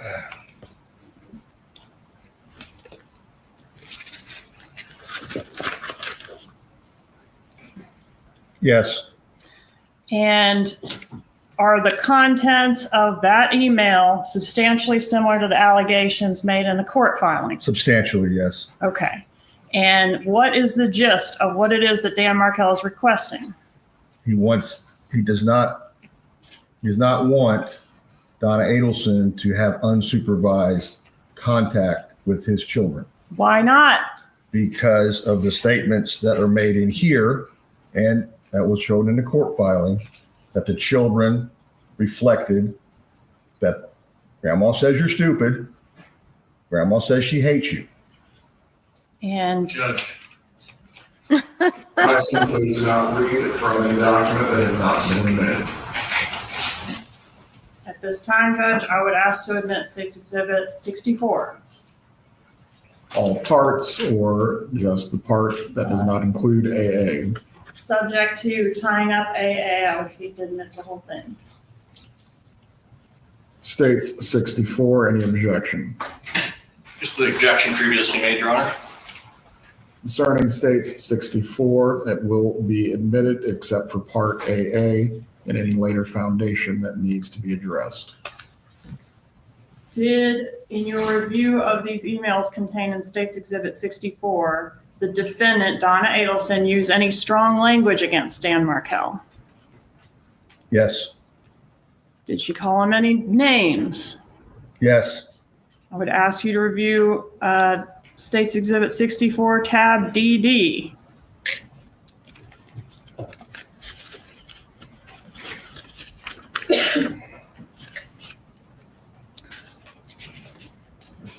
Do you recognize that exhibit? Yes. What email is that? This is from Donna to Wendi. And does she call Dan any names in that email? She calls him Elvis. How about asshole? I know it's in here. Take your time.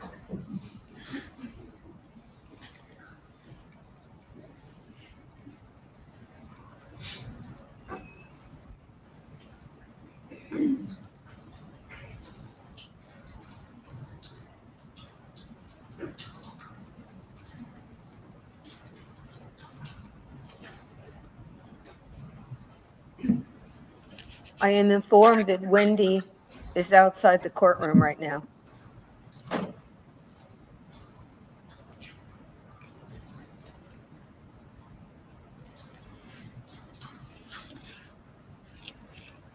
Have you ever seen an email where she called him an asshole? I've seen an email, but I don't see it here. Okay, let's move on. Okay. Tab M, please. Emma? M as in Mike. M. I guess tell us who it's to, who it's from, and the date, please. It's from Donna to Wendi, March 6th, 2013. Does she call Dan Markel any names in that email?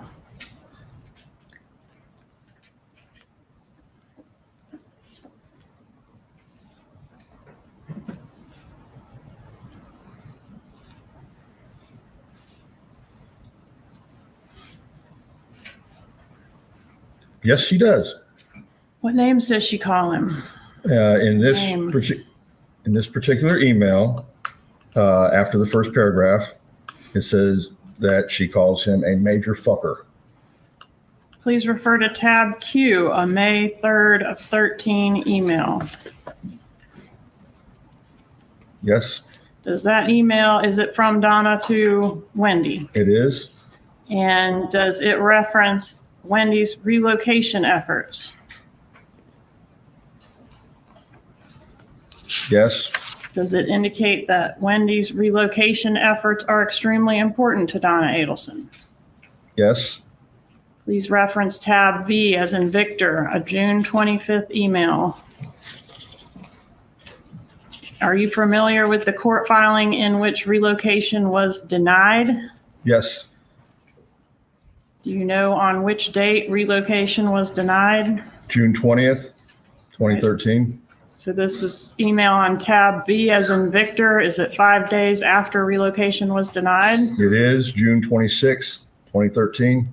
Does Donna Adelson, the defendant, propose another plan to facilitate relocation in light of the court's ruling? Yes, So this is done after the court's ruling, correct. and relocation is still being discussed. Yes. Okay, what does she suggest? She suggests that the children between Wendi and Dan start attending, or at least the ruse of them going to a Christian church or a Catholic church. And to take pictures of it and send it to Dan Markel, right? Yes, To strong arm him into agreeing to the relocation, right? correct. Coercion. Did Donna Adelson, the defendant in this case, suggest a bribe to Dan Markel to cause him to allow these kids to be moved to South Florida? Yes, Draw your attention to tab W. What is the proposal in reference to this bribe? $1 million. $1 million. Yes. Okay.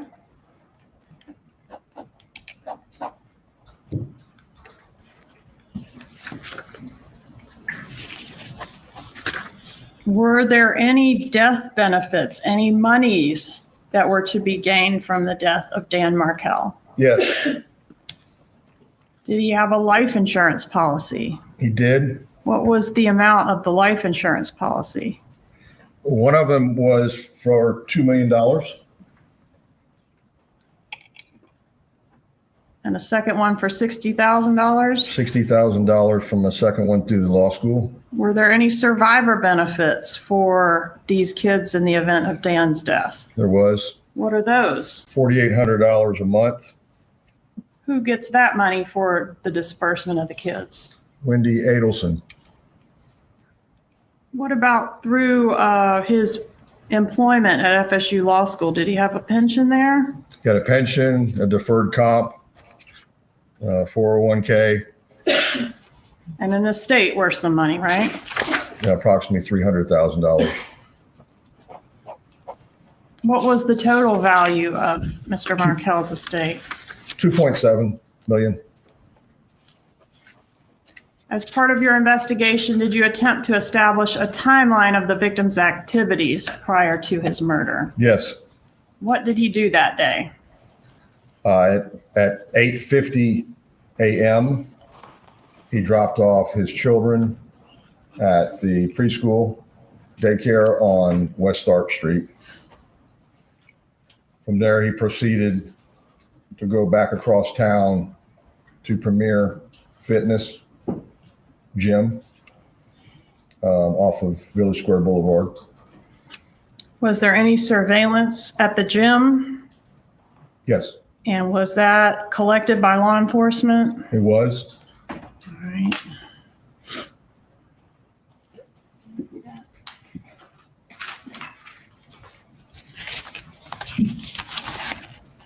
Judge, at this time, I'd ask to move into evidence, State's Exhibit 119, a thumb drive containing the surveillance collected from Premier Gym.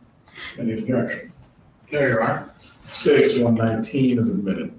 And was the raw data or surveillance video collected from the gym compiled in a way that shows what it is we're looking for concerning Mr. Markel? That's correct, yes. Was that done in State's Exhibit 89?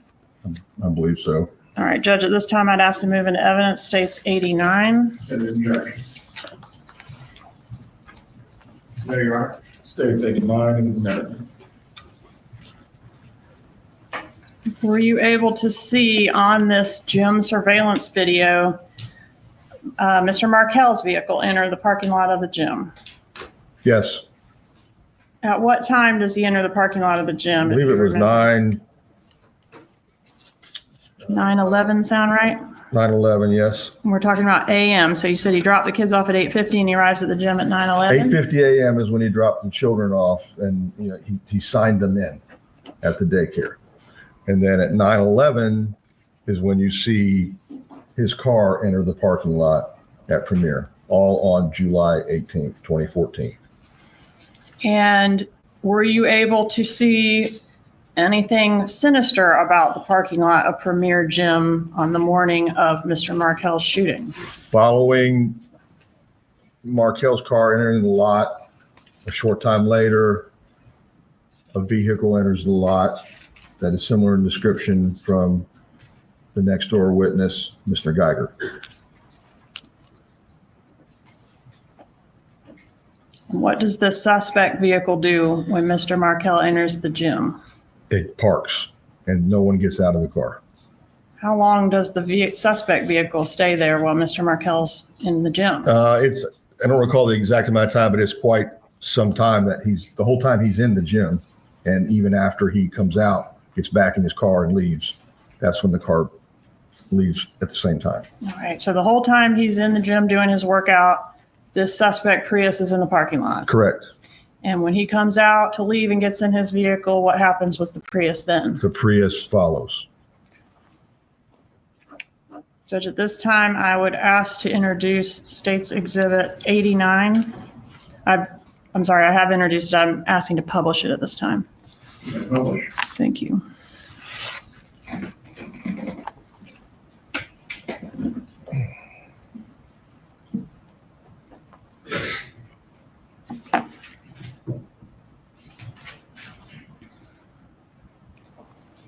Is this black vehicle Mr. Markel's vehicle? Yes, it's a black Honda four-door.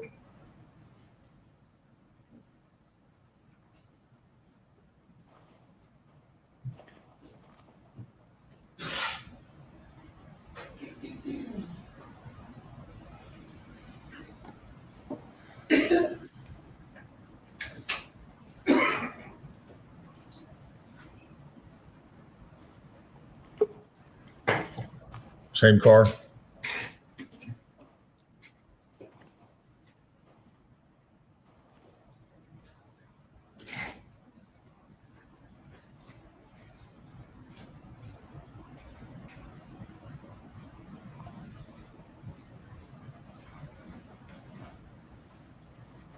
And that's Mr. Markel parking right there behind the flagpole. That's correct.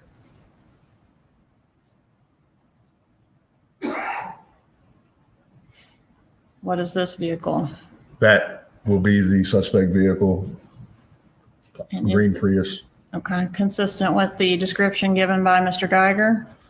He said a light colored or silverish, and the car color is a silver pine mica.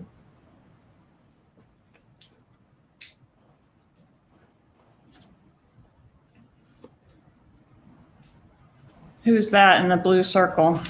That's Mr. Markel exiting his vehicle.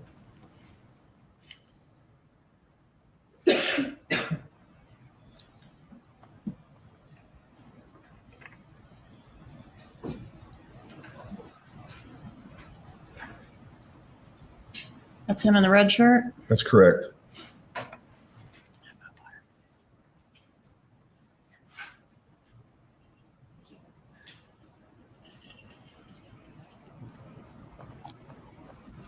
It's Mr. Markel entering Premier's main doors.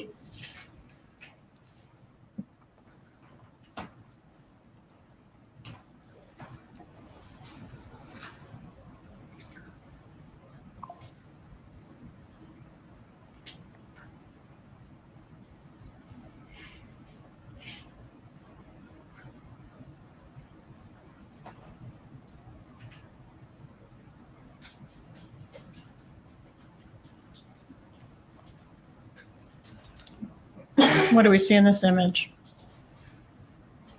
I'm sorry. What do we see in this portion of the tape? That's the suspect vehicle, the Prius, driving through the parking lot. At this point, is Mr. Markel inside the gym? He's inside, yes.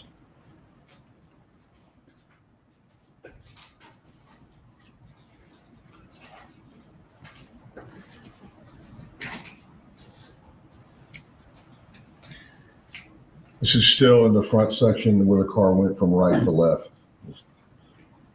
This is still part of the Premier Gym parking lot? Correct. Yes, it's just the opposite, camera facing the opposite direction.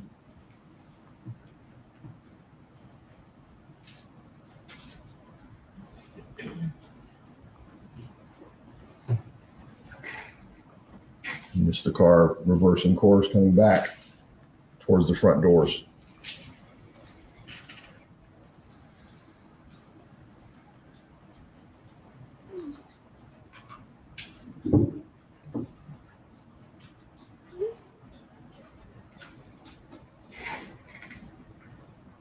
Yep.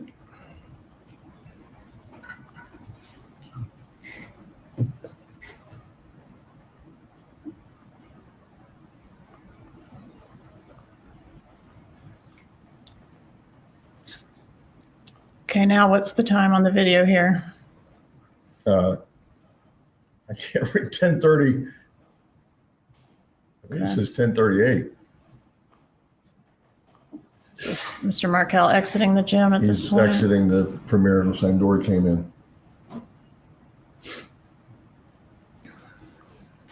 I'm sorry, it's 10:33 on the timestamp. Thank you.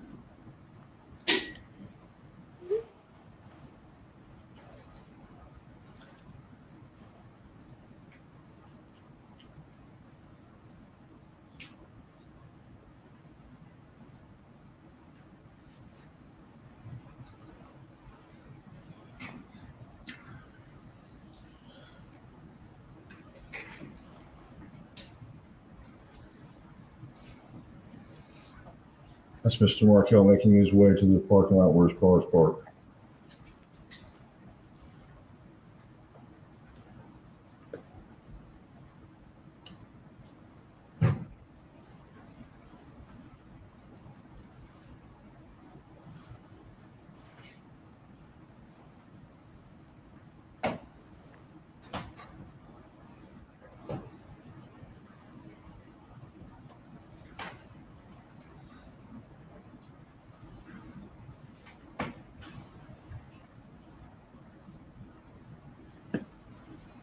Once he gets in the car, does he sit there a few minutes or is that at the front end?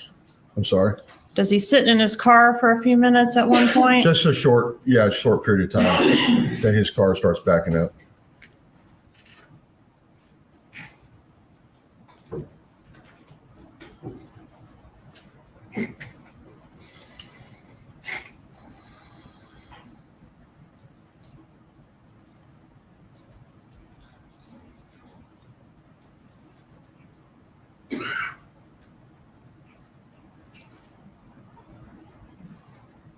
There's that. That's him exiting. And will we see the suspect vehicle pull out It's coming behind from the him? backside. See it?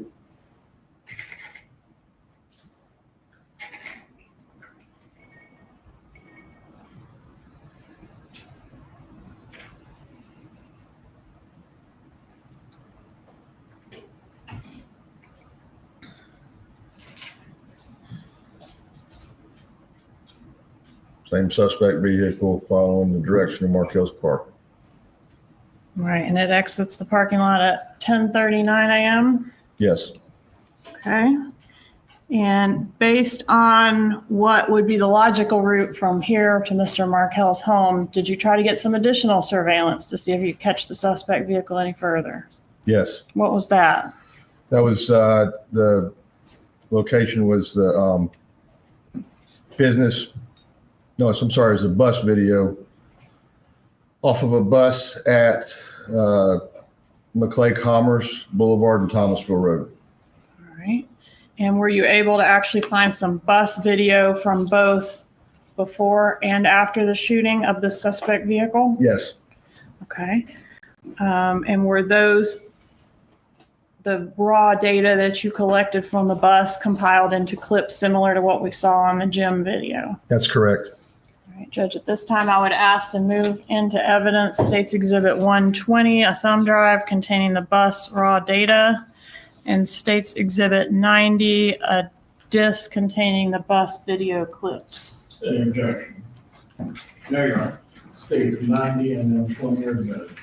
Permission to publish States 90. Okay. All right, if you can pause it for just a minute. Can you orient us? Is this the McClay Commerce? Yes, this is, the bus is pointing east. So just beyond that circle is where the flyover starts. If you're going southbound, you can take the flyover to get on Capitol Circle after you pass McClay Gardens and everything.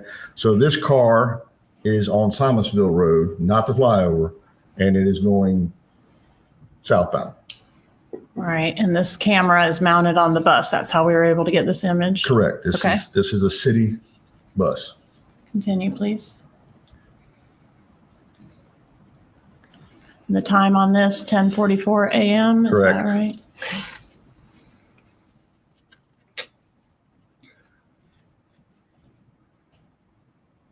And what is this orange circle? This is the Prius going the same direction as Markel's car, southbound on Thomasville Road. Okay, now where are we? This is southbound on Thomasville. We've gone underneath the I-10 overpass, and we're at Metropolitan Boulevard, and the bus just so happens to pull up right behind the Prius. Based on the image in this exhibit right here, were you able to deduce the tag number of the Prius? No, That would have saved you a lot of a trouble, lot wouldn't it? of time, yes. The video could not be enhanced anymore.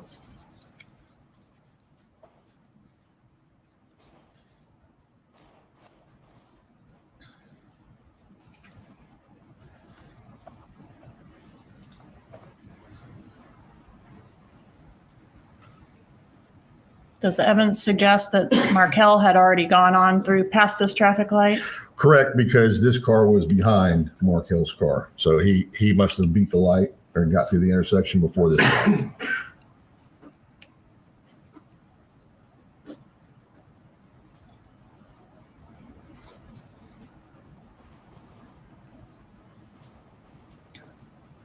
Okay, now can you orient us?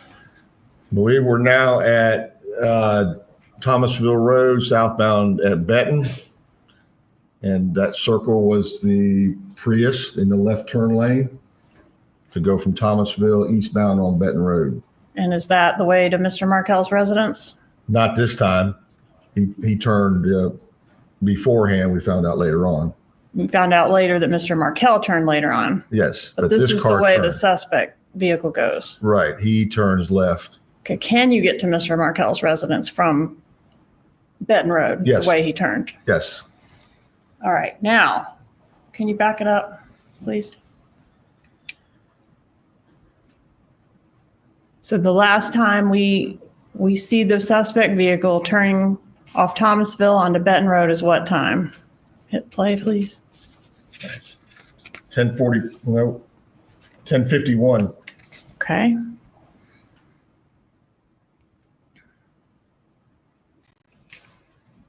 And what time does our, pause it please, what time does our 911 call come in? 11:02 a.m. Okay, so he was killed between 10:51 and 11:02. Well, we narrowed it down even more than that. But, Okay. Tell me how you narrowed it down further. well, this bus now, this is a different bus. Same city bus group, but this is a totally different bus. It's northbound on Thomasville Road.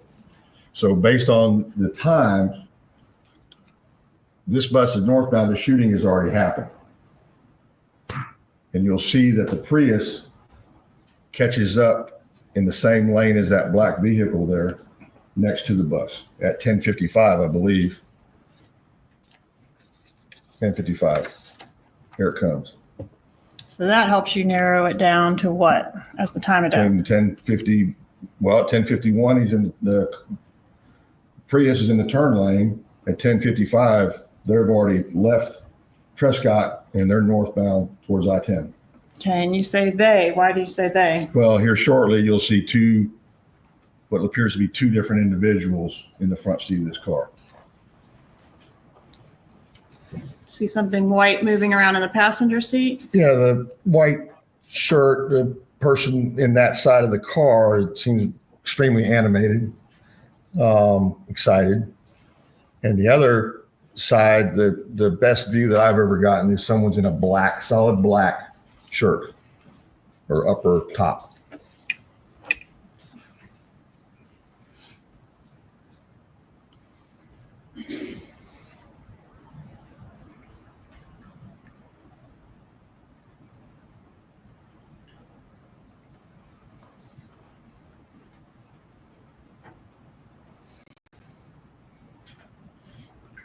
All right, and this is a slowed down version to try to get a better look at those occupants.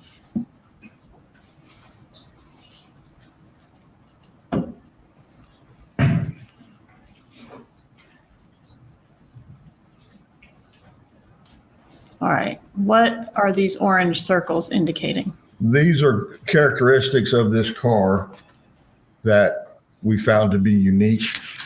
The passenger side mirror is solid black.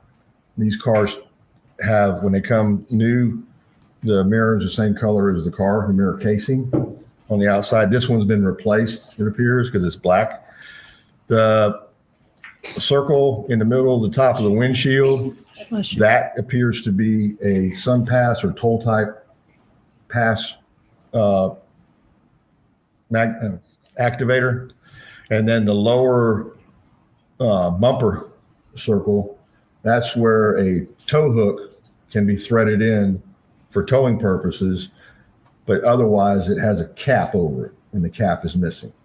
Were you able to deduce anything about the year of the Toyota Prius? Based on the research that we did through Toyota, this was established to be a 2006 to 2009 Toyota Prius, and the color, as I said before, was silver pine mica. All right. Is it fair to characterize your investigation as having kind of two different veins at this point? We're looking at motive over here and we're looking at the Prius over here. Correct. Okay. And you mentioned the SunPass transponder. So we know this Prius, I'm assuming it's not the only silver pine mica Prius between 06 and 09 in the state. Correct. All right. So what do we do to try to track down the SunPass transponder?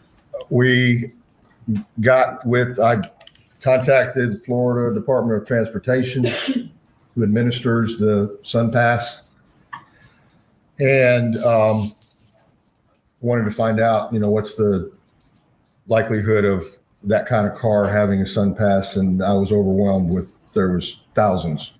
So that wasn't narrowing down anything very quick.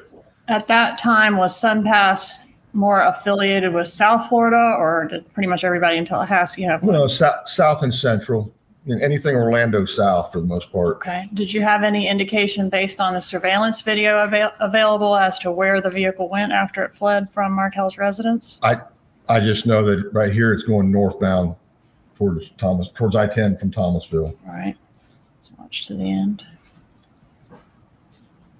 This intersection is Armistead, so this is north of Benton, heading back towards I-10.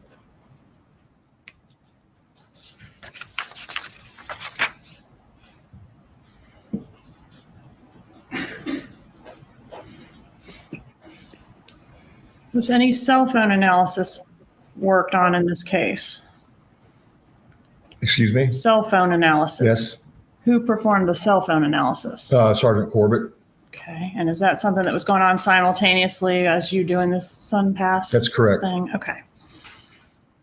And did Corbett's work include trying to look for phones of interest traveling in the areas that we know where you found our suspect vehicle? That and Premier Jim. Okay. And we will talk to Sergeant Corbett later, but based on his analysis, did you have an idea or develop an idea of the route that your suspects may have taken? Yes. All right. And what did you do to follow up on that? Well, initially, because of our large expanse of cars, we started looking for South Florida at any cars going through the interchange southbound at Wildwood, where you get on the turnpike from I-75. That was a bust. We didn't. It was way too many. We couldn't find anything that was concrete. So once the phone analysis was done, we had a better idea that there was one particular number, and tracking that went southbound on I-75 all the way to Naples, and then crossing over on Alligator Alley, which is still I-75, from west to east, from Naples to Broward County. And once you learned that it was actually this other route than what you would expect, were you able to do anything with in reference to the toll plazas and the SunPass transponder that you weren't able to do previously? That's correct. Okay, tell us about that. Once we had that established, then I contacted the SunPass administrators again at Department of Transportation. And I explained to them what I had. I said, we got a Prius, a 2006 to 2009, silver pine mica, not that they had that in the records. I says, but we have them going through approximately this toll plaza in Naples, going westbound. And once I gave them that and the time, within a couple minutes of when they would have gone through, they showed an activation with a transponder from the windshield at that toll plaza in Naples in Collier County. And there was only one Prius. And that's what we determined, that it was going back to South Florida and cutting across Alligator Alley. All right. And were you able to backtrack and find the toll plaza record or SunPass record of the vehicle coming to Tallahassee as well? Correct. On the 16th of July, that same transponder, we're talking about the sticker on the windshield, that same transponder went through from Broward County, West Broward County, through the other end of the toll plaza. There's one on each end.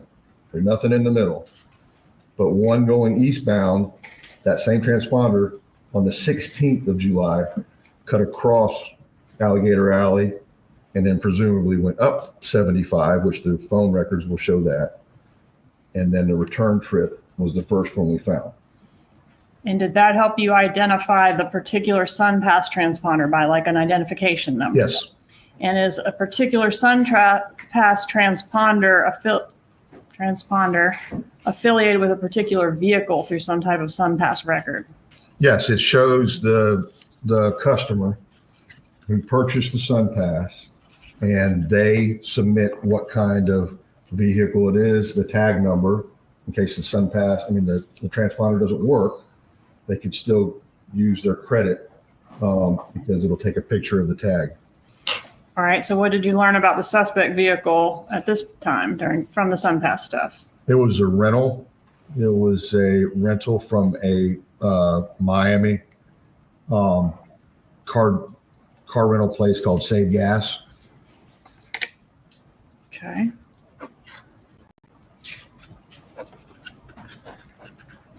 Did law enforcement go to Save Gas in Miami? Yes. Was there any documentation discovered at that business related to the rental of this vehicle? There was. 67. Let's approach and show you what I marked as state 67.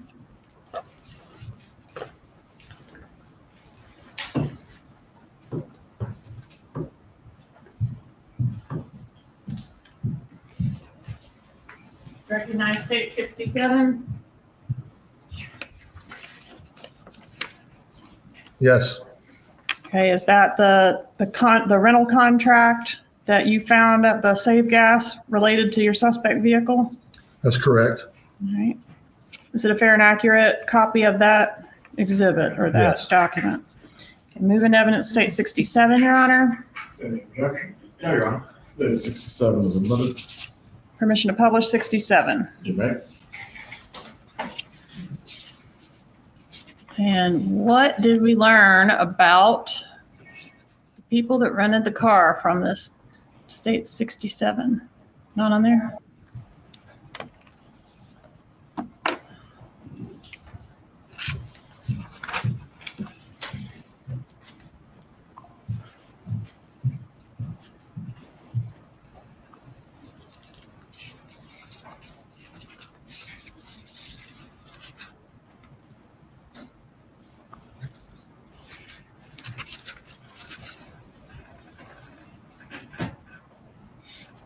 Who rented the vehicle? According to this document, Luis Rivera, Normandy Drive in Miami, is the one that rented this car. And did he provide a phone number for himself? Yes, Is that the number listed right here? yes. Okay. And any other drivers listed on the contract? No driver listed there, but up in the top, you see the word brother and a phone number that became significant. All right. And whose phone number were you able to associate? Who were you able to associate this phone number with? The brother. Sigfredo Garcia. When was this vehicle rented? This on the 16th of July. I'm sorry, this shows 15th. 15th of July. Okay. And when was it due back? It was due back on the 17th of July. Didn't go back on the 17th though. No, I don't believe it got back till the 21st. Okay.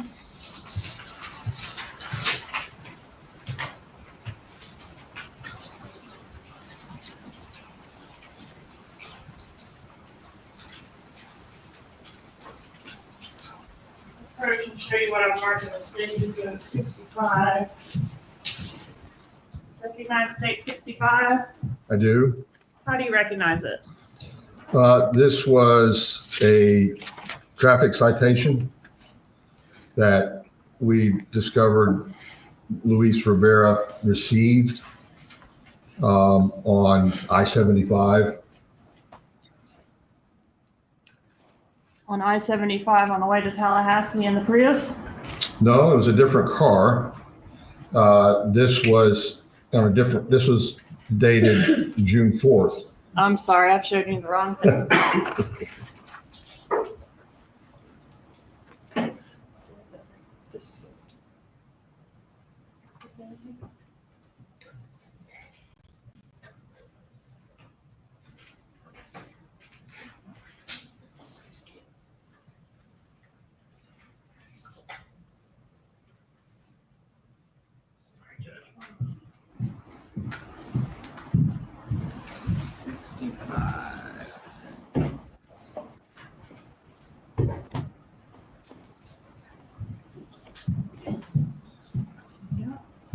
Not the right thing.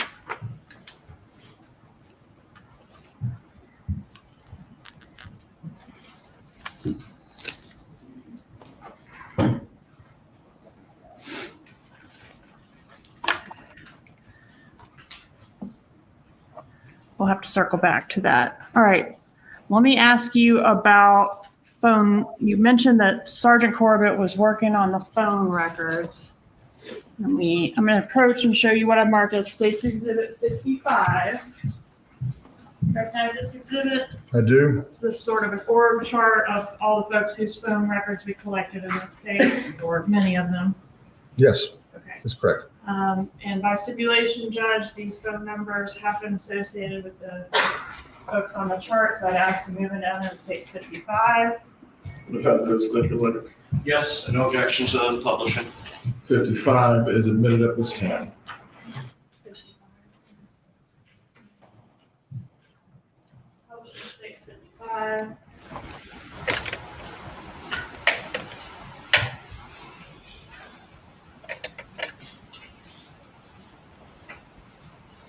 Oh. Okay, well, we'll work on that too.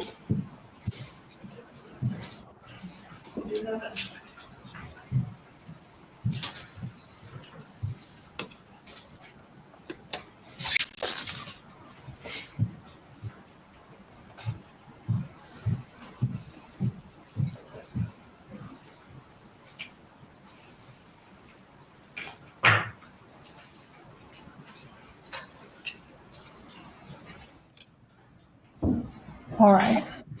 Now, Sigfredo Garcia and Luis Rivera, those are the two subjects that you establish as being in the Prius. Is that right? Correct. Okay. And these are their phone numbers that have been associated with them listed beneath them. Correct. And we've got two different numbers for Luis Rivera. Is that right? Rivera had two separate numbers, but his main one was the 570 that was on the rental contract. All right. And the nicknames that are shown there, are those the nicknames that those two go by? Correct. Tuto and Tato. Tuto and Tato. Correct. Okay.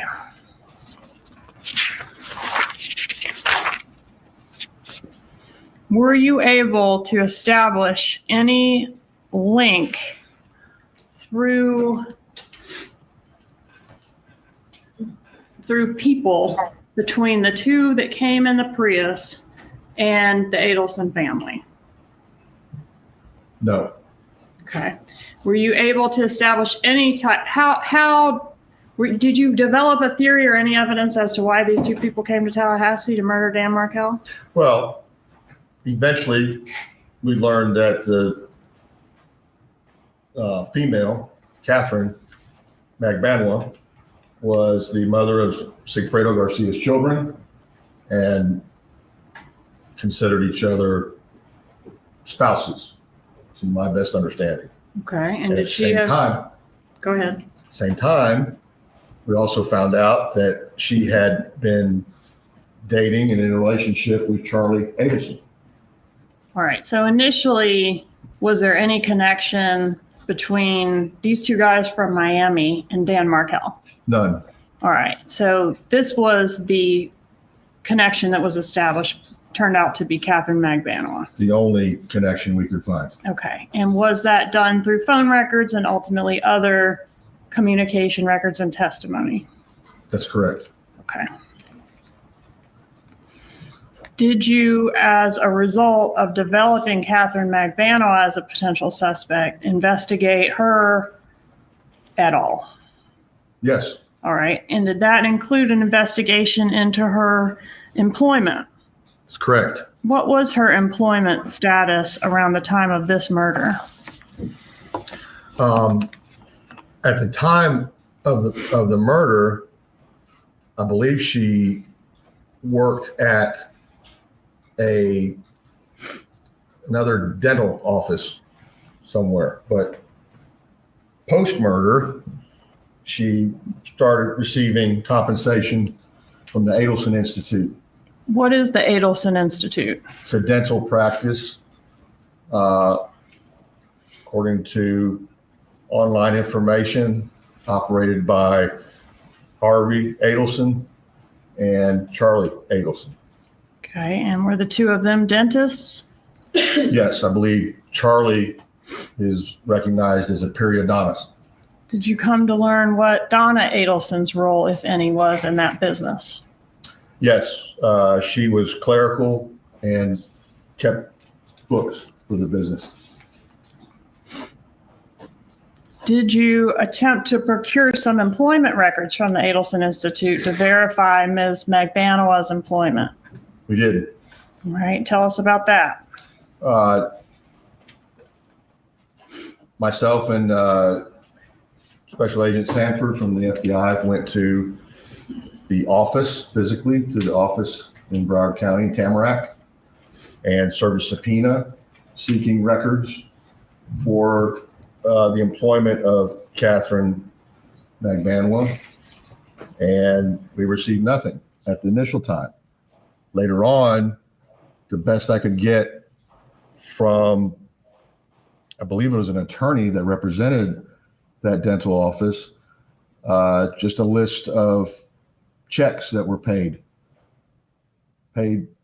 checks from the Adelson Institute to Catherine McBanwa, but no W-2, no responsibility forms, nothing that showed what she actually did as being employed at that institute. What was it, regular business hours when you entered there physically? Yes. Was Ms. McBanwa present when you entered the building? No. Did the employees that you have contact with seem to know who she was or what it was that she did there? The initial person that I spoke to at the desk, at the front desk, she had no idea who this person was, who McBanwa was.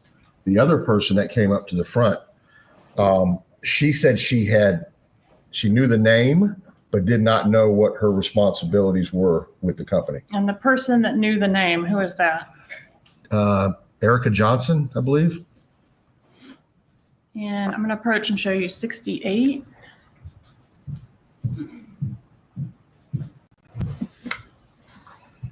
Recognize 68? Yes, this is all I received as far as any type of records for McBanwa and her relationship with the Adelson Institute. All right. And did the records include any job description for Ms. McBanwa? No. Any employment application? No. Schedule? No. Timesheet? Nope. W-2 forms or tax filing records? Nope. Any performance evaluations? None. So only the checks. Only the checks. According to those checks, during what period of time was Catherine McBanwa on the Adelson Institute payroll? From September of 2014 all the way, this particular one shows March of 2016, but I believe it goes further than that into May 2016. Right. So it starts shortly after the homicide, about 2 months? Yes. Actually, the homicide happened July 18th, and the first check was dated September 18th. For what pay period? I don't see the pay period on this one. But presumably she'd be paid for a pay period that had 2 weeks concluded. Okay. According to the way this is laid out. All right, and we are going to learn more about the bump or the undercover operation, but is it fair to say the checks terminated shortly after the undercover operation in 2016? Yes. Did you notice in your review of that exhibit, the documents provided by the Adelson Institute, that some of those check numbers were consecutive? Yes, I did. Who signed those checks? Donna Adelson. All of them? Everyone. Were you ever able to develop any evidence that McBanwa was physically going to the Adelson Institute during these pay periods? Never. Any evidence that she performed some service off-site for that business? Nothing was established that showed that. Any evidence of any contact with any patients? No. And you were, we'll learn later, listening to some of her phone calls, right? That's correct. When was Catherine McBanwa arrested for her role in this murder? October 1, 2016. Were you present for her arrest? I was. And was she allowed to contact her lawyer from the arrest scene? Yes, Did you speak to her attorney as well? I did. Who was her attorney? Tara Kawas. What happened after that phone call? After Ms. McBanwa was placed into a car for transport to the Broward County Jail, way less than 20 minutes later, I received a phone call on my phone. Because lack of relevance, about to testify to something that has nothing to do with my client. Obviously, objection. Ms. Kappelman, please lay the foundation as this matter in this trial. Conspirator statement, Your Honor. Overruled. Go ahead, sir. So so let me back up. So while Ms. McManus was detained on scene, where she was arrested in the daylight hours, she was allowed to place a call to her attorney. She spoke to her attorney. I spoke to her attorney, and I asked that Ms. Kawas, the attorney representing her at the time, that she contact her client, McManus, at the Broward County Jail, and if in fact she wanted to cooperate with the investigation, to call me back. So you were interested in getting information from Ms. McManus? Correct. Information about the other parties involved in this case? Yes. Okay. So what I mean by cooperation is if she wanted to provide testimony about other players in this. And so I told Ms. Kawas, if you'll talk to your client, obviously out of my presence, and if she decides to cooperate, call me back and I will go to the Broward County Jail and meet. Did that happen? No. What happened instead? Well, like I said, within less than 20 minutes from that conversation, I received a phone call from a gentleman that identified himself as David Marcus. Instead, he was an attorney representing Charlie Adelson. And he asked that if Charlie Adelson was to be arrested, if I would just contact him. Your Honor, when I reviewed the objection, there's relevance, and this is not co-conspirator admission. Specifically as a co-conspirator aspect, Ms. Kappelman, you need to keep the examination focused on that. Members of the jury, as to the last objection, I will sustain it. You may continue, Ms. Kappelman. So you speak to Kawas, and your next phone call is from Charlie's lawyer? Correct. No further questions. Cross-examination. Just a moment, Your Honor.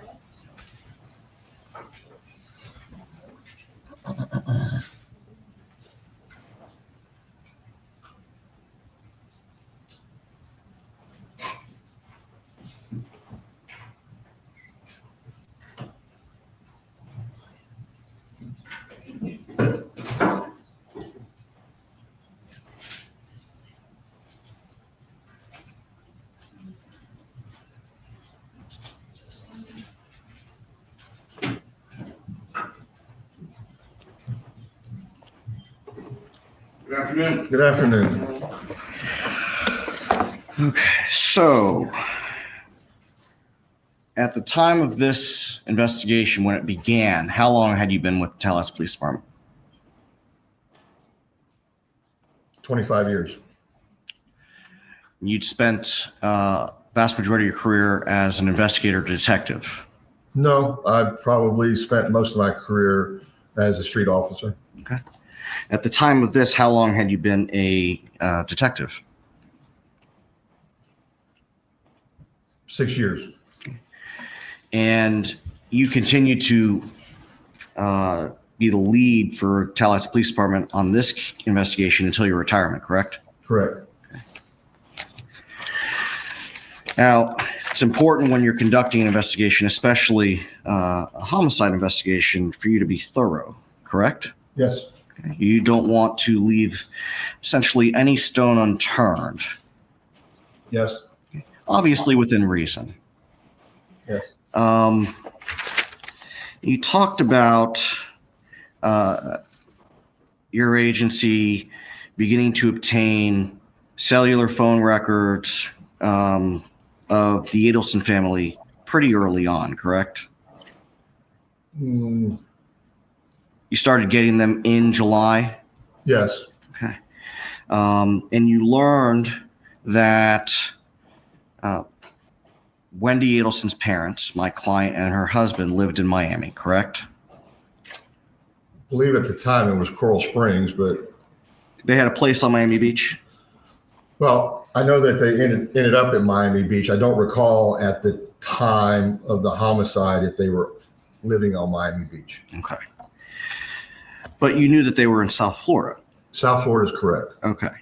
And so as your investigation continued and you started looking into, you made the connection between the two individuals who drove up here, Sigfredo Garcia and Luis Rivera. You made that connection to Catherine Megbanawa, correct? Right. And you made that connection to Charlie Adelson, correct? Correct. And then you see these large cash deposits into Katie McBanawa, or you see Katie McBanawa's unemployment status. Right. She's still paying her bills in South Florida. Yes. Okay. Now, you also mentioned that you contacted the SunPass Authority. Yes. Okay. Did you ever, you'd already made a connection between the investigation and the Adelson family at this point, pretty quickly. I wouldn't say that. Okay. Well, over a couple years. By the time June of 2016 comes, comes about, you've already made that connection. Oh, yes. By that time, yes. Okay. And you contacted the SunPass Authority for my client's SunPass records, correct? No. No, you didn't. Did you contact the Turnpike Authority for construction records for the Turnpike? Construction records? Yes. No. What about for I-95 or 595? To my knowledge, there is no, and I believe I established that with the FDOT, Florida Department of Transportation, that there was no toll system on 95. Okay. I was asked about construction records on 95. I did not inquire about construction records. What about accident records? Accident records? Yeah. No. Okay.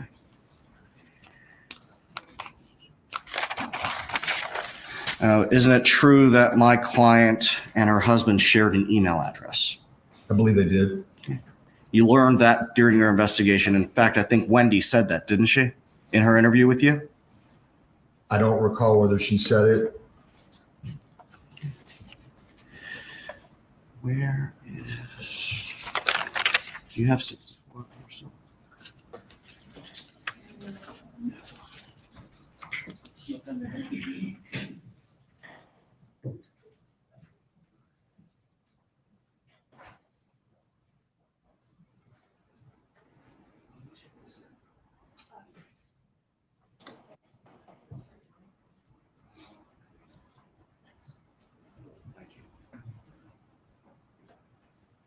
Now, Mr. Ison, you identified emails that are contained in State's Exhibit 64, correct?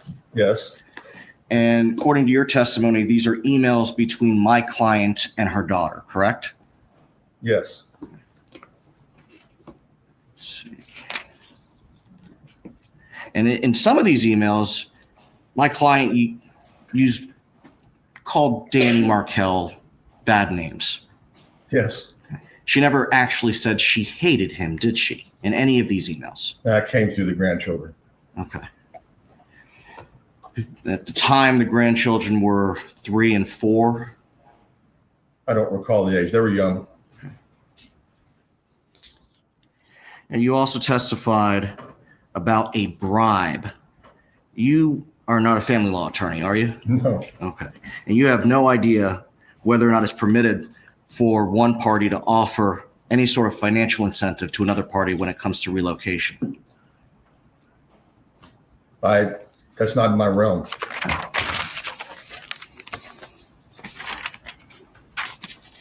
And you also testified about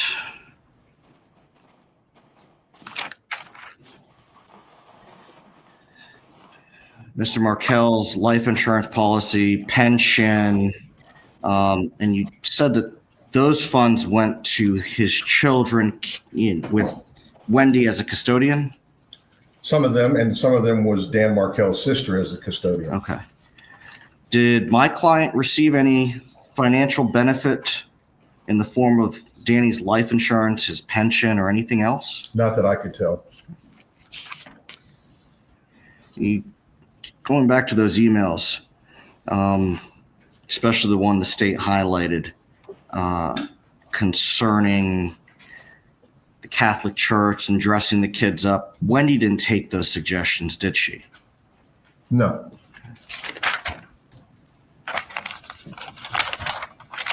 You testified just now concerning your attempt to obtain employment records for Miss Magbanua from the Adelson Institute. It's a small business, right? It appeared to be. Just a handful of employees? Yeah, there was only 2 there at the time. You don't know whether or not any of the employees had a written job description? No, I do not know that. You don't know if any of the employees' files had evaluations or job reviews? I didn't see that. I would think with that type of business and working on people's mouths and so forth, that there would be a little scrutiny involved. But you don't know if they kept those records for any employee, I have no do you? idea. I was only seeking and only had cause to seek for Magbanua. And when Miss Magbanua was arrested, you testified that you received a call from someone who identified himself as Charlie's attorney, correct? After her arrest, the gentleman that called my number was he identified himself as an attorney for Charlie Adelson. Not Donna Adelson. Not Donna. Now, is it unusual in an investigation like this for a defense attorney to contact you about whether or not there's a warrant for their client's arrest? I wouldn't say that. It was shocking to me that within that short a time frame, the only way that this person would have knowledge would be from Magbanua's attorney.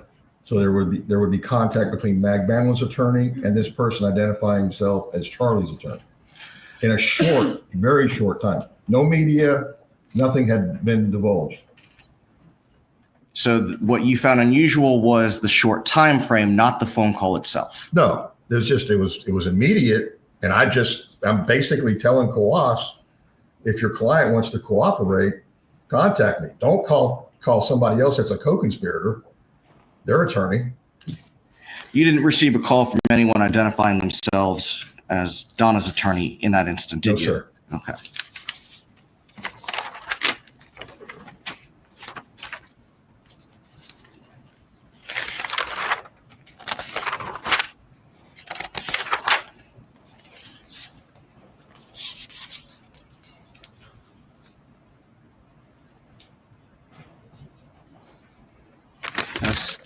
Ms. Kappelman asked you about what has been coined that grandmother motion. Again, you're not a family law attorney. Right. Still not. And so although you read the motion. Yes. And you're educated, absent having some legal knowledge, can you interpret what is being requested in the motion? I believe so. I think it's pretty plain. Okay. I'm glad you said that. Now, I want to go back to the emails, and I want to use the board. The emails that you testified were between my client and her mother.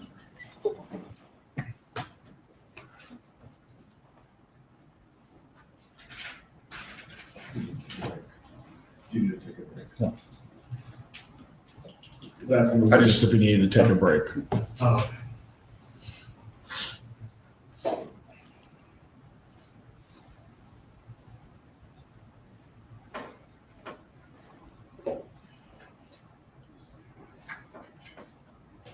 I'm going to show you 64 EE.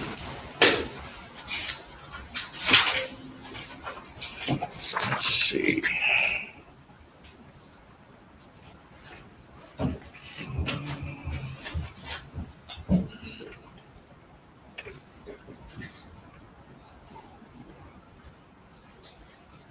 The sender of this email is not Donna Adelson, is it? No, it doesn't. I don't know who it's from. It's not showing it. Okay, it's an evite.com invitation. I've seen those. Okay. You don't have any personal knowledge as to how these are generated, do you?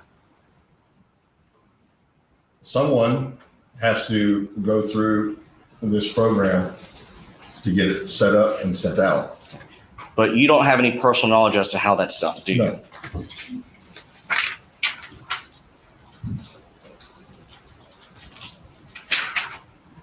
The next page of EE It's a August 30th, 2014 email to Wendi. Ah.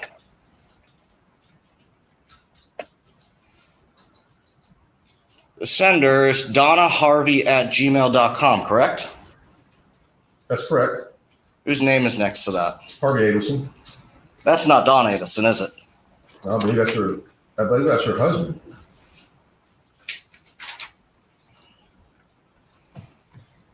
Next. It's an email dated September 12th, 2014. And the sender is saying that Lincoln will attend Tot Shabbat with his grandpa, Harvey Adelson. Isn't that what it says? Yes, it does. Who's it from? It's from donnaharvey@gmail.com. And whose name is next to that? It says Harvey Adelson.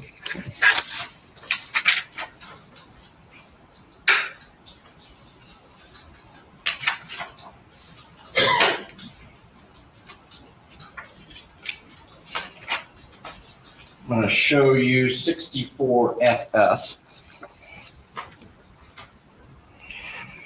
This is, again, from donnaharvey@gmail.com, correct? Yes. Okay. Whose name is there? Where it says from? Yes. It says Harvey Adelson. Okay. Wendi, this is the information on work order for repair of TV, Friday, July 18th, between 8 and 12. Love, Dad. My client's not Dad, is she? I wouldn't refer to him as that. I don't think she would either.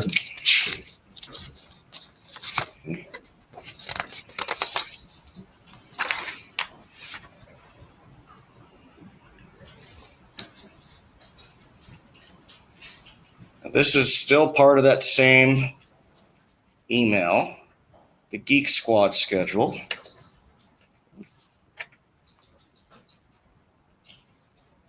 Would you be willing to accept a sooner appointment if one becomes available? Do you see that language?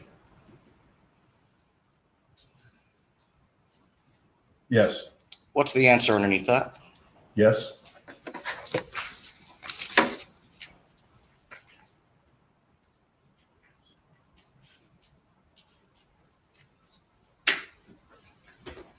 Nothing further, Your Honor. Redirect examination.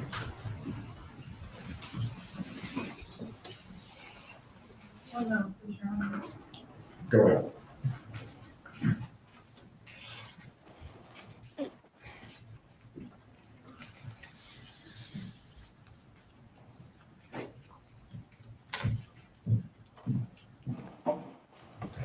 I'll use the projector.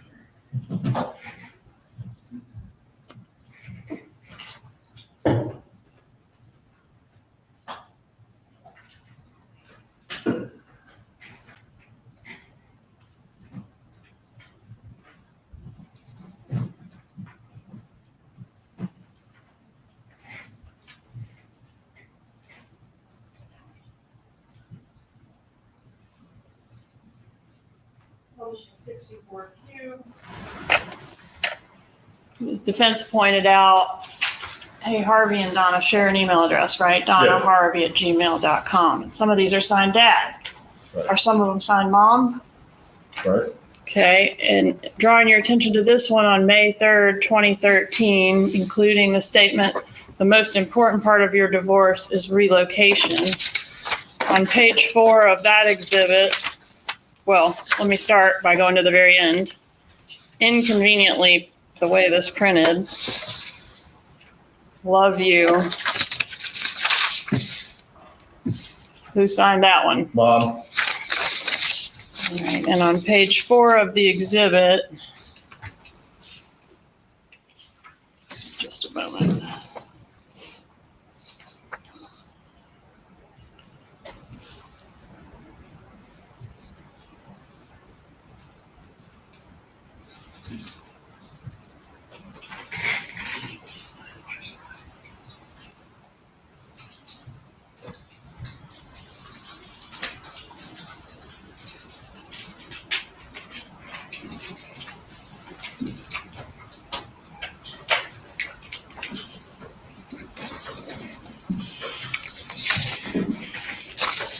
State's Exhibit W, this is one from Thursday, June 27th, 2013. It's signed Mom and Dad, right? That's correct.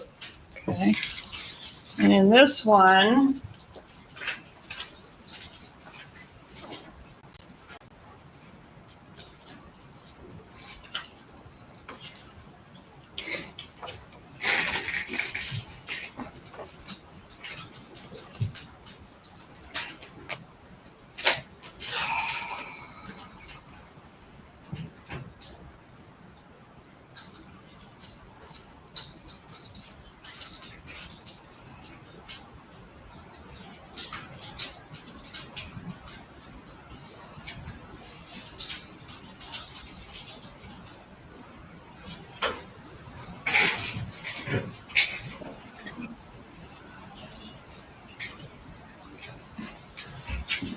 all right, so we've got some from Mom and Dad, right? That's correct.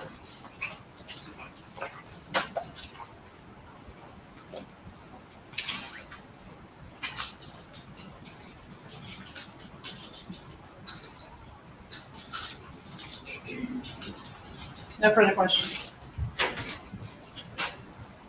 You may step down, Mr. Rice. Will he be retained? Yes, Your Honor.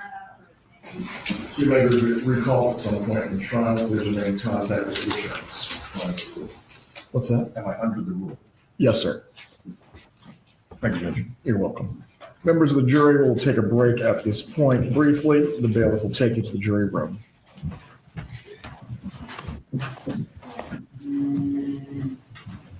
Okay.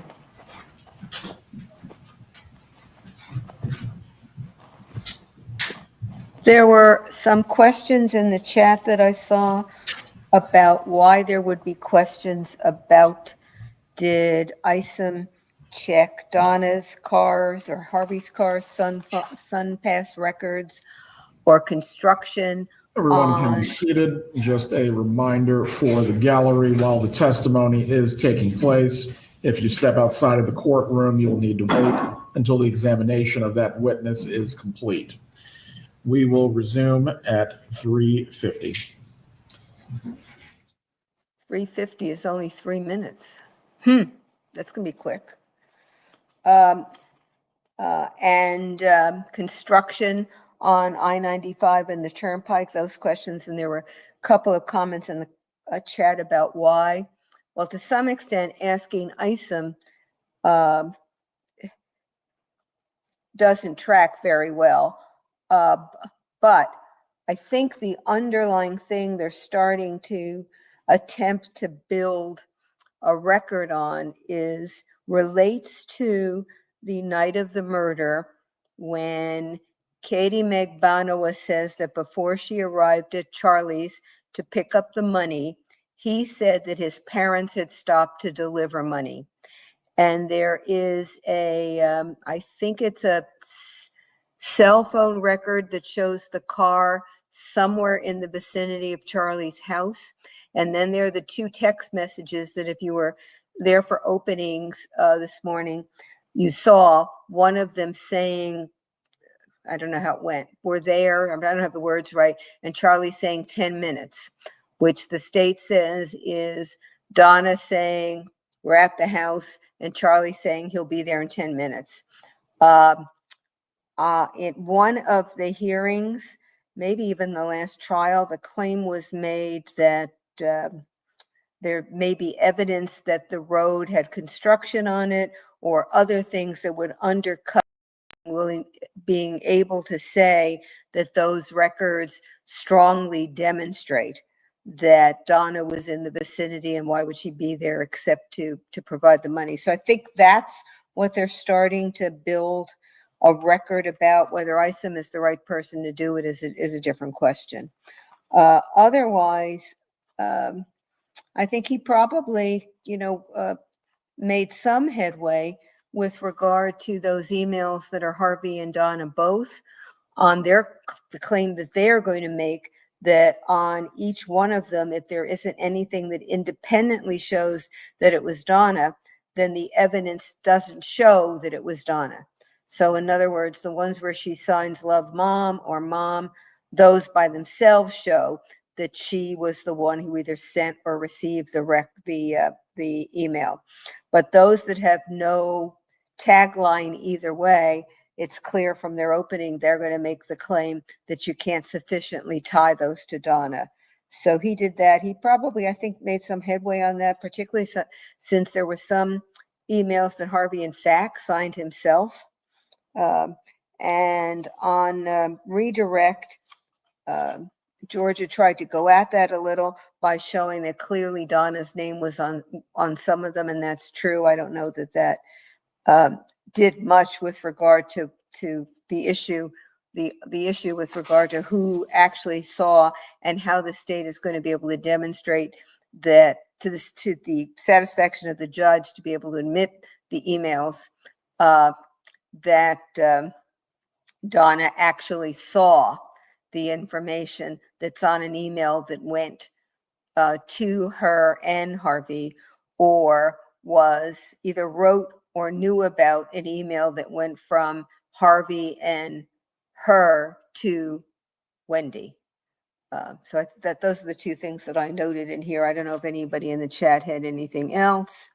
I had said before that there was information, I think it came from Joel, that Wendi was sitting in the hallway, and now who's saying it? Somebody in the chat. Abby said that John Lauro is also in the courtroom. I assume she means courtroom. John Lauro has been Wendi's lawyer throughout these trials, and he's been with her each time, and he's going to make a statement on the record before she testifies. There was a hearing the other day, maybe last week, where had to be the other day, in any event, where he wants to put on the record what he put on the record the last couple of times about her testimony. So that's about where we are. The judge, I thought, said 350. It's hard for me to believe that's what he said, but that's what I heard. So if anybody heard anything different, tell me, because I'm going to move off for just a second and be back.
Yep, bring him in. What's that? May I address the court while she's working on the Go jury? ahead. I would like some clarification on the hearing that is going to be conducted outside the presence of the jury regarding State's Exhibit 60. My takeaway from our sidebar was that I was going to authenticate every single page. The defense has now advised me they only have limited objections to State 60, so I would ask for some clarification on what we're doing there. Starting 60, the defense can be heard. I think we resolved that with the court's ruling already, Your Honor. I believe the captain just brought it up because there might have been a discussion while I was in the room. I think Ms. Fulford thought that she was referring to some. I thought you were referring to the email. Oh, no, I'm For referring to the 64, divorce. State Exhibit 64 has been admitted, with the only exception being AA for right now. Right, that was my bad. I thought that's what she was referring to when I said Okay. first.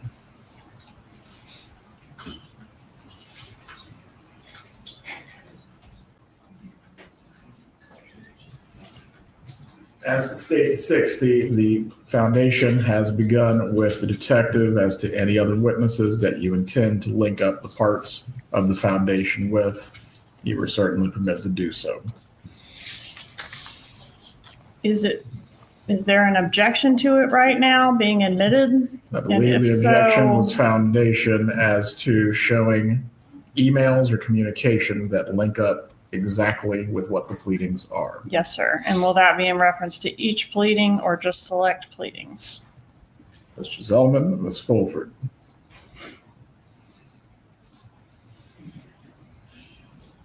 Judge, my understanding from the court's ruling is that the state could lay the foundation as they move through their case. And with that ruling, I mean, obviously, we'd like them to establish foundation, but I'm not objecting to what has been presented as 60 other than the foundation, which, as you indicated, they can prove up along the way as long as they complete it by the end of their case in chief. Well, until the foundation is complete as to State 60, it's not admitted. Understood.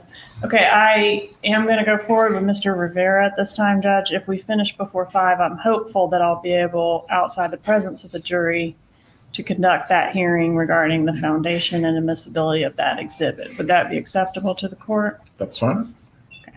I'm not sure I'm going to be ready. I'm working on that, but just wanted to have clarification on what I was working on. Please bring in the jurors. And can we have Mr. Rivera brought in? You want to brought in now before? Want to have him seated before we bring him? You can bring in Rivera first. I'm sure I don't need to say this to anyone on this chat, but Luis Rivera is the killer who drove the car from Miami to Tallahassee, friend of Sigfredo, who actually did the shooting. And Luis turned state's evidence and has testified in each of these trials. It's part of his plea deal that he had to be available to testify. And this is what he testified in the trial with Sigfredo, when Sigfredo and Magbano were charged, then Magbano, and then Charlie. This is his 4th time testifying.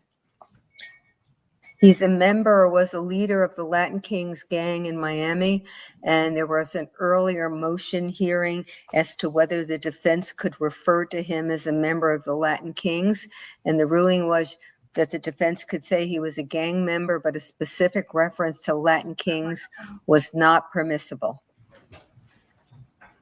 All rise, you're entering the courtroom.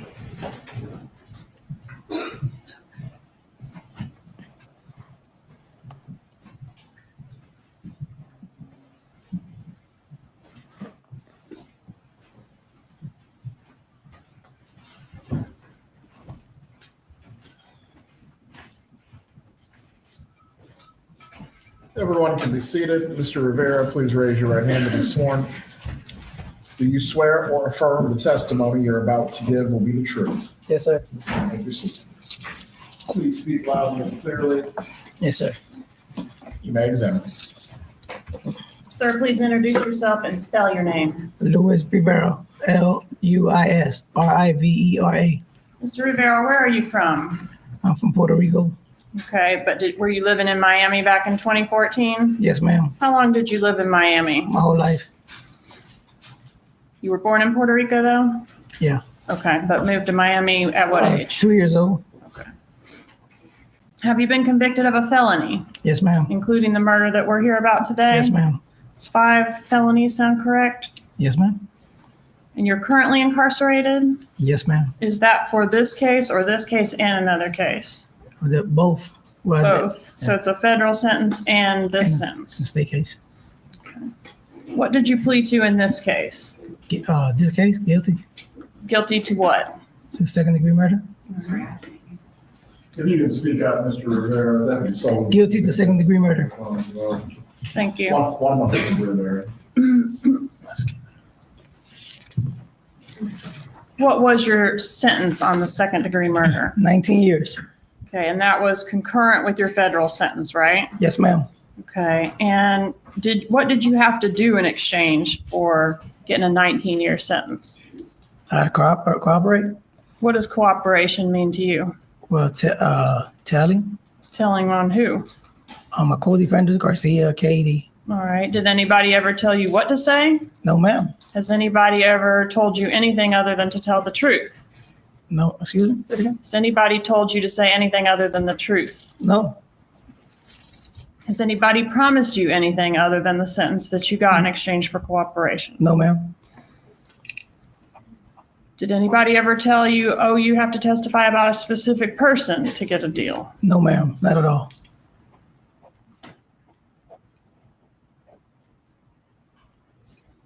Have you been offered anything on your federal sentence from doing this cooperation on this case? No.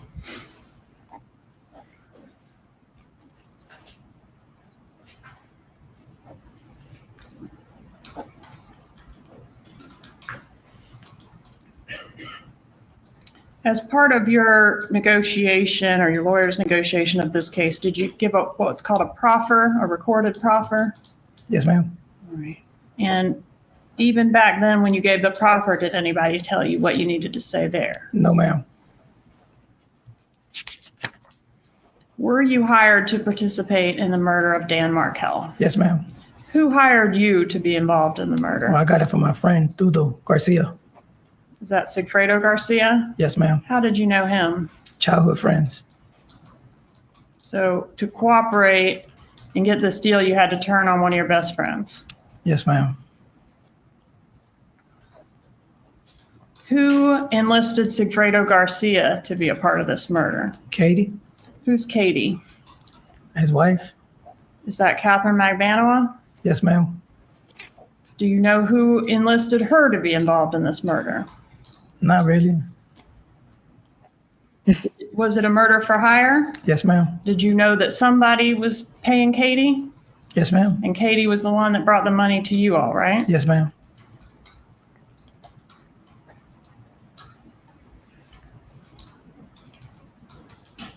And what was the purpose of this murder as you understood it? That they wanted the kids. Who wanted the kids?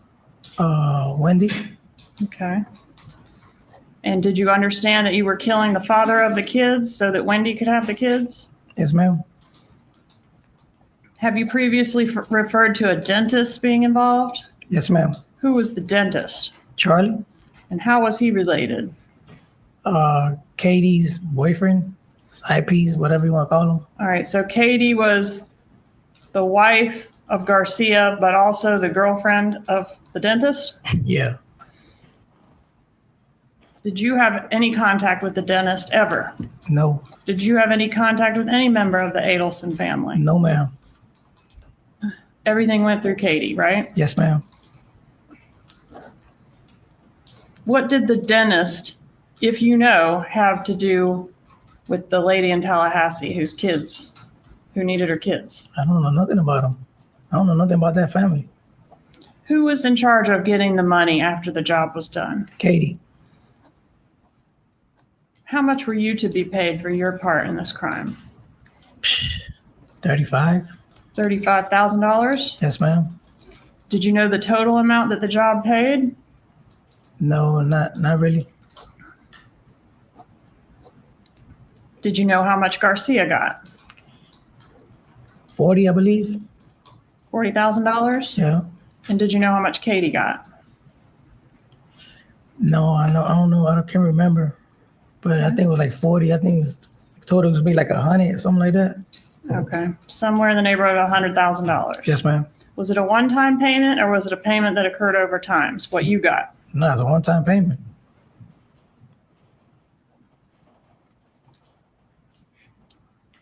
What did you know about the man that you came to Tallahassee to kill?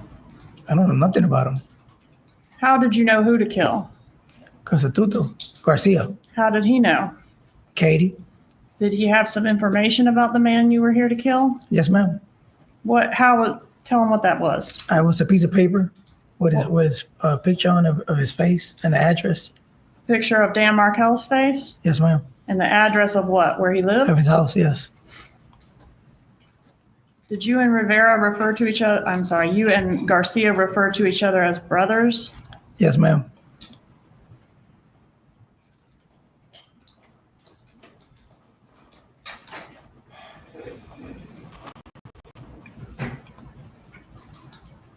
Moving to evidence states 45, Your Honor.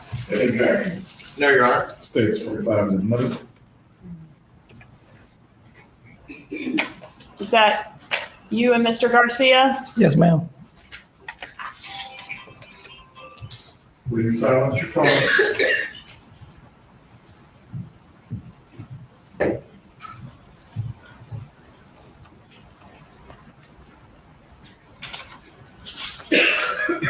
Have you ever been to Tallahassee before you came for this case, related to this case? Never in my life. How many times did you come to Tallahassee related to this case? This case twice. So were you with Secreto Garcia both times? Yeah, Was that one time in June and one time in July? I believe so. Okay, and July was the time, second time was when the murder happened, is that right? Yes, ma'am. Was it just the two of you on both of these trips? Yes, ma'am.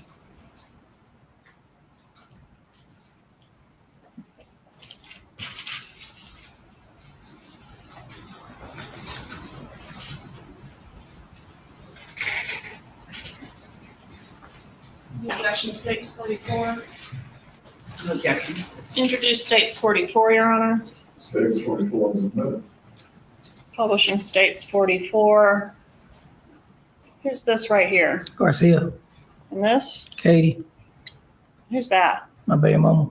Your child's mother? Yes, ma'am. What's her name? Jessica. Okay, and that's you there? Yes. Was this picture taken before or after the murder? I can't remember.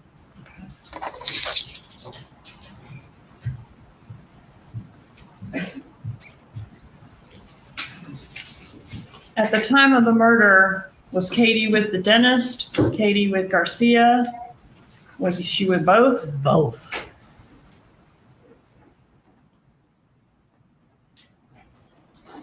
Were you at the time of this murder living with Jessica Rodriguez? Yes, ma'am. There's an address on the rental car contract, 1515 Northeast 135th Street, number 14. Do you recognize that address? That's my apartment. Yes, ma'am. Okay. All right, let's talk about the first trip that occurred in June. How did you get here for that trip? Well, we rented a car. Who rented the car for the June trip? The first one. Yeah, if you remember. I can't really remember. Been so long. But one of you, either you or Sigfredo? Yeah, I think it was Fredo. I rented the Prius, so I never rented on the truck. Okay. So Garcia rented the car for the June trip, but it was a rental car that y'all brought up here. Yes, ma'am. Okay, and did you take the same route on both trips to get to Tallahassee? Shit, I don't remember. Okay, and did he have the paper with the picture of Dan Markel on both trips? Yes. And what did you do on the first trip? We drove by here and We just follow him around to see where he lived and shit. But Okay, were you planning to kill him on the first trip? I don't remember. Okay, did you have a gun on the first trip? Yeah. Did you have a gun that you procured specifically to kill Dan Markel with? Yes, ma'am. And was that a gun that you bought off the street? Yes, ma'am. You bought it. I bought it. Okay. And were there any other guns in the vehicle for that first trip, if you know? I think we had 2. All right. And what was the other gun? So 38. Whose gun was that? Garcia.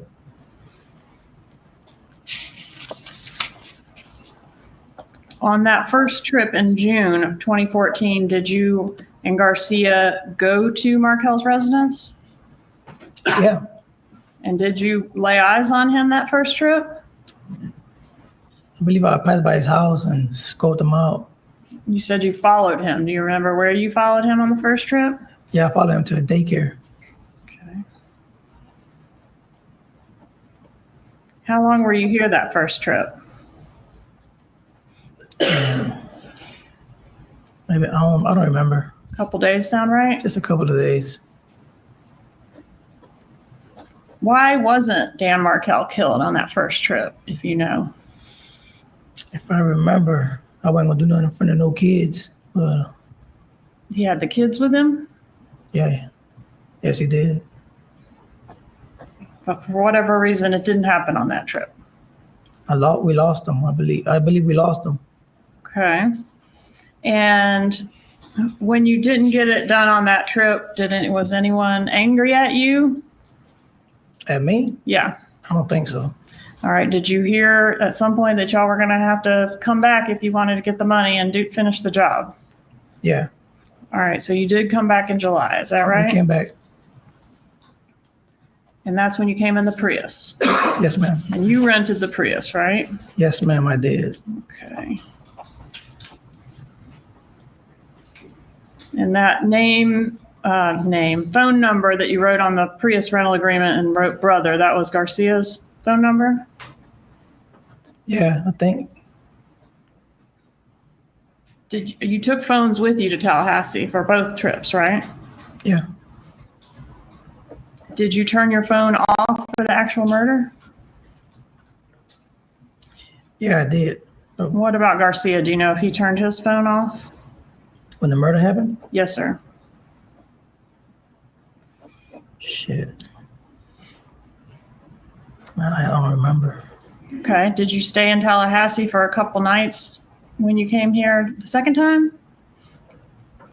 Yeah, we stayed here for a night or 2, I think. Okay. Did y'all rent a hotel room? Yes. Do you know how many guns were with you on that second trip?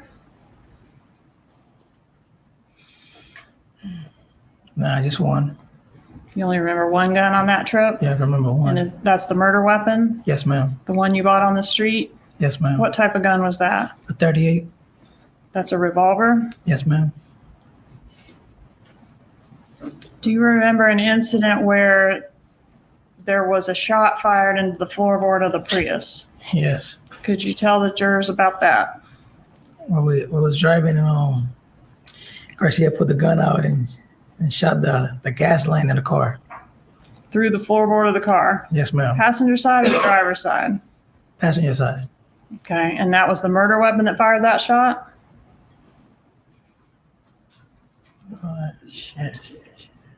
Man, I don't remember. Okay, but he was messing around with some gun and fired it into the car. Yeah. And were y'all driving in the car when that happened? Yes, ma'am. And did it disable the car?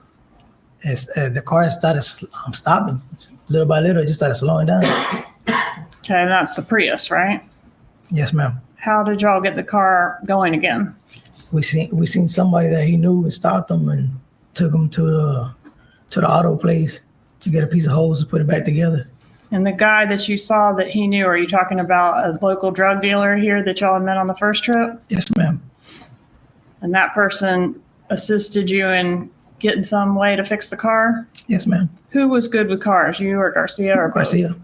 All right, so he was able to make a repair to the gas line? Yes, ma'am. Did you follow Dan Markel again during this second trip? Yeah.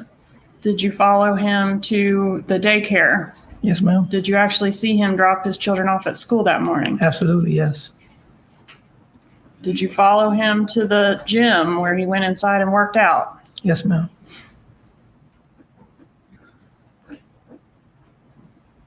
Was there a reason the murder had to be done on the day that it was done?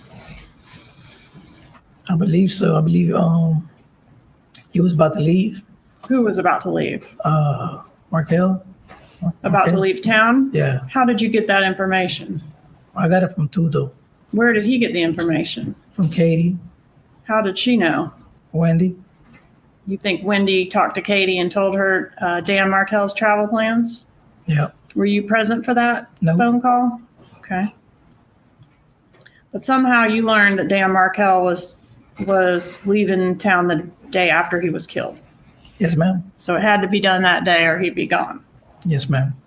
Okay. And that came through Garcia to you from Katie. Yes, ma'am.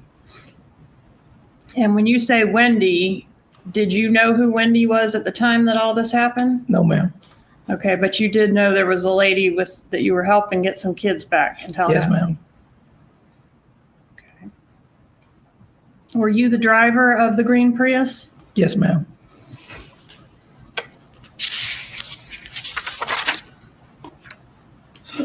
Have you had a chance to see the gym video and the bus video?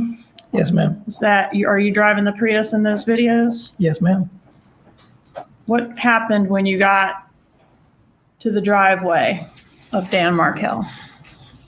Well, I pulled up right behind him, and Garcia jumped out and shot him. How many times did Garcia shoot Mr. Twice. Markel? Did he shoot him? Where was the victim when he was shot? He was inside his parking garage, and his sitting down the driver's side on the phone. And did Garcia shoot him through the window, if you know? Through the window. How long would you say you were in the driveway? Just seconds. How was it decided which one of you would be the shooter? Because I wasn't going to do it.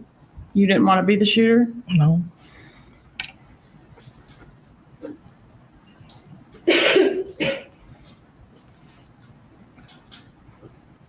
On the bus video, we see somebody in a white shirt kind of jumping around in the passenger seat. Is that Mr. Garcia? Yes, ma'am. Do you remember what was happening when he was doing all that jumping around? I think he was trying to hide a gun. If I'm not mistaken, he was trying to hide it. What did happen to the gun? It got thrown away. Thrown away where? In the ocean somewhere. All right, who threw it in the ocean somewhere? He did. All right, was that on the way back to Miami? Yes, ma'am. At some overpass somewhere between here and Miami? Absolutely. Where did you go after the murder? Go home? We had to stop somewhere to eat. Then we went home. Did you stop at an ATM? I don't remember. I'm going to show you states exhibits 38, 39, 40, 41, 42, and 43. So 38 through 43. Yes, ma'am.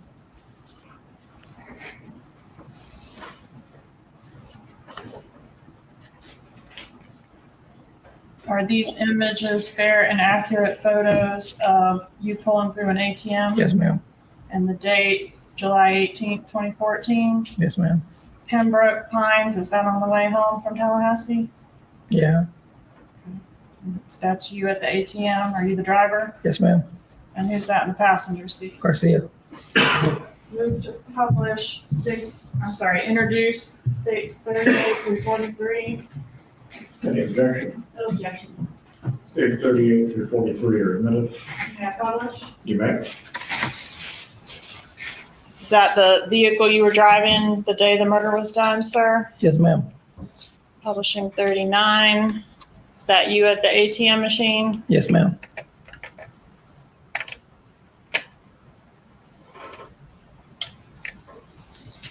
States Exhibit 40. Is this Mr. Garcia? Is he your passenger? Yes, ma'am. States Exhibit 41. He's the passenger that was jumping around when we saw the car in Tallahassee on the bus video? Absolutely.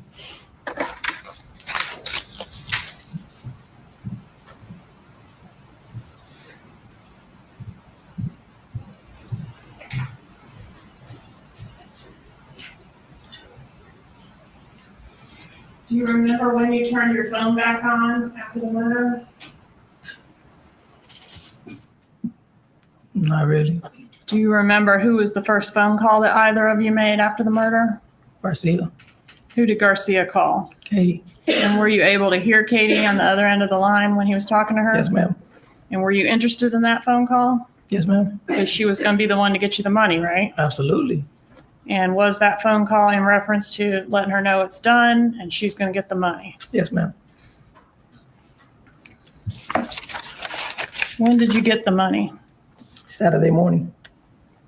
Was that the next day? The next day.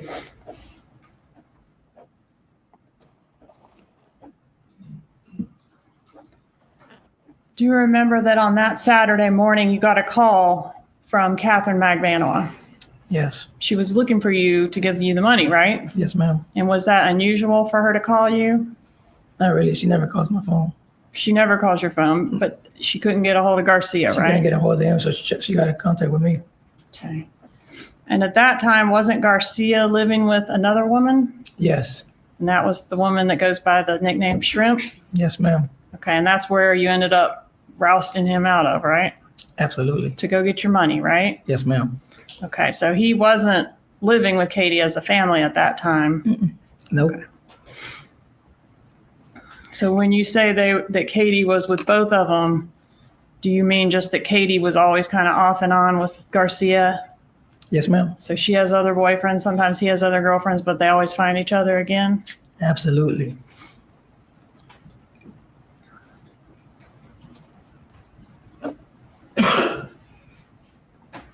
One moment, please, Your Honor. He spent all those years in prison and he looks as All young right, tell us as, what happened when you got your money? How'd you get it? Where'd you get it? Oh, I was in a barbershop, and they pulled up to my house, Katie and Garcia, and they called my phone. Hey, I think my baby mama called me. I think my baby mama called me. Well, they came to my house. Okay, Katie and Garcia brought the money. Yeah, I was in a barbershop, and Okay. Katie and Garcia, they went to my house and brought the money. All right, and do you know where Katie got the money from? Were you there when Katie got the money? No. But you knew that she was supposed to go get it, Absolutely. and she did. Yes, ma'am. How much did you get? 35. Was there anything unusual about how your payment was packaged? Yeah, it was weird. It was stapled. Never Was it seen that cash before. money? Cash. All Okay, hundreds. stapled how? All hundreds. All hundreds, $1,000 staple. Stapled into bundles of $1,000 each. Yes, ma'am. Have you ever seen stapled money before? No. Did you and Garcia buy anything with your cut of the money? I just bought a motorcycle. 46 and 47. Objection. Moving to evidence 46 and 47, Your Honor. No objection to the defense. No objection. They are admitted. Publishing States Exhibit 46. This yellow motorcycle, whose is that? Garcia. Is that something he bought with the money that was the proceeds of this murder? Yes, ma'am.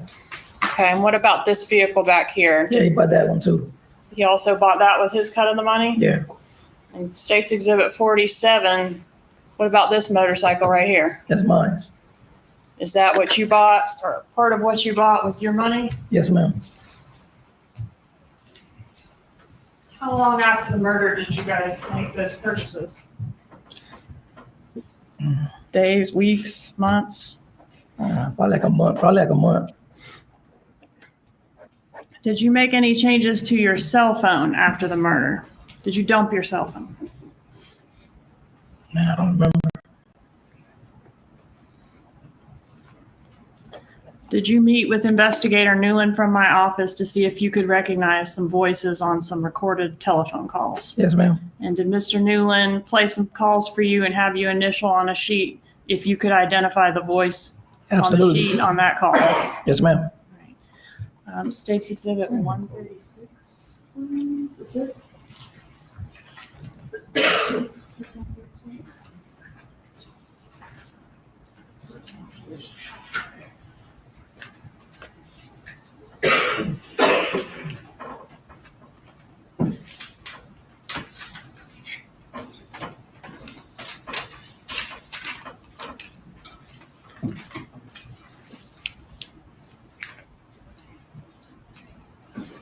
I'm going to show you what I have marked as State's Exhibit 136.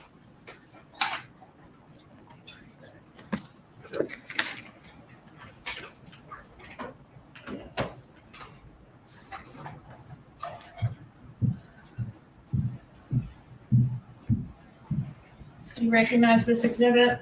Yes, ma'am. And are these your initials here? Yes, ma'am. And does that mean you're verifying that the highlighted name, you know that person and that is their voice Absolutely. on the particular call that references? Yes. Judge, at this time, I'd ask to move into evidence 136. Objection. Okay. 136, Linda.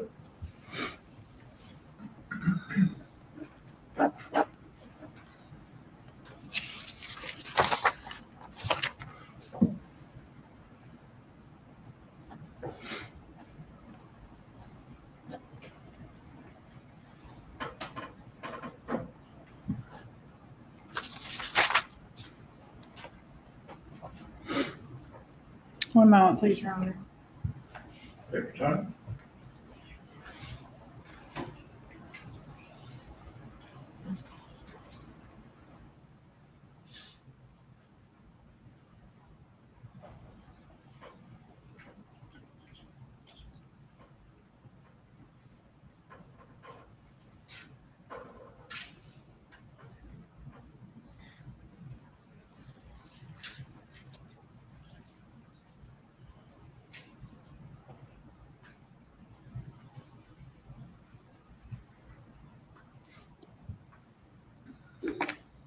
Did you know where the dentist lived?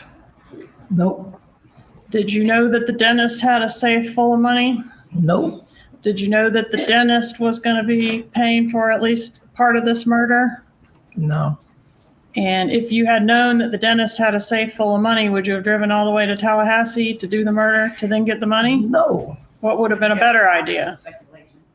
Overruled, and he has knowledge of his own actions and what he was thinking at the time. Answer the question. What would you have preferred to do to get the money? I went and robbed them myself.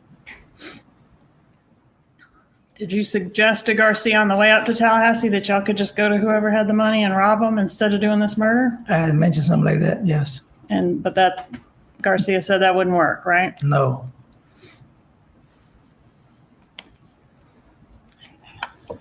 Nothing further. Cross-examination.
His memory is not as good as the last time. No surprise, but he still comes across as very credible.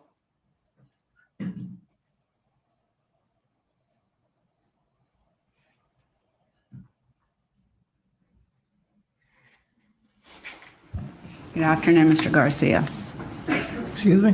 I said, good afternoon. Good afternoon. I just want to make sure I understood your testimony.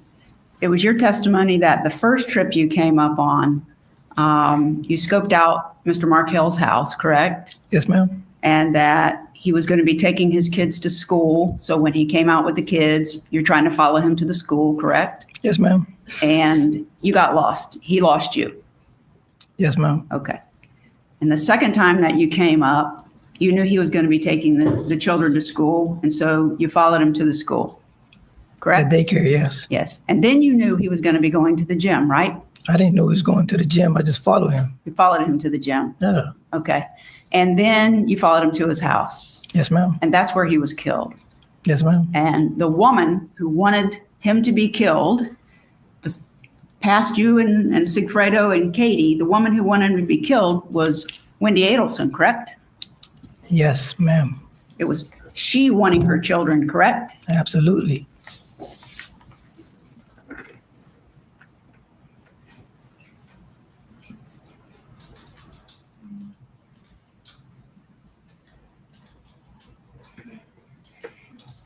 May I approach, Your Honor?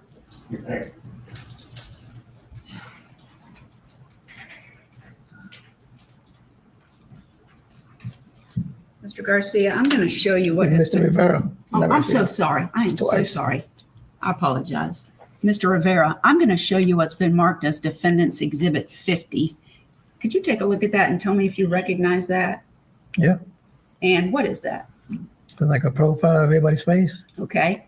And did you make some marks on this for me and then sign it on March the 11th of 2025? Yes, I did. You just hold on to that for a second.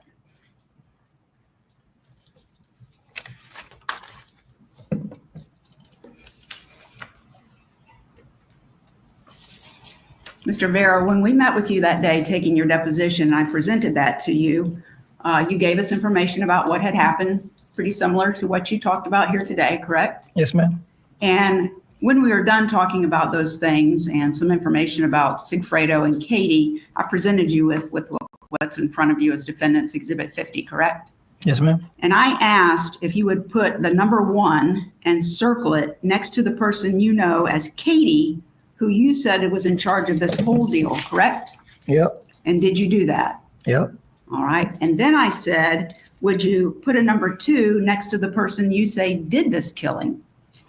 Yes. And you did that, correct? Yes, I did. And that was Sigfredo Garcia. Yes, ma'am. The first one was Katie McBanois, correct? Yes, ma'am. And then I said, would you put a number 3 next to yourself on the paper?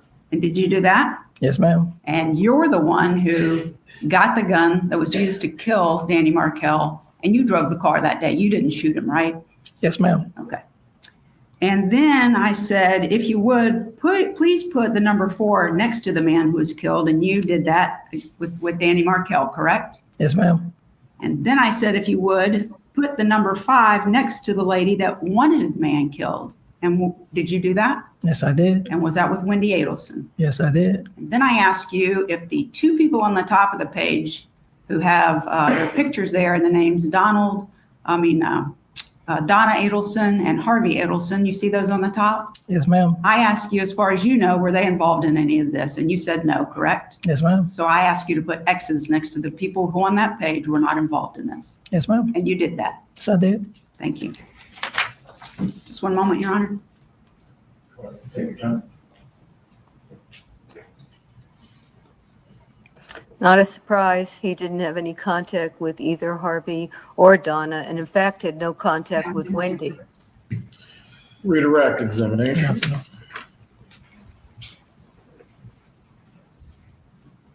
No, Your Honor. Is Mr. Rivera released or will he be recalled? Needs to remain under the rule, Your Honor. Very well. Mr. Rivera, please do not discuss your testimony with anyone else. The bailiff will take you at this time. She's holding on to him just in case she needs him on rebuttal for anything. Parties can approach. Now, you might wonder why she didn't emphasize with him that he didn't know Wendi, and he didn't know Donna, and he didn't know Harvey. It's because she'll do that through other witnesses, and his memory is not great, and there's no reason to risk him. Although he doesn't really guess when he doesn't know. At least he tries to remember and not say anything more than that. But still, there's no reason to use him if the evidence can come up with people who are in a better position to know what was happening on the Miami end of this. Everything he knew came from Sigfredo. Sigfredo got it from Wendi. Wendi testified that she did not let Sigfredo know who wanted the hit on Daniel Markel because Sigfredo. At this time, we are going to go into recess for the day. The same instruction that you have received since the start of jury selection, not to discuss the case with anyone else or to look at any information about the case. Once again, I'm going to remind you of this. Please report on Monday morning at 8:45. We will anticipate getting started by 9 o'clock. Enjoy your weekend. We will see you Monday. Judge, before they step out, may we check on one other item? Yes. So George is going to spend some time getting the exhibits and the information that she has that can create the foundation for the admissibility of the exhibits. Probably makes sense for her to do that than to try to do it on the fly today and risk not having everything she needed in order to get it done.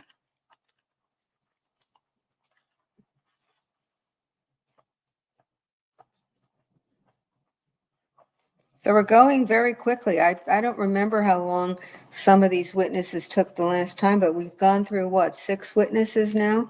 And we're going to be up to Wendi. And Wendi will be on the state side, one of the bigger witnesses. And then we will go through all the money forensics and the following the phone from one of the investigators and those forensics. And then at some point we're going to hear from the informers, and that will be completely new evidence. And we're also going to hear, it'll be interesting to see where Georgia decides to do the arrest at the airport. I wonder if she'll leave that as the last thing she does. Would be interesting for her to go out on the state side with Donna trying to flee. And you may recall that Donna testified at one of those hearings pre-trial when they were trying to keep the evidence of her trying to go to Vietnam out of the trial. And she testified and gave a story that she's going to be sorry she gave. The story being that they just wanted to get away. They were so exhausted from Charlie's trial. They picked Vietnam because they wanted to go somewhere where they couldn't be pulled back. They were afraid they'd be thrown in jail waiting to be extradited. They wanted to come back on their own. But she's going to have to explain a one-way ticket, the fact that somebody else actually purchased the ticket, the fact that she was getting all her papers in order, her will, the property, Please report at 9:15, and by the time everyone has reported, we'll expect to get going with the trial by 9:30. Have a good weekend. Once again, do not discuss the case. Do not read or seek out any information about the case. Have a good night.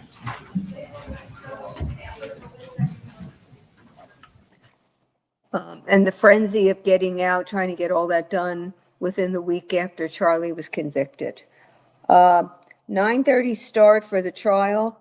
That does mean that they're probably going to be doing something between 9 and 9:30. Whether that will be in open court or in camera, we have no way of knowing. At least I don't at this point. So I think that takes us through. COE, are you lurking here or not? Seems like not. She may not have expected us to end a little bit early. I do believe, oh, she lost power, so she can't The do. witness is here this afternoon to start that, or you need to do that on Monday morning? I can start that this afternoon, Judge. We're just not prepared to go through the whole thing yet. We've been working on it since the issue arose.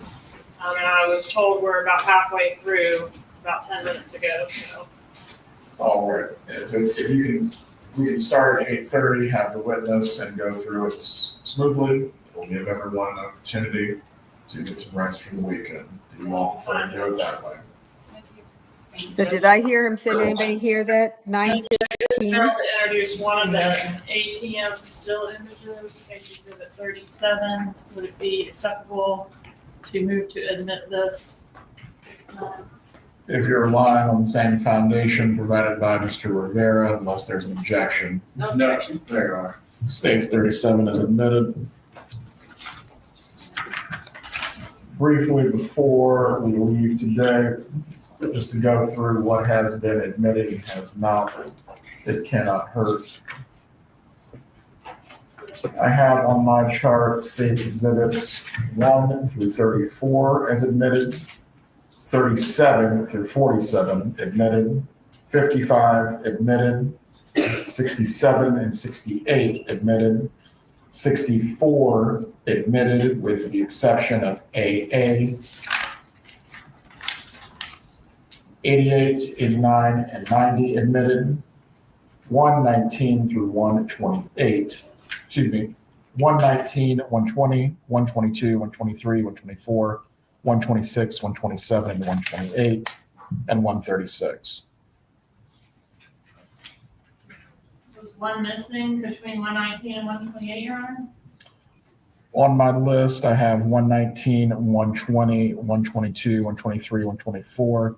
I believe there was testimony from Miss Maltese about the eyeglass frame and the car, but I'm not sure if 121 was admitted. What happened, Judge, is Ms. Ackerman said that's what she was requesting, but then when she said, I'd like to admit State's exhibit, it was 122 and 123. So I will move 121 in evidence at this time, Judge. Is there an objection? No objection. After 128, Your Honor, you showed, what else? After 128, 136. 136, and that's it. That's my list. Now we have a demonstrative A and a demonstrative D, which have been used. Yes. Advised the court no longer accepts demonstratives. Would you like to make those items court exhibits for appellate purposes? Yes.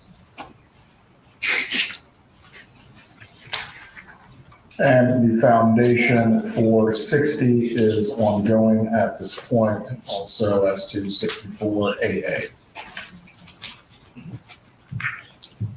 All right. 8:30 on Monday morning, we will go through any predicate or foundations that need to be addressed prior to the next witness. Have a good weekend, everyone. He said 8:30, didn't he? Did anyone else hear what he said about when they would start? Seems to me I heard 8:30. I wish I didn't hear 8:30, but that's what I think I heard. So we are going to go live on a show, a recap of the day with Joel at 9:15. And I'm trying to find out whether there will be a new link sent or whether it's going to be this. I'm assuming it'll be a new link, but I don't know why I'm assuming that. I have no particular reason to say that. And I'm not getting an answer yet. Let's see.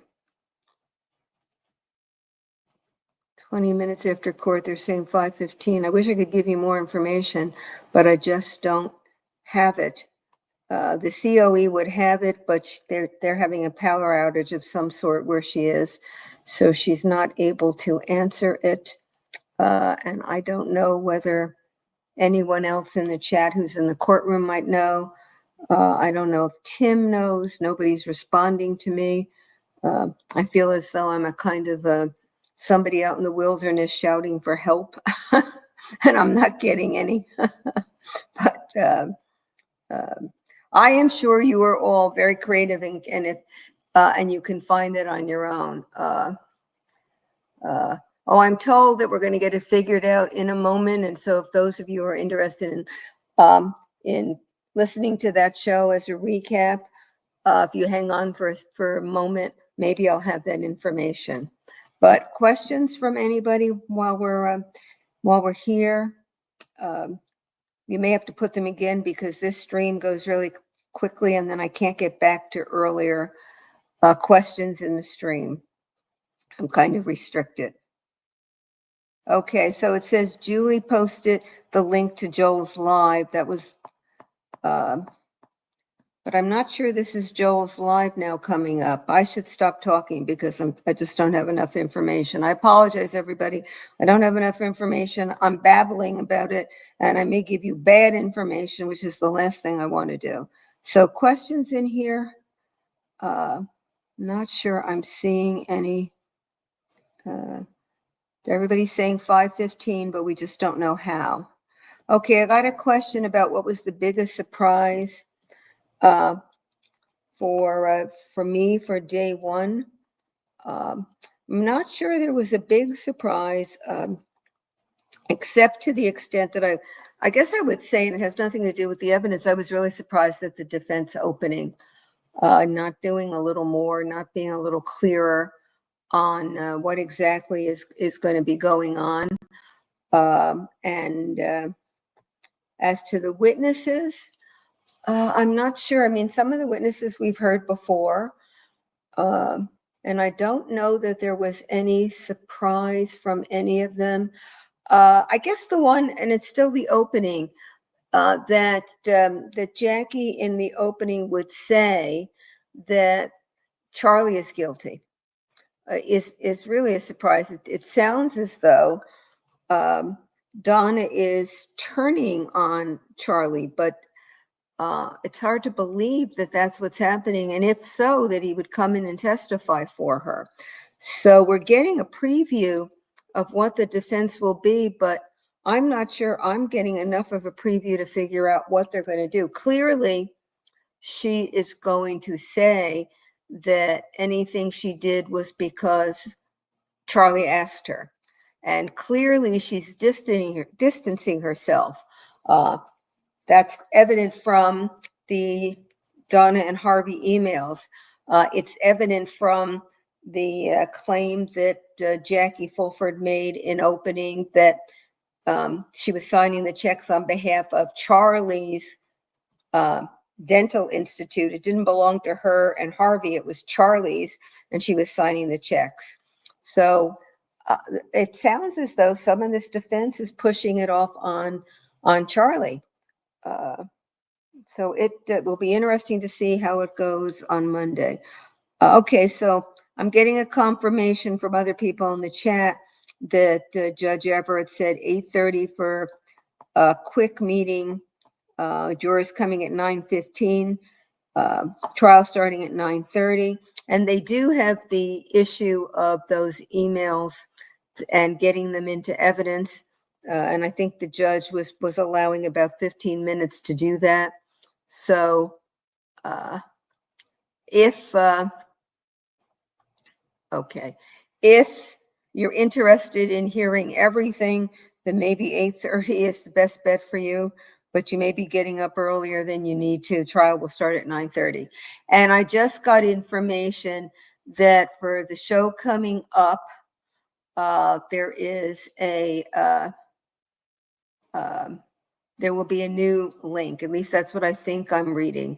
And I'm going to sign off because they can't, it appears as though in order for me to get off and get onto that show, I've got to close out this one. So the non-techie is here fumbling around trying to give you all enough information. But I will see you. Those of you who don't have to work or don't have other commitments, I probably will see you on Monday. So long. And we're off.